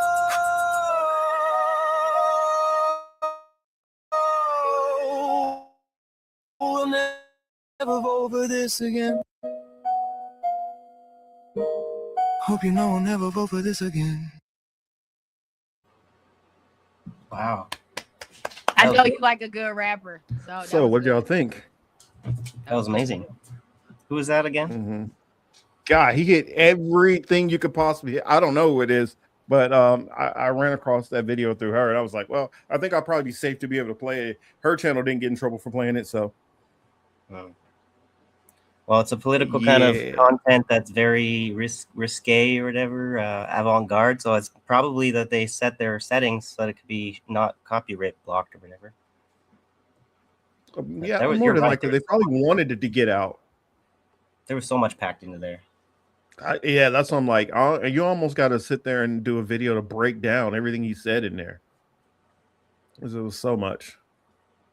And I'd have to say, as another compliment, I appreciate the rappers that are, because one of the things I've been turning me off about rap in the last whatever couple of decades is this like complete lack of political interest, and they want to write songs about stuff that, like, just songs that had nothing to do with anything. It's not really important information, or nothing. Well, that's that the thing, right? It's still there, but they feed you the other stuff. Right. They push the other stuff. You have to go looking for the good stuff. Yeah, you have to look for it. I mean, Tribe Called Quest dropped another album after I don't know, like 20 something years. How many people heard about that? I mean, there are people out there who are doing stuff, but unless you like search through SoundCloud or something and try to find them on some kind of semi independent, way, that's the only way you can find them, because keep in mind who controls, the music industry and what they want put out for whatever reason. Go ahead. I've been listening to anti New World Order rap, as they call it, for like the longest time. For over 10 years. So it's nothing new to me, but I'm glad there's, somebody out there who has more visibility, who got played by somebody who has more visibility, to let people know that there is music out here like that. I myself listen to Beast 3313 or 1333. Payday Monsanto, ODD TV, Reno, K Reno, and the slew of other ones that I listen to myself. So, but yeah, that definitely it's fresh, it's new. Well, you need to hook up with Michael and give him some people to listen to. Give We him some gotta suggestions. share our list of the right music to be listening to. That's where our channels are actually really important for this kind of work. That's why I wanted it for our Noteworthy show, to sort of, I mean, we talk about politics a lot, and to some people that's kind of a little bit tiring after a while, and maybe a little bit of musical content or analysis is a good way to kind of have that break from the stress. Yeah, I can't help you because my music I listen to is not yeah, it probably wouldn't be what you want to hear. It's all good. Plus, Well, it's not you might surprise me. I don't know. I don't know. Plus, I mean, a lot of the times the music I'm listening to is typically in Spanish, or occasionally I throw on some Afro beats, some French music. Big fan of Matri James, and what's the other one? And then I actually listen to a little bit of Italian trap. So Sounds interesting. I mean, you probably wouldn't be interested in a lot of what I listen to. If you were in our Discord, you'd be seeing, I don't know if you are or not, but you'd be seeing a lot of the metal that I'm sharing there that it's like too heavy for most people. I listened to some alternative rock back in the day. I mean, so I mean, it all depends. I mean, only music that I really rule out. I don't really listen to country like that. That's where you and me are on the same page. I heard you say that before, and I'm like, yep, I hate country like I hate golf. Yeah, I mean, there's some different for like I can't stand no music that sounds like polka music. So keep that shit. Yeah, I can understand that. Polka's not too happening anymore. I'm not a bad thing for that. Stop hating on the chicken dance. They ain't keep that bullshit. But on that note, I'm getting ready Ain't to nothing wrap. like chicken fried. Cool beer on a Friday night. I be loving some country. I love hearing white people cry. I like Kate. I like Kate Michelle country. You don't like hearing white people cry about their problems. I love hearing white people cry about their problem. Dog dead, truck down, crop ain't come in. Damn. Well, sing about it. I don't know. I guess just where I grew up, the most racist ass people, that's what they listening to. So I ain't want nothing to I do with know. the And then racist what people happens listening to to. them? They dog die, their truck go down, and their crops don't come in. Ooh, child, it just brings just a. Speaking of country, if y'all want to look into that Jelly Roll situation, it's wild. What they saying. I'm over Jelly Roll now. Oh, Man, Jelly as Roll far is as I'm one of them concerned, Jelly Roll can go get filled by somebody. I don't care. He's one of those culture vultures that used black people to get famous, and then Another flip the Post script on Malone. us. No, and it go deeper than that because him and Ryan Upchurch got some beef going on, and Ryan Upchurch is just saying that he part of the country Illuminati, I guess. Now, anyway, not everybody. All right. Hey, make sure everybody plug where everybody can find you, what you got going on before we get out of here. So I'll start with Abby and Michael first. Ladies first. So go ahead, Abby. Oh, well, I appreciate that. So, well, first I wanted to say thank you for allowing us to come on. We've been supposed to co-stream together, but it's gonna happen. It's gonna happen. I want to thank Teal for that timeline. That was amazing. Mm-hmm. And she took me. It was a blast from the past, and because during COVID, you kind of develop COVID brain where you start forgetting stuff. Like when you were in isolation for 2 years, like I was in New York City, my timelines is just off. Like I can't really remember how you used to be able to remember, oh, I was doing this. Well, see, for me, Oh, this I year, work. this month. I was going into work every day the whole time. Oh, see, I wasn't. I was stuck in my apartment for 2 years. I was No, unemployed the whole time. I was one of those people that was given like a permission slip in a sense to be able to drive around LA. And so like even at my company, on an average day when I like first started, it would probably easily be like maybe a good 50, 60 people floating around the building. And it went down to probably about like 5 for like 2 years. Well, I was supposed to be plugging our stuff, so Michael and I are co-hosts together for a show called Noteworthy.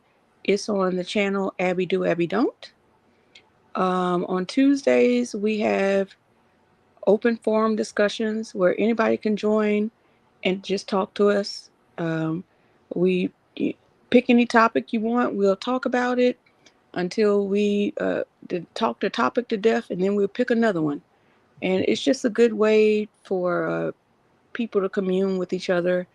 And then on Thursdays at 5 p.m. Central, 6 p.m. Eastern, it's just Michael and I, and we do we usually do like domestic and foreign policy, and we try to do things that other independent media aren't discussing at the time. We try not to, like beat a dead horse with stuff everybody else is speaking on. So we can, teach each other. The chat teaches us. We learn from each other. So I'm really proud of it. And I hope you guys can join us. And I just thank you. And I'm looking forward to us coming back on your show. We love y'all. We love to have y'all here. I appreciate both of y'all. I appreciate everybody that comes up here, but I appreciate when y'all team come and infiltrate our team. No, it's for real. Between you and Michael, y'all keep me, you know what I'm saying? Y'all keep me on my toes, and y'all keep me with my fact checks, because I love being able to say, hey y'all, that's the same rabbit hole we in, right? All right, bet. Making sure I'm in the same rabbit hole. Cool. And Michael always comes with some shit that makes me go, did I? Yeah, I got that. Okay, we getting there, Mike. We on the same train. I like it, because this fiery train to hell, it's crazy work. But yeah, I just wanted to tell y'all, thank y'all for being here. I don't know about blunt force wisdom right now. As far as that continuing, we will see how that goes. But you know, you can always Okay. catch me with Marcus on the Political Matrix. You can also catch me some Mondays when I have time. Mostly it'll probably be the summer, but you'll catch me on Steve's show on Monday mornings with the AM Wake Up. And then I'm gonna try my best to start getting on some of the anarchist shows on Friday nights and Saturday nights, since our show is Sunday. And yeah. Also, it's gonna start opening up where Till, whenever she want to hop on, to just talk to y'all about whatever she got on her mind, and I'm too tied up, she'll have that freedom. So still working on that too. So keep an eye out for that in the future. Yeah, I'd be happy to be a substitute co-host if you ever need, especially since I'm unemployed again at the moment. I'm happy to hear use that. my free time to do something more productive actually than chasing money.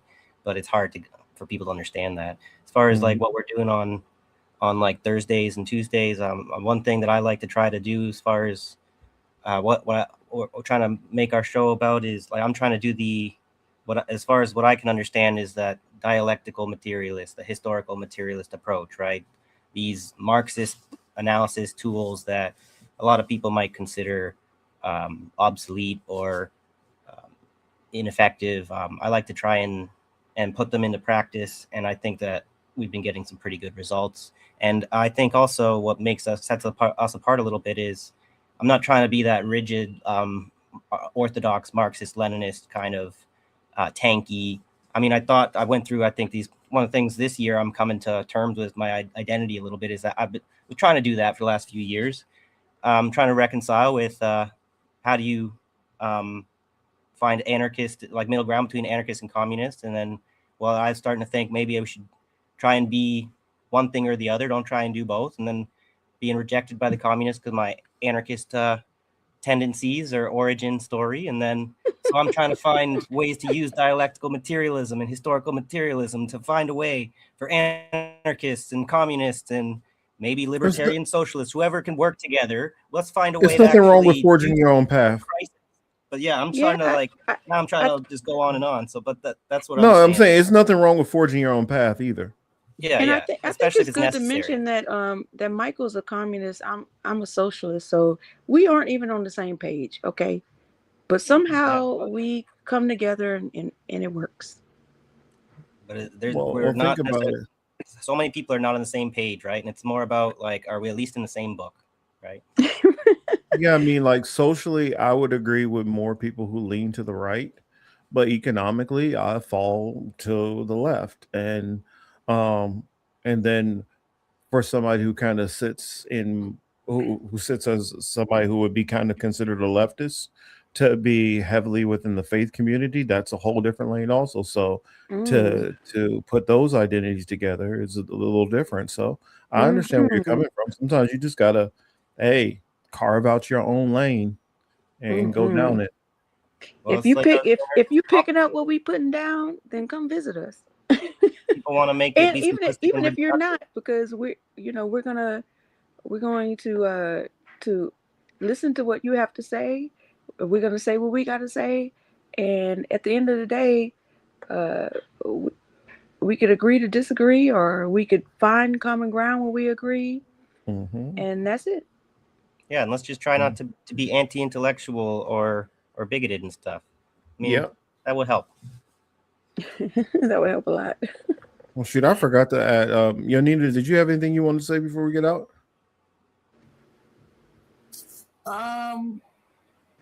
Yeah, the fire horse. I mean, I know we talked about it a couple of weeks ago, but watch out for stuff. Also, the last time this configuration came around with the horse and the ram, we had the Carrington event, I believe,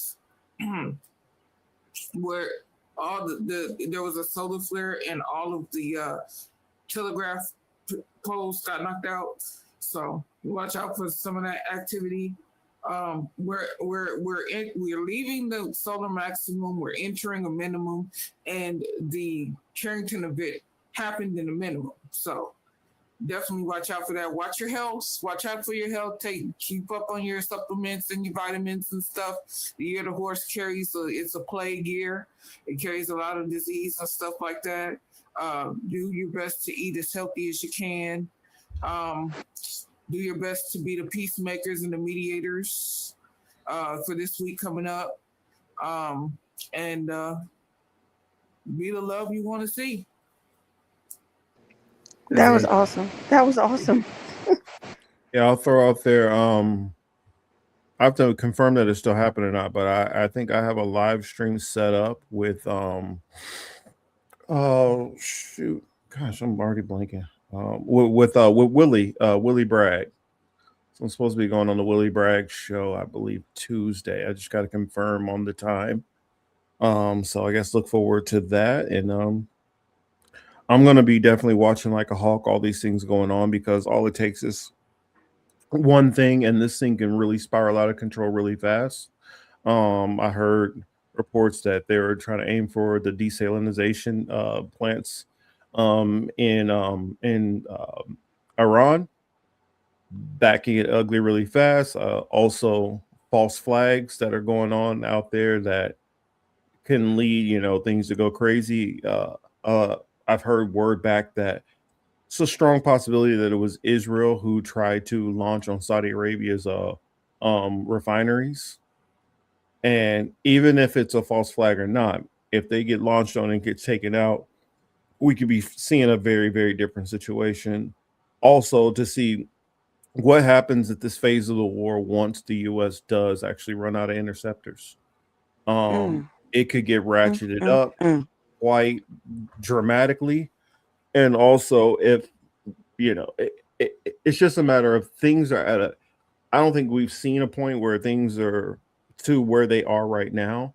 And this is for people who've been watching my channel for many years. This is what I've been warning everybody about for multiple years. I know Yonina can attest to it. I've been talking about this, and I've been talking about these exact countries with this going on, what it was going to lead to. And Because Samson is still an option. But here's the thing. If they do it, they're taking out themselves. And it might just take out that full region. And But they know what that sparks though. after that? Wasn't there didn't they say like if we're not going to get what we want, nobody's going to get what they want? And they're ready to take out themselves as long as everybody else goes too. That's what I'm saying. Now, I don't think that they could actually take out everybody, but they could definitely take out their region. And how the effects of that will affect the rest of the world would be monumental. You're saying there's like a false flag on Saudi Arabia. I'm thinking there's Iran's denying a strike on a Azerbaijani airport and strikes on Oman. And I think maybe even that strike on Akrotiri, the British RAF base in Cyprus, potentially could be that could be 4 false flags by Israel. Well, Azerbaijan, just in general, to say real quick, you realize the supreme leader Khamenei was Azerbaijani. You realize like half of the leadership of Iran are from Azerbaijan. Did not know that. No. So if they already have power in the government, why would they try to overthrow the government that they're in power of? I don't know, but there's something going on that front. But they know most people in the West don't know that. I got to get going though. This is an emergency thing. So I just looked at this, and it's right here. It says Nico House just posted a video saying that Israel Googled his name over 100 times in 2 days or something like that in 24 hours. Hold on a second. Hold on a second. Hey, I love y'all, but I gotta work early as fuck in the morning, so I'ma slide out. Love y'all. I gotta get out. Love you too. Nina. I walk the dog. Yeah. But I gotta get out of here too. See that? I'll catch up with you guys later. I see it. Bye, Michael. If you see that big spike, that one was mine. Really? I can't see it. Yeah, I searched mine. I don't know if it'll come up or not. I saw it show for half a second. Dim the screen. Yeah, dim your it's too screen. bright. You're That's dang there it. you go. Yeah. You see that Oh, spike? you can see it now. Yes. Yeah. That's when I searched my name. That's what happened. Oh, So yeah, interesting. not only Nico, So I saw. what I'm guessing here is it's not people who are actually searching you, because I searched my name too, but my name was searched by data centers in Arizona and Nevada I and think. Idaho. So I think. what they're doing is using data centers to search for people who are on the fringe, the independent realm, who are making enough noise that they're being noticed by the public, and in doing that, if In your fact, name comes up, let me see if I you can. might be Let a me see if I target. can Yeah. find it. Let me see if I can find it and show it to you. And while you're looking for that, can you mute real quick, Janina? Yeah, I can. Okay. So while you're looking for that, I wanted to say something to you, Janina, about your comment. So it's not lost on me that all of these people in mainstream media got fired all of a sudden and then went into the independent media space. Like, you're not fooling anybody. You're there because independent media was getting too big for its britches, and you're there to be controlled opposition. Clock that T. Don I'm trying to remember how Lemon. to I mean, search it's it. so many of them. Tucker Carlson, Joy Reid. The list goes on and on. Megan, what's her name? Megan Kelly. The list just goes on and on about the ones that are now in the quote unquote independent media space. But I know you're not missing your coins, because us that are really in the independent media space and are really doing this, we're not making no money. But they are. Yeah. And then they're watching independent media hosts to see what we on this side are covering, and then they're taking, if it's not too risque, they're taking that content and they're copying it, and they're putting it out for their own media slop and their own followers to consume. And so that's another way us on this side on in the independent media space are missing coin, because they are, we are being watched over here. I gotta remember, because I did it on my phone. I'm trying to figure out how do I do it on my laptop. Because Well, while you're figuring that out, I guess we'll just keep chopping it up. I don't know. I mean, I guess I'll show it another time. I don't want to hold anybody any longer. Okay. So we're almost at 4.5, but actually, let's see if I can send it to. This is what I'll do. I'll send it to myself real quick. Okay. Well, while you're doing that, I'm gonna say go to Woodward TV and look up the Nephilim video. He just posted it 22 hours ago. And Nick, I should call you Nick.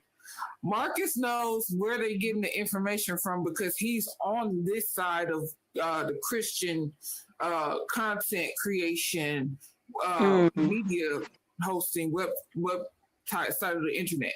And so we know where he's getting this information from, and it's from racist white people. That's where he's. Nina, let me ask you this real quick. Okay, so you got to mute for me. Thank you. Okay, so Tucker Carlson, he been dropping gems. I'll give him that. Okay, he has been. But how is he talking like when we abducted an entire president in Venezuela, and he's like in opposition to this supposedly, but then when Trump has this meeting with all these oil execs, he right there clapping as Trump walks into the room. So Wait a minute. Are my eyes You have to deceiving me? understand the hierarchy. You have to understand the hierarchy of the Here power it is. structure and how it's built out. Tucker Right. is So I'm saying, You see this? yes. You see what it says there? Can you make it bigger? Yeah, I gotta put my glasses on. Wait. Not saying hands. Can I make I this don't have glasses. bigger? Ooh. Whew, my age is showing. Right? What does it say? Let me see. It says Israel past 7 days. Okay. And he's looking up his name, Marcus Cage. And it spiked 1 day to 100%. It did the same thing with Nico. Alex Preddy and what's her name? Renee Good, right Yeah. before what happened to Well, them shoot. happened to me. Now I gotta look my shit up because if I'm gonna be offended if they not looking me up, then I need to work harder. Yeah. So But yeah, to for answer your some, question, I think go ahead. I think what they're doing is anybody who, after the whole Israel-Iran attacks, who did any videos critically speaking about Israel, they start searching all of those people. That's what I think it is. Okay, well maybe I'm not on there because we haven't really been focused on Israel that much because so many other people are doing that content that we've been, like we did like Southern Sudan, the genocide there because nobody's talking about that. The Congo. We're just trying to cover stuff that nobody else is talking about just to keep it on people's mind that this is a global community. So we need to make sure that we are not just staying laser focused on one thing because we can eat and chew gum at the same time. Yeah. I've stayed on those. I just haven't covered it in a while because if you really go into the situation in Sudan, that situation's been going on for 20 years. Talk about it. If not longer. And the crazy part about it is issue in the first place. Well, Israel the is thing driving that too. the thing about the Sudan situation is it is all being propagated and provoked by the same people who are involved in these other situations. UAE, Oh no, I'm etc. pointing my fingers directly at that country that starts with an I. I said etc. They're the ones who are directly because they're the ones who have the biggest chance to benefit from it. If you look at the region of where these countries are, and if let's say natural gas was to pop up and start being, brought from under the waters, which sit next to a place called Gaza, then all of those people who own the waterways that are right near those areas will get massively wealthy. Where does Sudan sit? Right on those same waters. So it's beneficial for all these places to stay destabilized. So that way they can never profit from the natural gas, the trillions of natural gas that they plan to extract. And then after they've extracted all of that, then they won't also be able to benefit on the shipping lanes, which they plan to push out of there after they try to shut down the Suez Canal. They trying to build a new canal in the It's Unreal space. I forgot what it's called. It starts with a G or something. I can't remember. Golan Heights.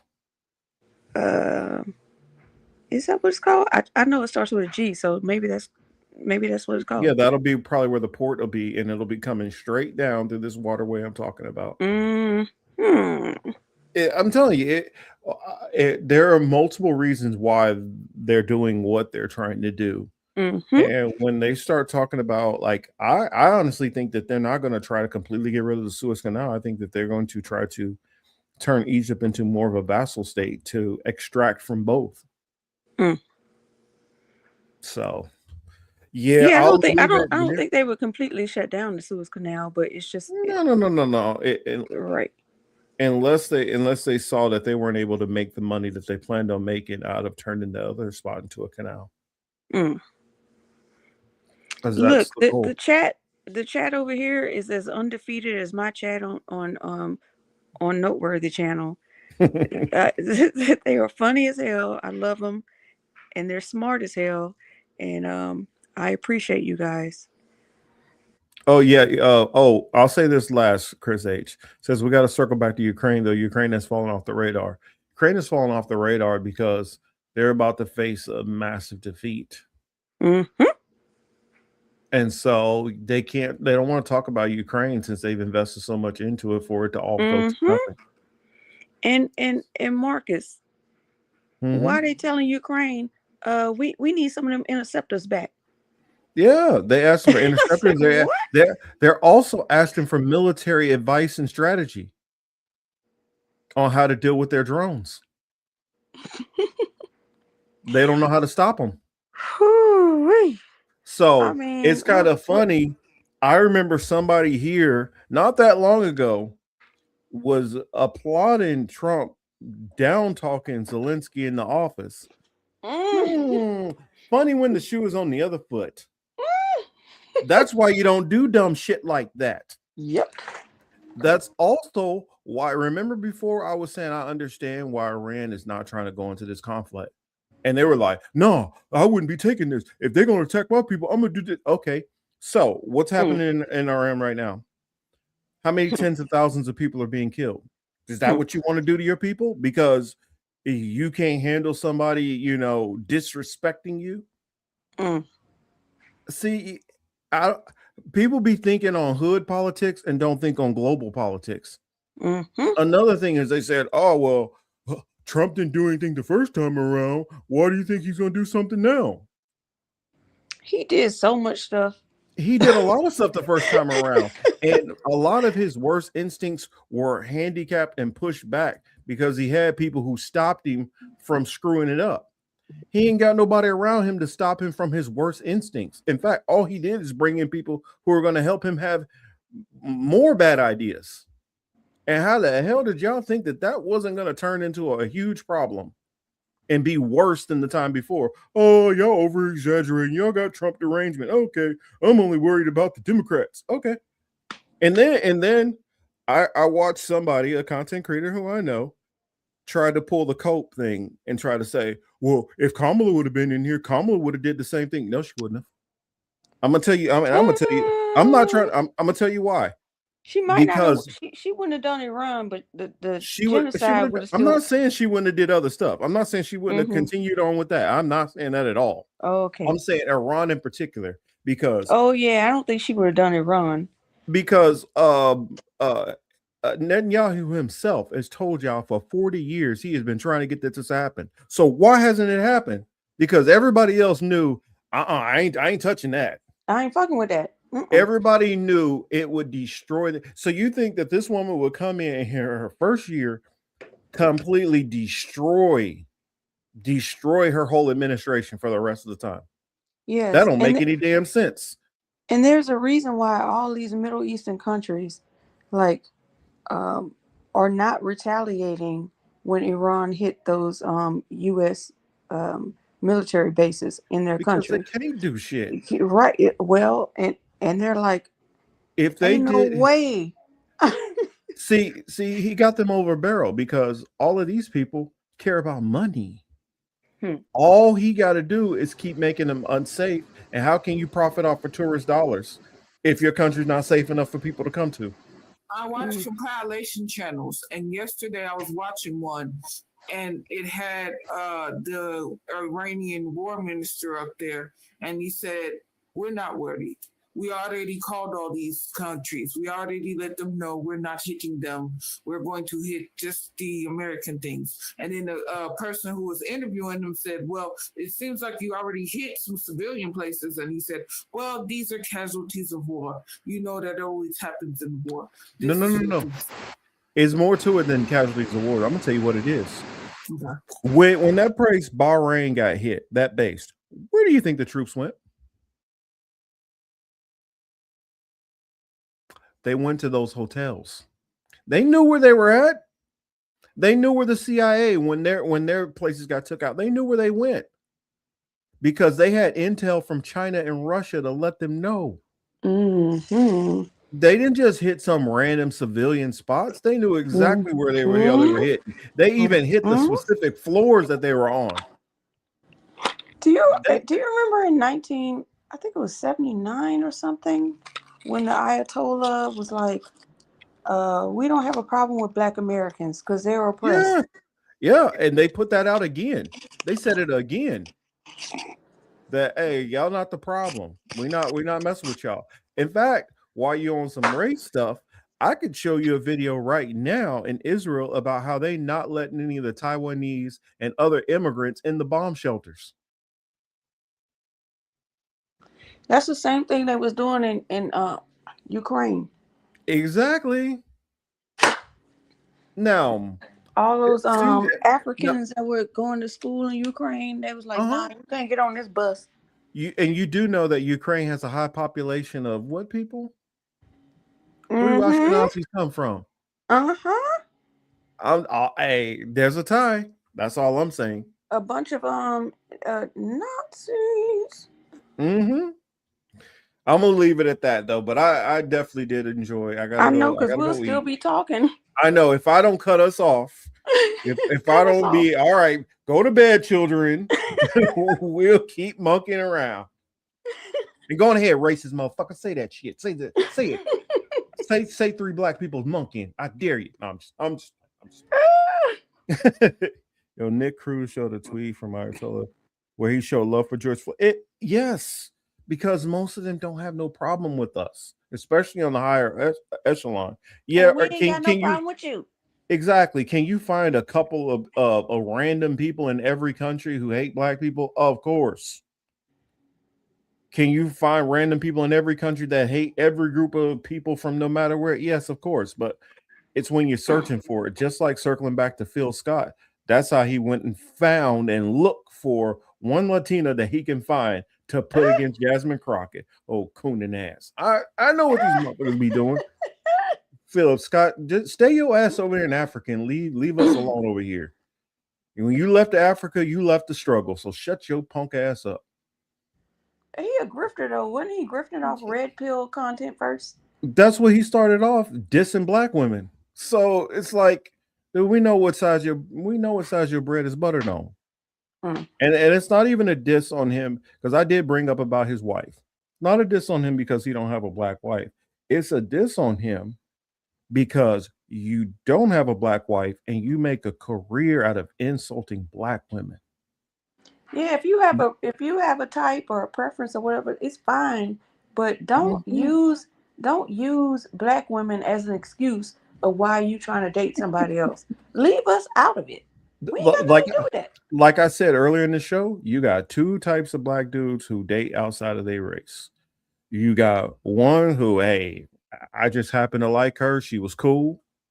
That was it. Or like, especially when I was in the military, you be in places where it ain't no black. It's like 5 black women and all of them are married. What you gonna do? Spend 3 years fucking single? That ain't what's gonna happen. But you do have those people who like, nah, I don't mess with no hood ratchet black women, and then turn around and get you a Mexican woman who hood and ratchet too. Exactly, and that's because you got internalized hatred. Now, and the sad thing about it is, honestly, a strong chunk of black dudes who do date outside of their race, that is the issue. It's not all. I'm a perfect example. Not all. But right. I've dated outside of my race before too. I guarantee you, you don't have no content of me ragging on black women. You ain't got none of that content nowhere. Now you right, Yonina, have you ever seen me get on here and rag on black women? No, I have not. I was saying I'm dated outside my race too, though.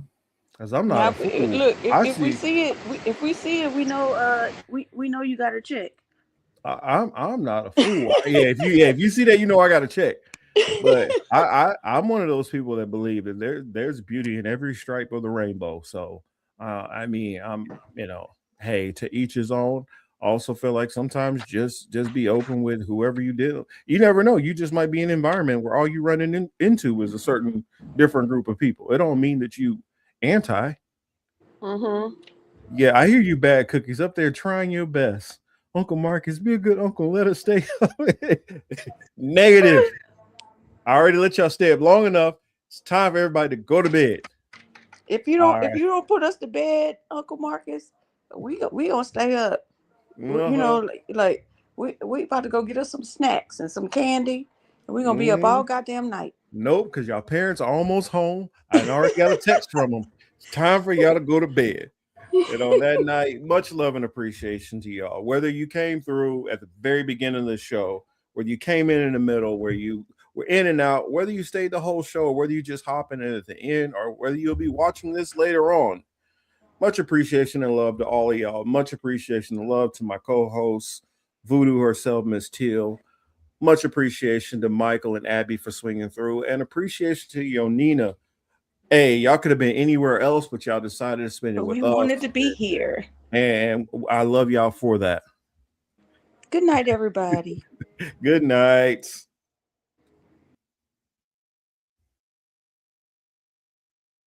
Come on. There is discrimination in this world, and slavery and slaughter and starvation.